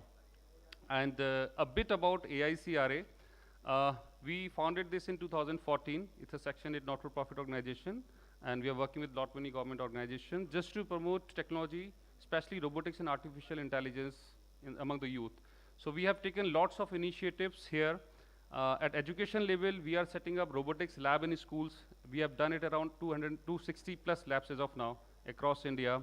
We are setting up Industry 4.0 Center of Excellence as well in engineering colleges. We are running lots of programs just to develop traditional computer centers, and we are turning them up into robotic skill centers. So we can cover the entire nation to educate more and more students, and just to inspire them that they should be involving in the technologies. So this is one part at the education level. And with the industry, we are doing lots of activities wherein not only startups, all business communities should be connecting with us, and they'll be getting the mutual benefit. So we are the organizer of India STEM Summit and Award. Every year we are doing, so that is the very prestigious sort of platform wherein mostly colleges, schools, they come and join together and we celebrate the accomplishments. That happens every year. And apart from this, recently we finished one of the global event, Global Artificial Intelligence Summit. So therein we targeted 5 different sectors like education, healthcare, smart city, smart mobility. So whatever, like, just to give them an idea, whatever kind of a solution they are seeking, I'll just take an example. Suppose I'm the farmer, in the agriculture business, right? So I have to engage some kind of technology in my processes, but I don't know where to go for this thing. So we are creating a platform wherein consultancy service will be provided initially, at the initial level, so that at a very low cost, people can understand that I can afford this technology, or whether this technology can be used for me or not. So gradually that awareness will be created. Later on, they can decide whether they wish to adopt it or not. So that is how we can create the entire environment. So that's how most of these startups are here. They are giving solution in various sectors. Now they will be connecting with the buyers directly, and this way probably we can create a system wherein buyers and the service provider both are connected here. So this is the whole idea, and we are working in this direction. And everybody has come?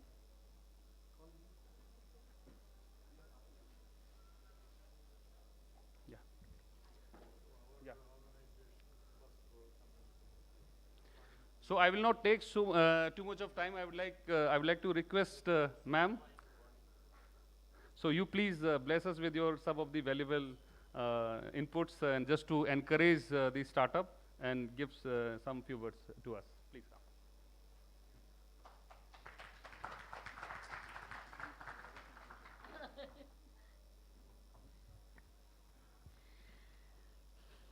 Well, certain things just happen. I got a WhatsApp message from my friend Ashok. We come back from Pondicherry. Ashok ji lives in Pondicherry, and when I just taken over there, my friends in Pondicherry, the first invitations came from his organization to do some sports marathon. And I drove down to Kadalur. It was a little distance from Pondicherry. And I met him and his friends. And he truly impressed me since then. So 2016, we are friends till 2022. And we stayed as friends all the time I was there. He could walk into the Lieutenant Governor's office at any time he needed to. It was an open house for him. And he came with many, many innovations even at that time. And then the best part as a friend he did was, he is a pupil, he's a devotee of Swami Ramana Maharishi. He took me to that Maharishi hill. He said, come, I'll take you, you haven't seen there. And left to myself, probably I would not have gone because my priority was what I can do there where I was rather than look after my needs, which was my need too, spiritual need. But spiritual need of this kind was subordinated to the performance needs of my work. But he took me and we drove down. So our relationship, as friendship, came as a mutual admiration for what he stood for. And then he came with many other innovations in agriculture, which we partnered ourselves, and I wish we could do more. That's my regret. Because there is a blockade of system sometimes, there's a negativity. But there was an effort made. I would love to take this forward. I want to thank you for this invitation, because then when the call came saying, you're invited for dinner. And I said, Ashok ji is inviting me to dinner in Pondicherry. Doesn't he know I'm in Delhi? So I didn't respond. I said, fine, because it's Pondicherry. He didn't say, I'm in Delhi. But then he again sent a message, and I asked him, where is this dinner? He said, it's in Delhi. It's in Meridian, and it's for this purpose. So I said, oh, if it's 7 o'clock, I will come. Then when he sent me information about what he's doing, and we spoke to each other, that's how I'm here with you by 5:45. So it's just a coincidence that something is to happen, जैसे कहते हैं ना, खाने वाले का नाम दाने दाने पर नाम है, मेरा दाने दाने पर था ना आज यहाँ, इसलिए मुझे आज यहाँ आना ही था. लेकिन मेरा कोई प्लान नहीं था, लेकिन बहुत चीज़ें मैंने अपनी ज़िंदगी में देखी हैं. आप क्यों मिलते हैं, वहाँ क्यों जा रहे हैं, क्या लॉन्ग टर्म मकसद है, ये भगवान ही जानता है. लेकिन मैंने देखा एक रिलेशनशिप, कान कितने साल पहले मिले, आज फिर से दिल्ली में मिल रहे हैं. और इसके बाद मुझे पता है हमने रुकना नहीं है, क्योंकि मेरे पास अब आपके लिए होमवर्क है, एक आइडिया है. देखो, आप स्टार्टअप्स के लिए आप आर्टिफिशियल इंटेलिजेंस बड़े लोगों के लिए कर रहे हो, मैं आपको छोटे बच्चे देती हूँ. मेरी 2 NGOs हैं, और मैंने अभी 5 दिन पहले आर्टिफिशियल इंटेलिजेंस में अपने गरीब बच्चों को, जो 18 साल 16 साल के लड़के लड़कियों को मैंने डिप्लोमेज दिए हैं. मेरी संस्थाएं उनको आर्टिफिशियल इंटेलिजेंस सिखा रही है, और उन लोगों को मैंने बच्चों को इनाम भी दिया है. क्यों, मेरी 2 स्वयंसेवी संस्थाएं हैं. एक तो है झुग्गी झोंपड़ी एरिया में, लेकिन बच्चे बड़े लायक हैं. फिर है गांव में, बच्चे बड़े लायक हैं. क्यों लायक हैं? क्योंकि वो भूखे हैं. उनको हम जो भी कुछ देंगे वो बहुत खुश धन्यवाद करेंगे. So I have a whole colonies, not colony, colonies and villages of children who've done schooling and are willing and happy to learn artificial intelligence. And they've already done it. So I only 2 days ago told my foundation कि आओ हम बच्चों का startup बनाएं, हम बच्चों का startup बनाएं. So I am now in a mind situation to do small startups. अब मैंने इन बच्चों को, जिनको डिप्लोमा और हमने ये दे दिए, I am going to start small startups. आप हैंड होल्डिंग करना चाहते हो कर लो। मेरे पास बच्चे हैं जो सीख चुके हैं।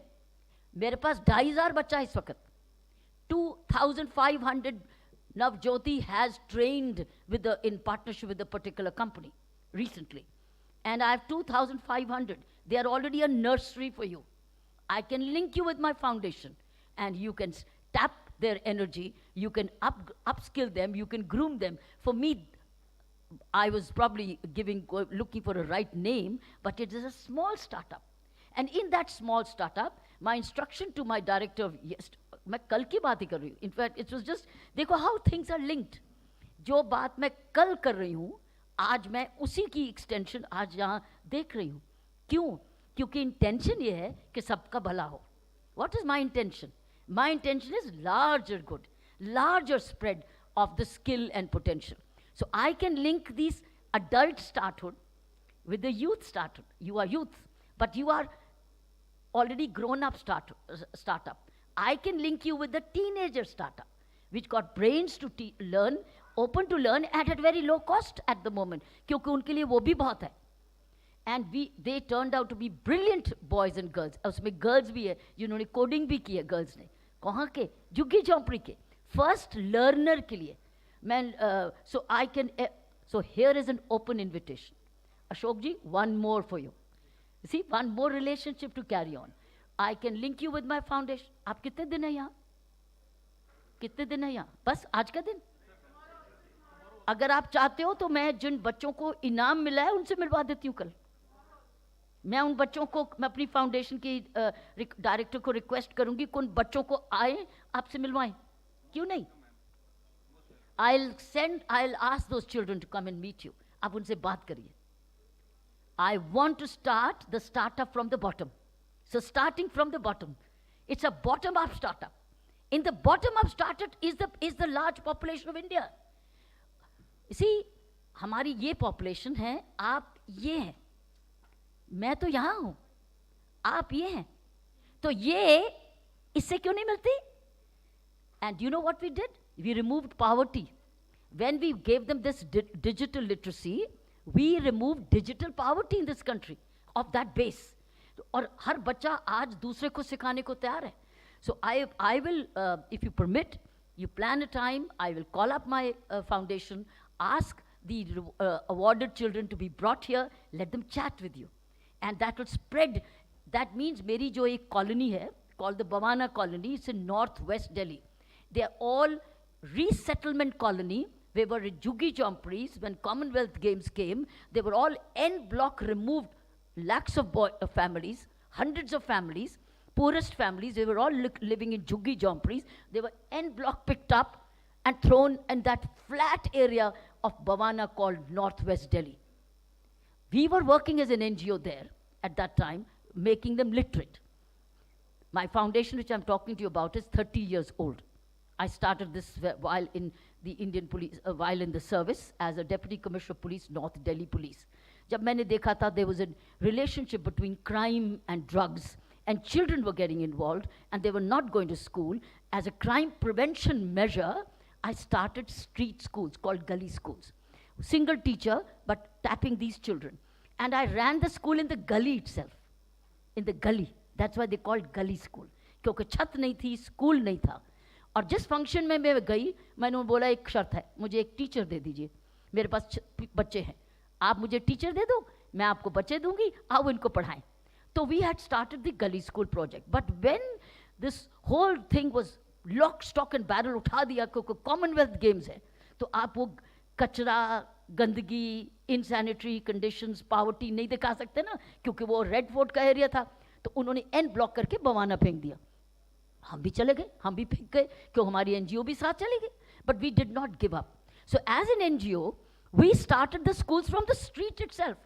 हमने छोड़ा नहीं, हमने कहा बच्चों की पढ़ाई नहीं खत्म हो सकती. So that's why I'm 30 years old and उसमें से हमारे कई बच्चे टीचर्स बन चुके हैं और उनमें से बच्चे आज पढ़ा रहे हैं क्लासेस में. I'm talking to you about that foundation which is 30 years old and which has very goodwill in that Bhavana area. If we want, we can and we will, with you or without you. I'm very clear, with you or without you or despite you. But with us, we are going to make that as a hub provider of artificial intelligence of the youth. We will be, so हम सिर्फ carpenter ही नहीं देंगे, Taylor ही नहीं उस पे से देंगे, सब्जी वाला ही नहीं देंगे, हम आर्टिफिशियल इंटेलिजेंस भी देंगे, क्योंकि वो बच्चे जो हैं वो hungry to learn है, and they are also grateful. दो चीज़ें उनमें से बड़ी क्रेडिट, स्टार्टअप के लिए दो चीज़ें चाहिए, hunger and gratitude.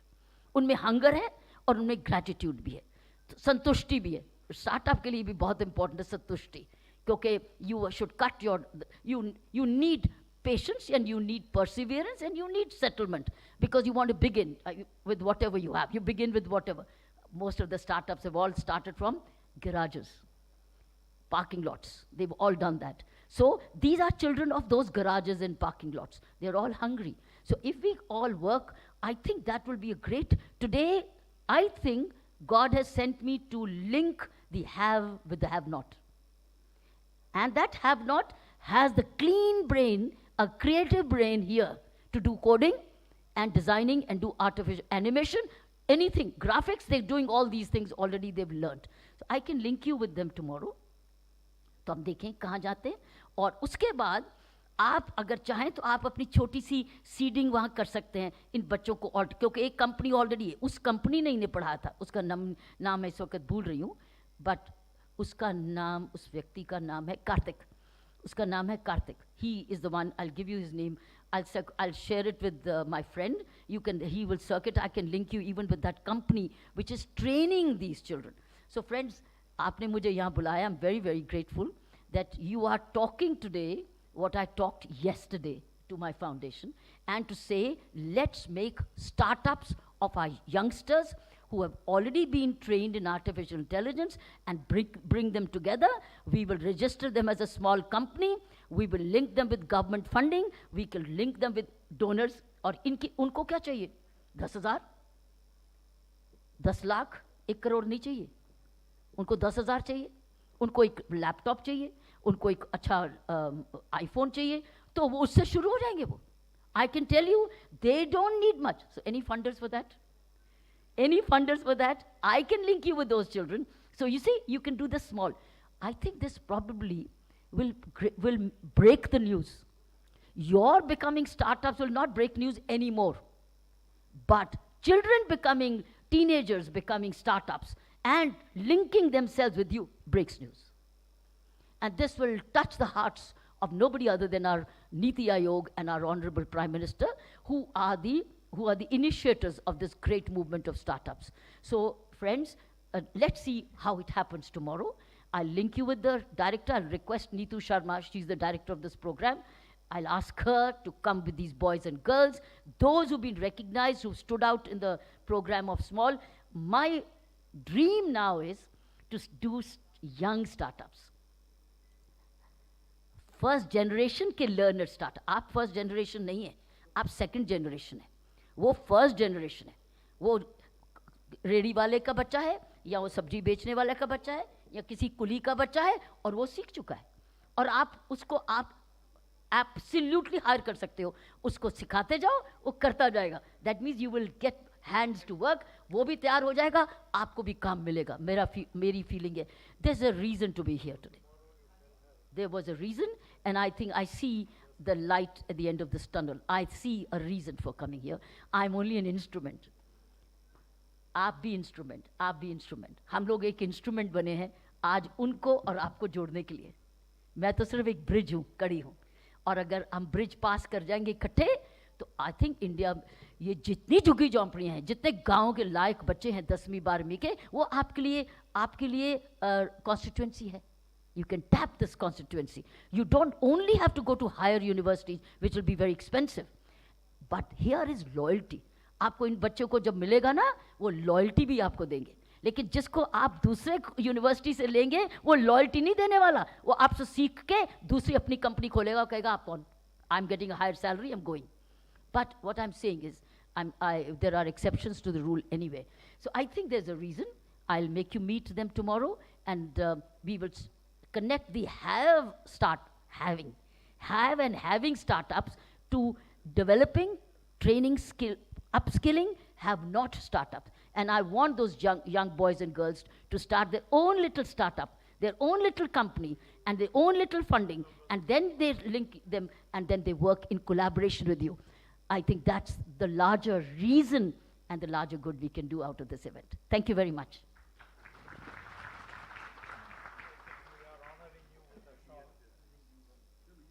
Thank you so much, ma'am, for your wonderful words of wisdom. I would request the dignitaries on dais to kindly honor Srimati Kiran Bedi ji with the shawl.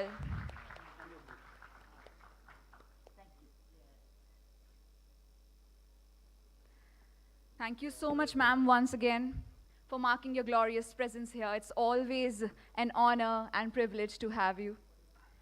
On that note, today, it's the first day of India's first tech startup Conclave and Awards 2022. We are done with the first part of the day. That is our conclave, that is our sessions. I hope you all enjoyed the sessions. Yes? Raise your hands if you all enjoyed the sessions. Wow, can we have a huge round of applause for all the panelists and the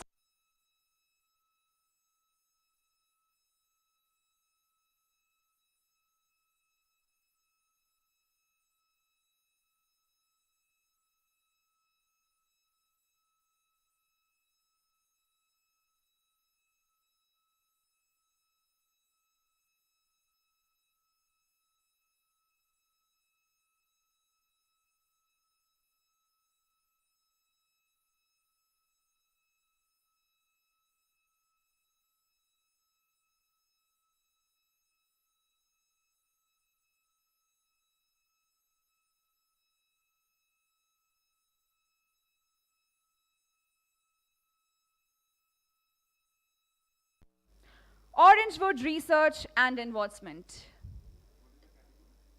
Best Tech Startup Initiative in Robotics Sector.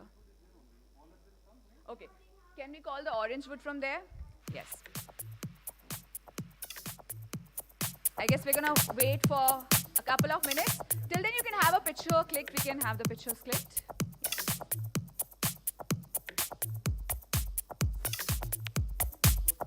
We can proceed to the next one.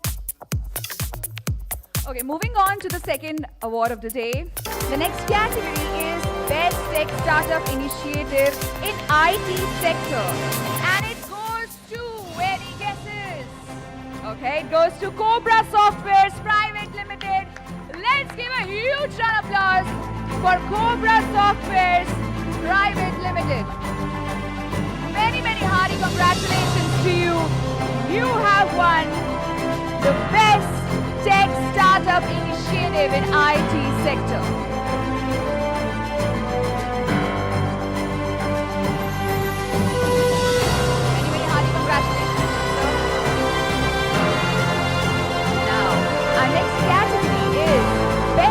Startup Initiative in AI Sector.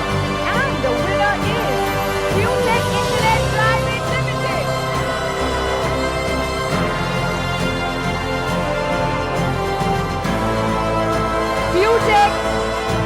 Futech Internet Private Limited.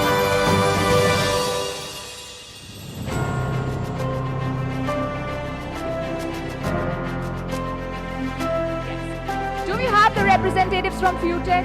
Okay. So the first category was Best Tech Startup Initiative in Robotics Sector. So can we have the award for the winner? That is Orangewood Research and Advancement Private Limited. Let's give a huge round of applause for them. They have won the Best Tech Startup Initiative in Robotics Sector.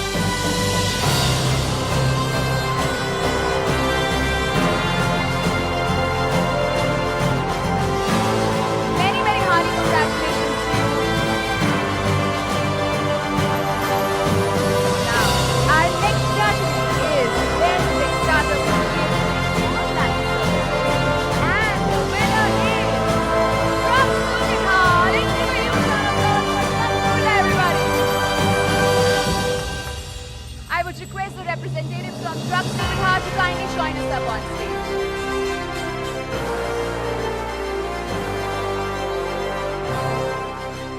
Many, many hearty congratulations to you from the entire team of ICRA.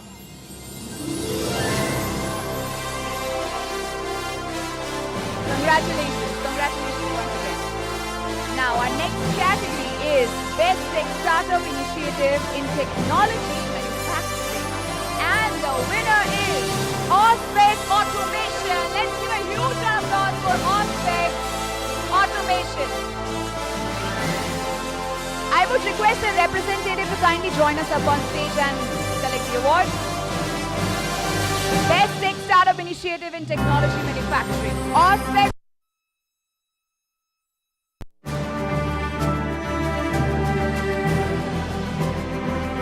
Our next category is Best Health Tech Startup. Best Health Tech Startup goes to NeuroX Technologies. Let's give it up for NeuroX Technologies. I would request the representative to sign the award. Many, many hearty congratulations to you, sir.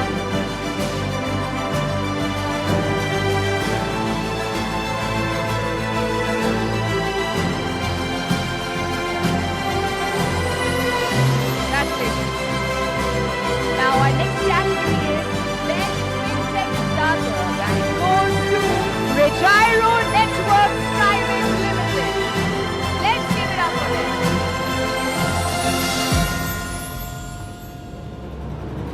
Many, many hearty congratulations to you. Can we keep the claps rolling, everybody?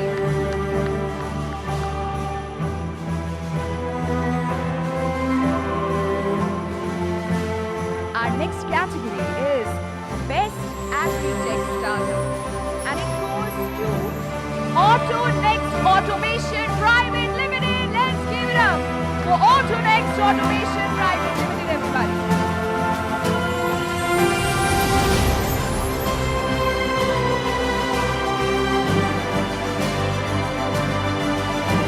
Many, many hearty congratulations to you. Best Agri-Tech Startup.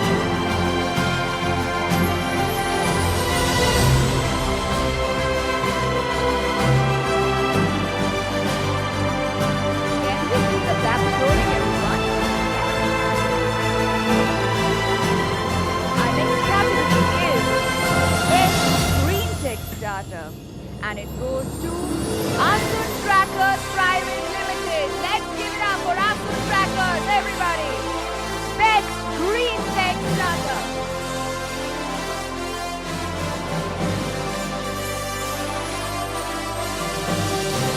Can we please keep the claps going? Everyone, keep the claps going.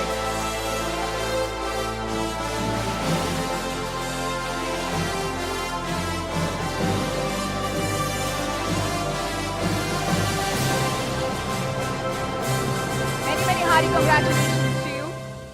Our next category is Best EdTech Startup and it goes to Cyborg EdTech Private Limited. Oh my God, many, many hearty congratulations to you. I could feel the energy in her jump, yeah. Super excited. Congratulations.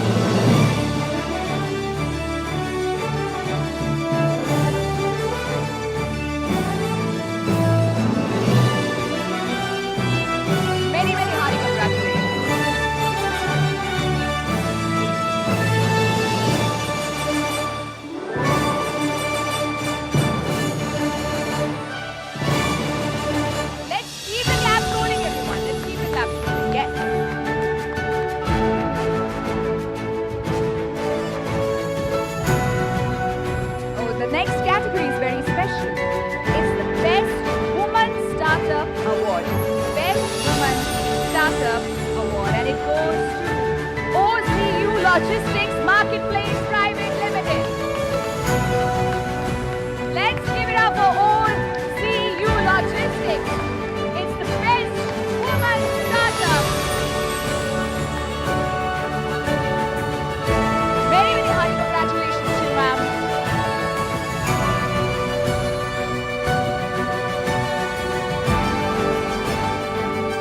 Let's keep the claps rolling, everyone. Yes.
100 people present in this room. And every time we are calling our body, I can still hear like very less claps, very less energy. So I'm just gonna teach you a way where we can increase the bar of energy. Everyone raise your left hand like this. Now your right hand like this. And every time when your body comes to the stage, we are gonna clap like this. Perfect. Okay. Now, moving on to the next category is the best financial institution for small startups. This goes to Convanto, everyone. Let's give it up for Convanto.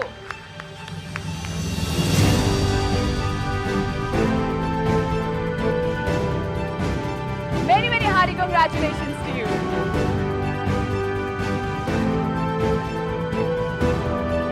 Can we keep the claps rolling? Yes, everyone, with full energy. I remember her coming to me backstage and she wanted to know, do you know who is going to win? Congratulations to you, you have fun. And okay, moving on to the next category is the best startup knowledge provider. And it goes to Yap Cafe. Let's give it up for Yap Cafe, everyone. Best startup knowledge provider.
Congratulations to you, sir. Let's give it up for your app cafe, everybody. Now, moving on to the next category, which is Best Tech Provider. And it goes to Bata Navigation Private Limited. Let's give it up for them and let's keep the claps rolling. Very, very hearty congratulations.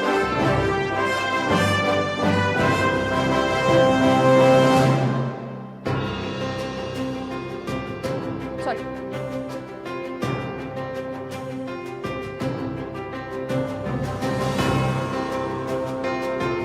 Many, many hearty congratulations once again. Can we have a huge round of applause, everybody, for Bata Navigations Private Limited.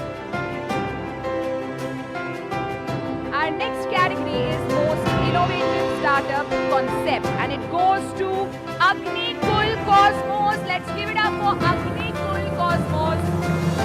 Most Innovative Startup Concept. Is someone from Agni Kul Cosmos here? Please join us up on the stage.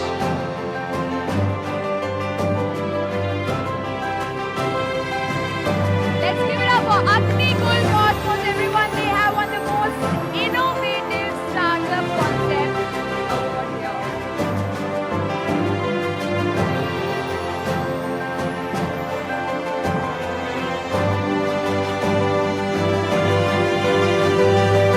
Many, many hearty congratulations to you from the side of ICRA.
hearty congratulations to you.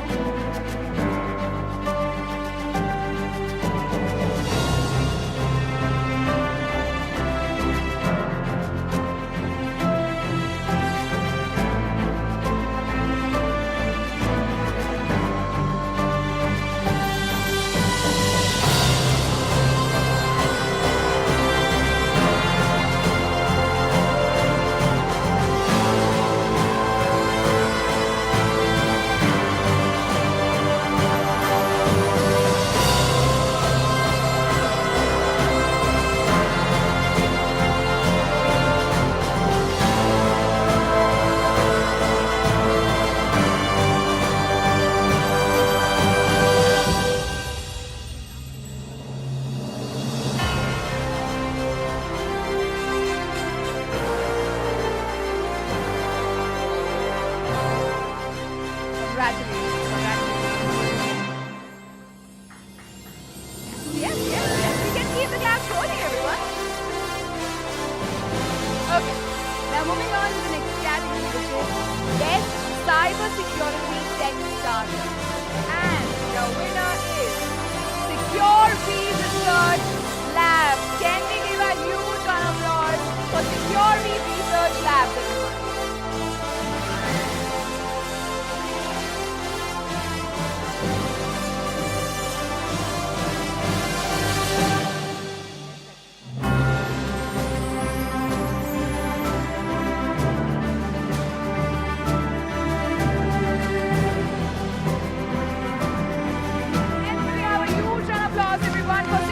Research Labs, everybody.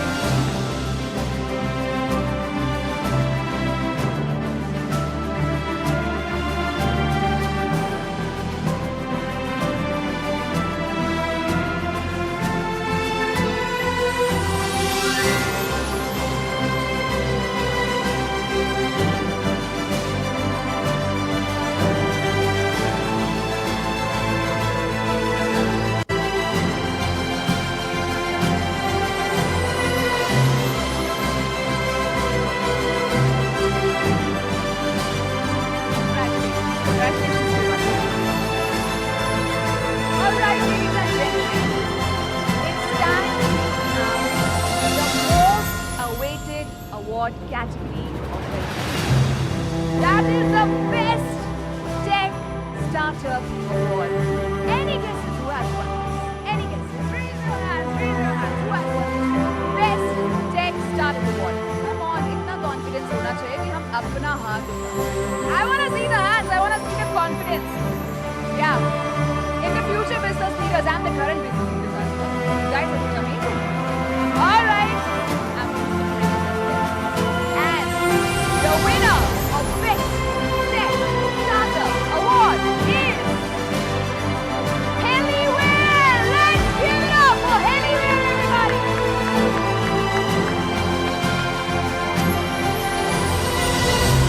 The Best Tech Startup Award of the year goes to Heliwell. Is someone from their team present here?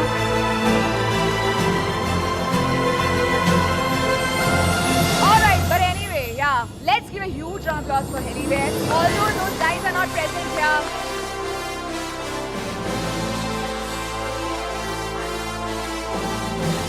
They are present here. So we'll soon have someone from Heliwell team to collect this award.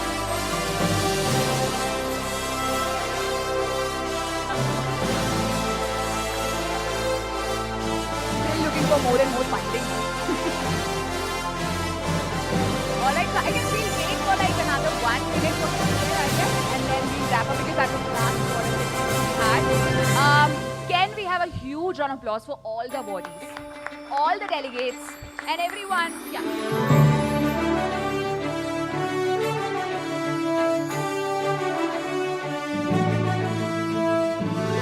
So meanwhile, somebody from Heliwell's team is joining us here. I would request all the awardees who have won an award to kindly join us up on the stage for a photo op. Yes, we're going to take a group picture. I would request all the awardees to kindly join us up on stage. It's your moment. Let's capture it in the next one.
Let's give it up for all the champions over here.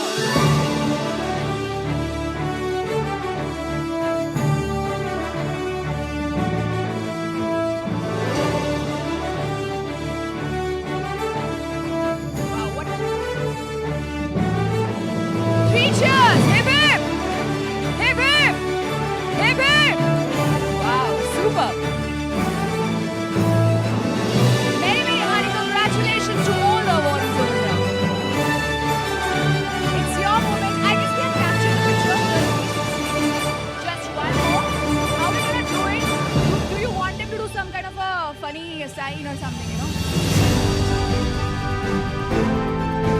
Everyone will be captured. Everyone please stand up. Please stand up because you all will be captured in this picture. Yes, please stand up.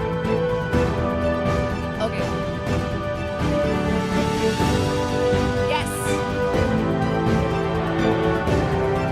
Unicorn!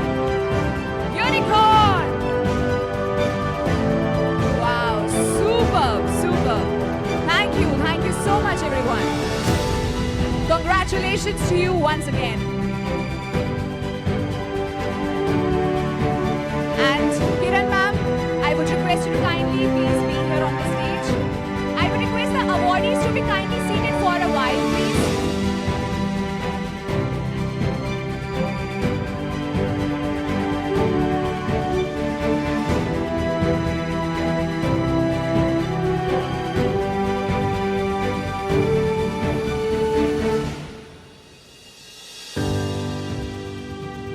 Okay.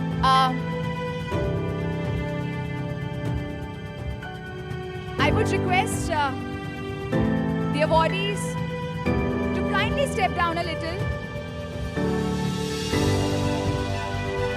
We would like to felicitate Kiran Bedi ma'am for her glorious presence here.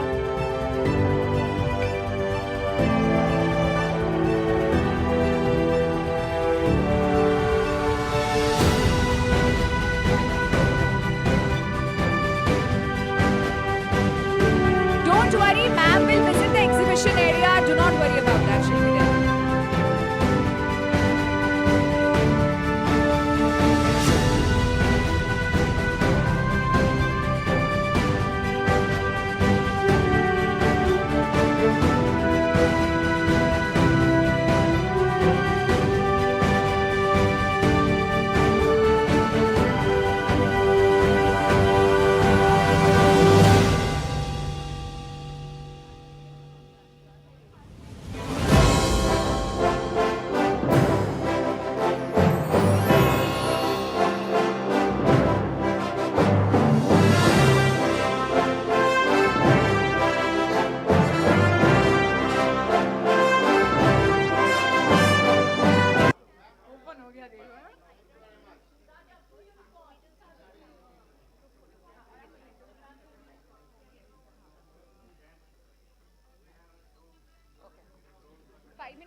I'm going to go down now.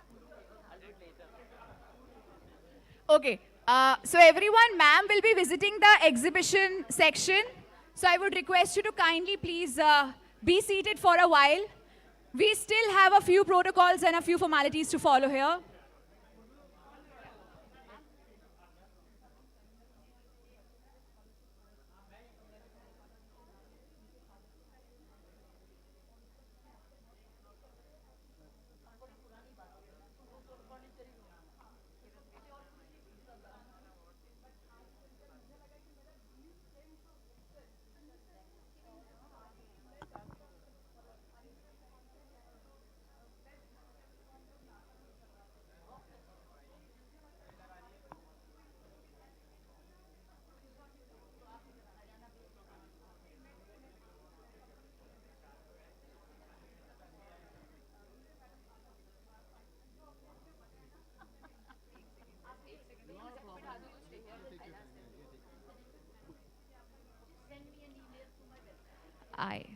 I humbly request everyone to please be seated. Please be seated.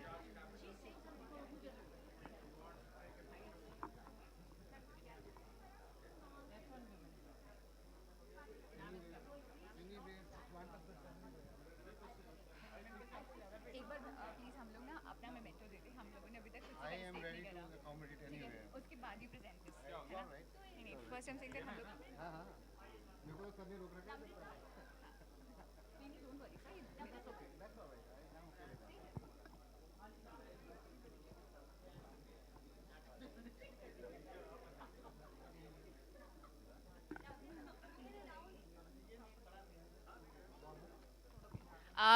I would request all the awardees to be kindly seated. One last group picture. Everyone, please be seated. Please be seated.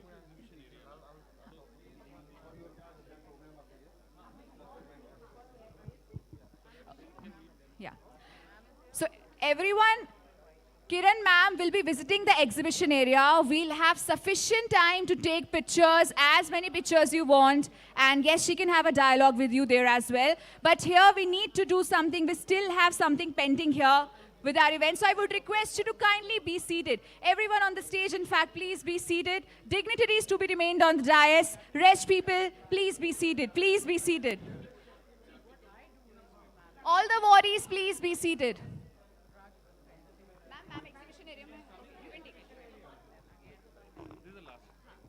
It's the last picture. Rest people, please be seated.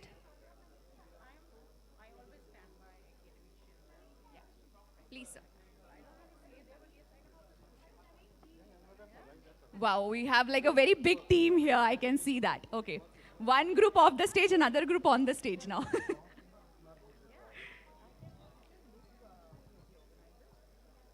Everyone, please be seated.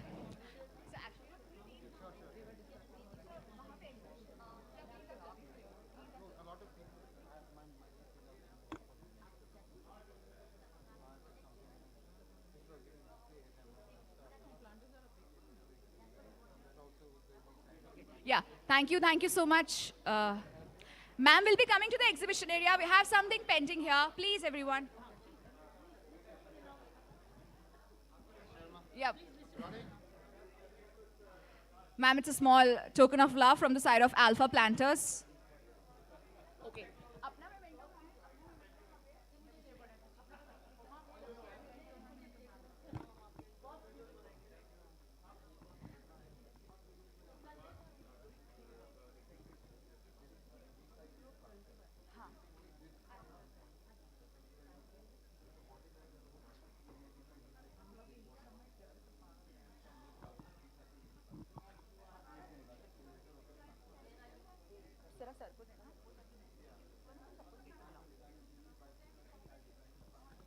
call you on stage. पहले हम लोग memento देंगे, फिर हम we'll call all of you on stage.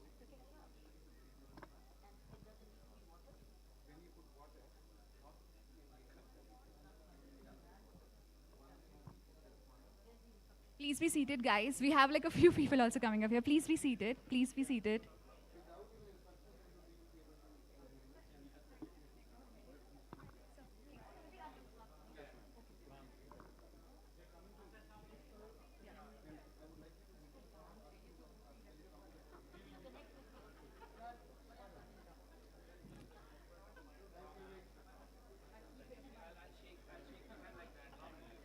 All right. Thank you so much. Thank you so much for joining us here. All right.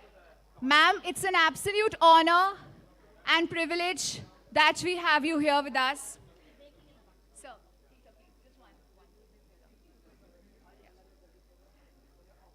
Ma'am, it's an absolute honor that you have joined us here today.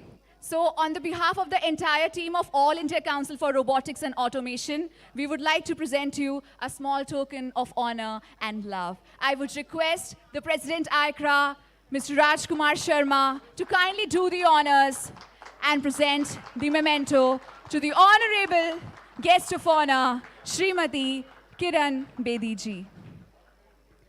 Thank you so much, ma'am, for joining us here.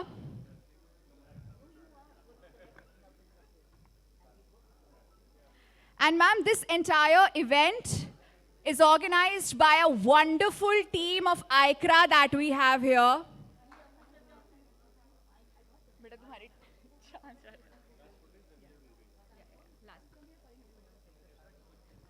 So Ma'am, this entire team is being organized by this wonderful team of ICRA. Can we give a huge round of applause? These people have worked day in and out to make this conclave happen. Everyone, let's give a huge round of applause for the people who are behind the India's First Tech Startup Conclave and Awards 2022. You already know some of them, and there are also some people who work from the back end, but their contribution is no less.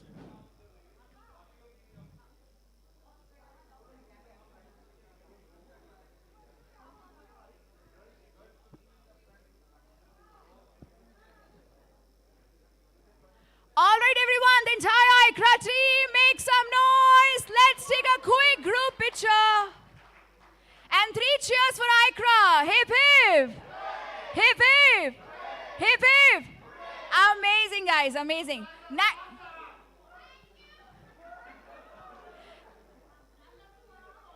Yes, startup 2. Startup 2. Startup 2. Perfect, perfect. Okay, guys, are we done with the picture? So, ma'am, I would request you to kindly move towards the exhibition area. We have some brilliant minds who are showcasing their brilliant ideas over there. Everyone, that is all for the day. We'll meet you tomorrow, and tomorrow the panel discussions are going to be absolutely phenomenal. Kindly join us back tomorrow, and please move towards the exhibition area. And after that, we have gala dinner prepared for all of you. Thank you so much for joining us here today. Thank you so much for taking time out.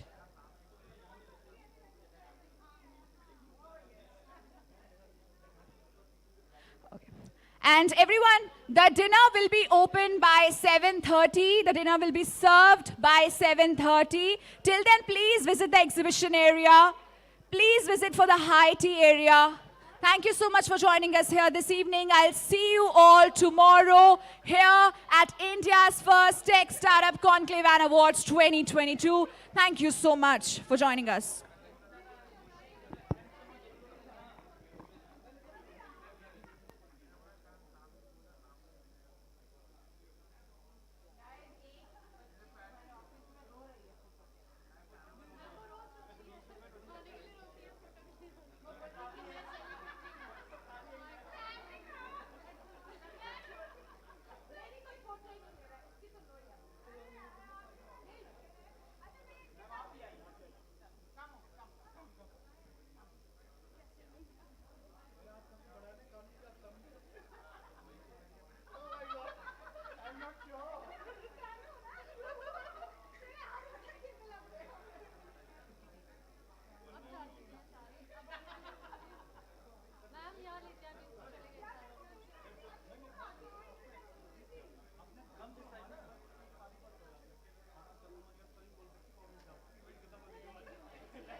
देखो कितना साफ आ रहा है. That thing should come, huh? The ICRA logo should come.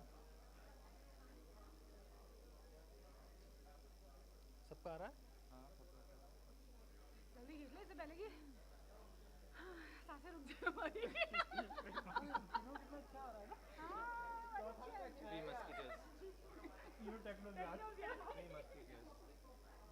ये क्या नाम है आपका? नहीं नहीं यार ये फोटो सेंड नहीं करेंगे खींच के. कौन? कोई भी.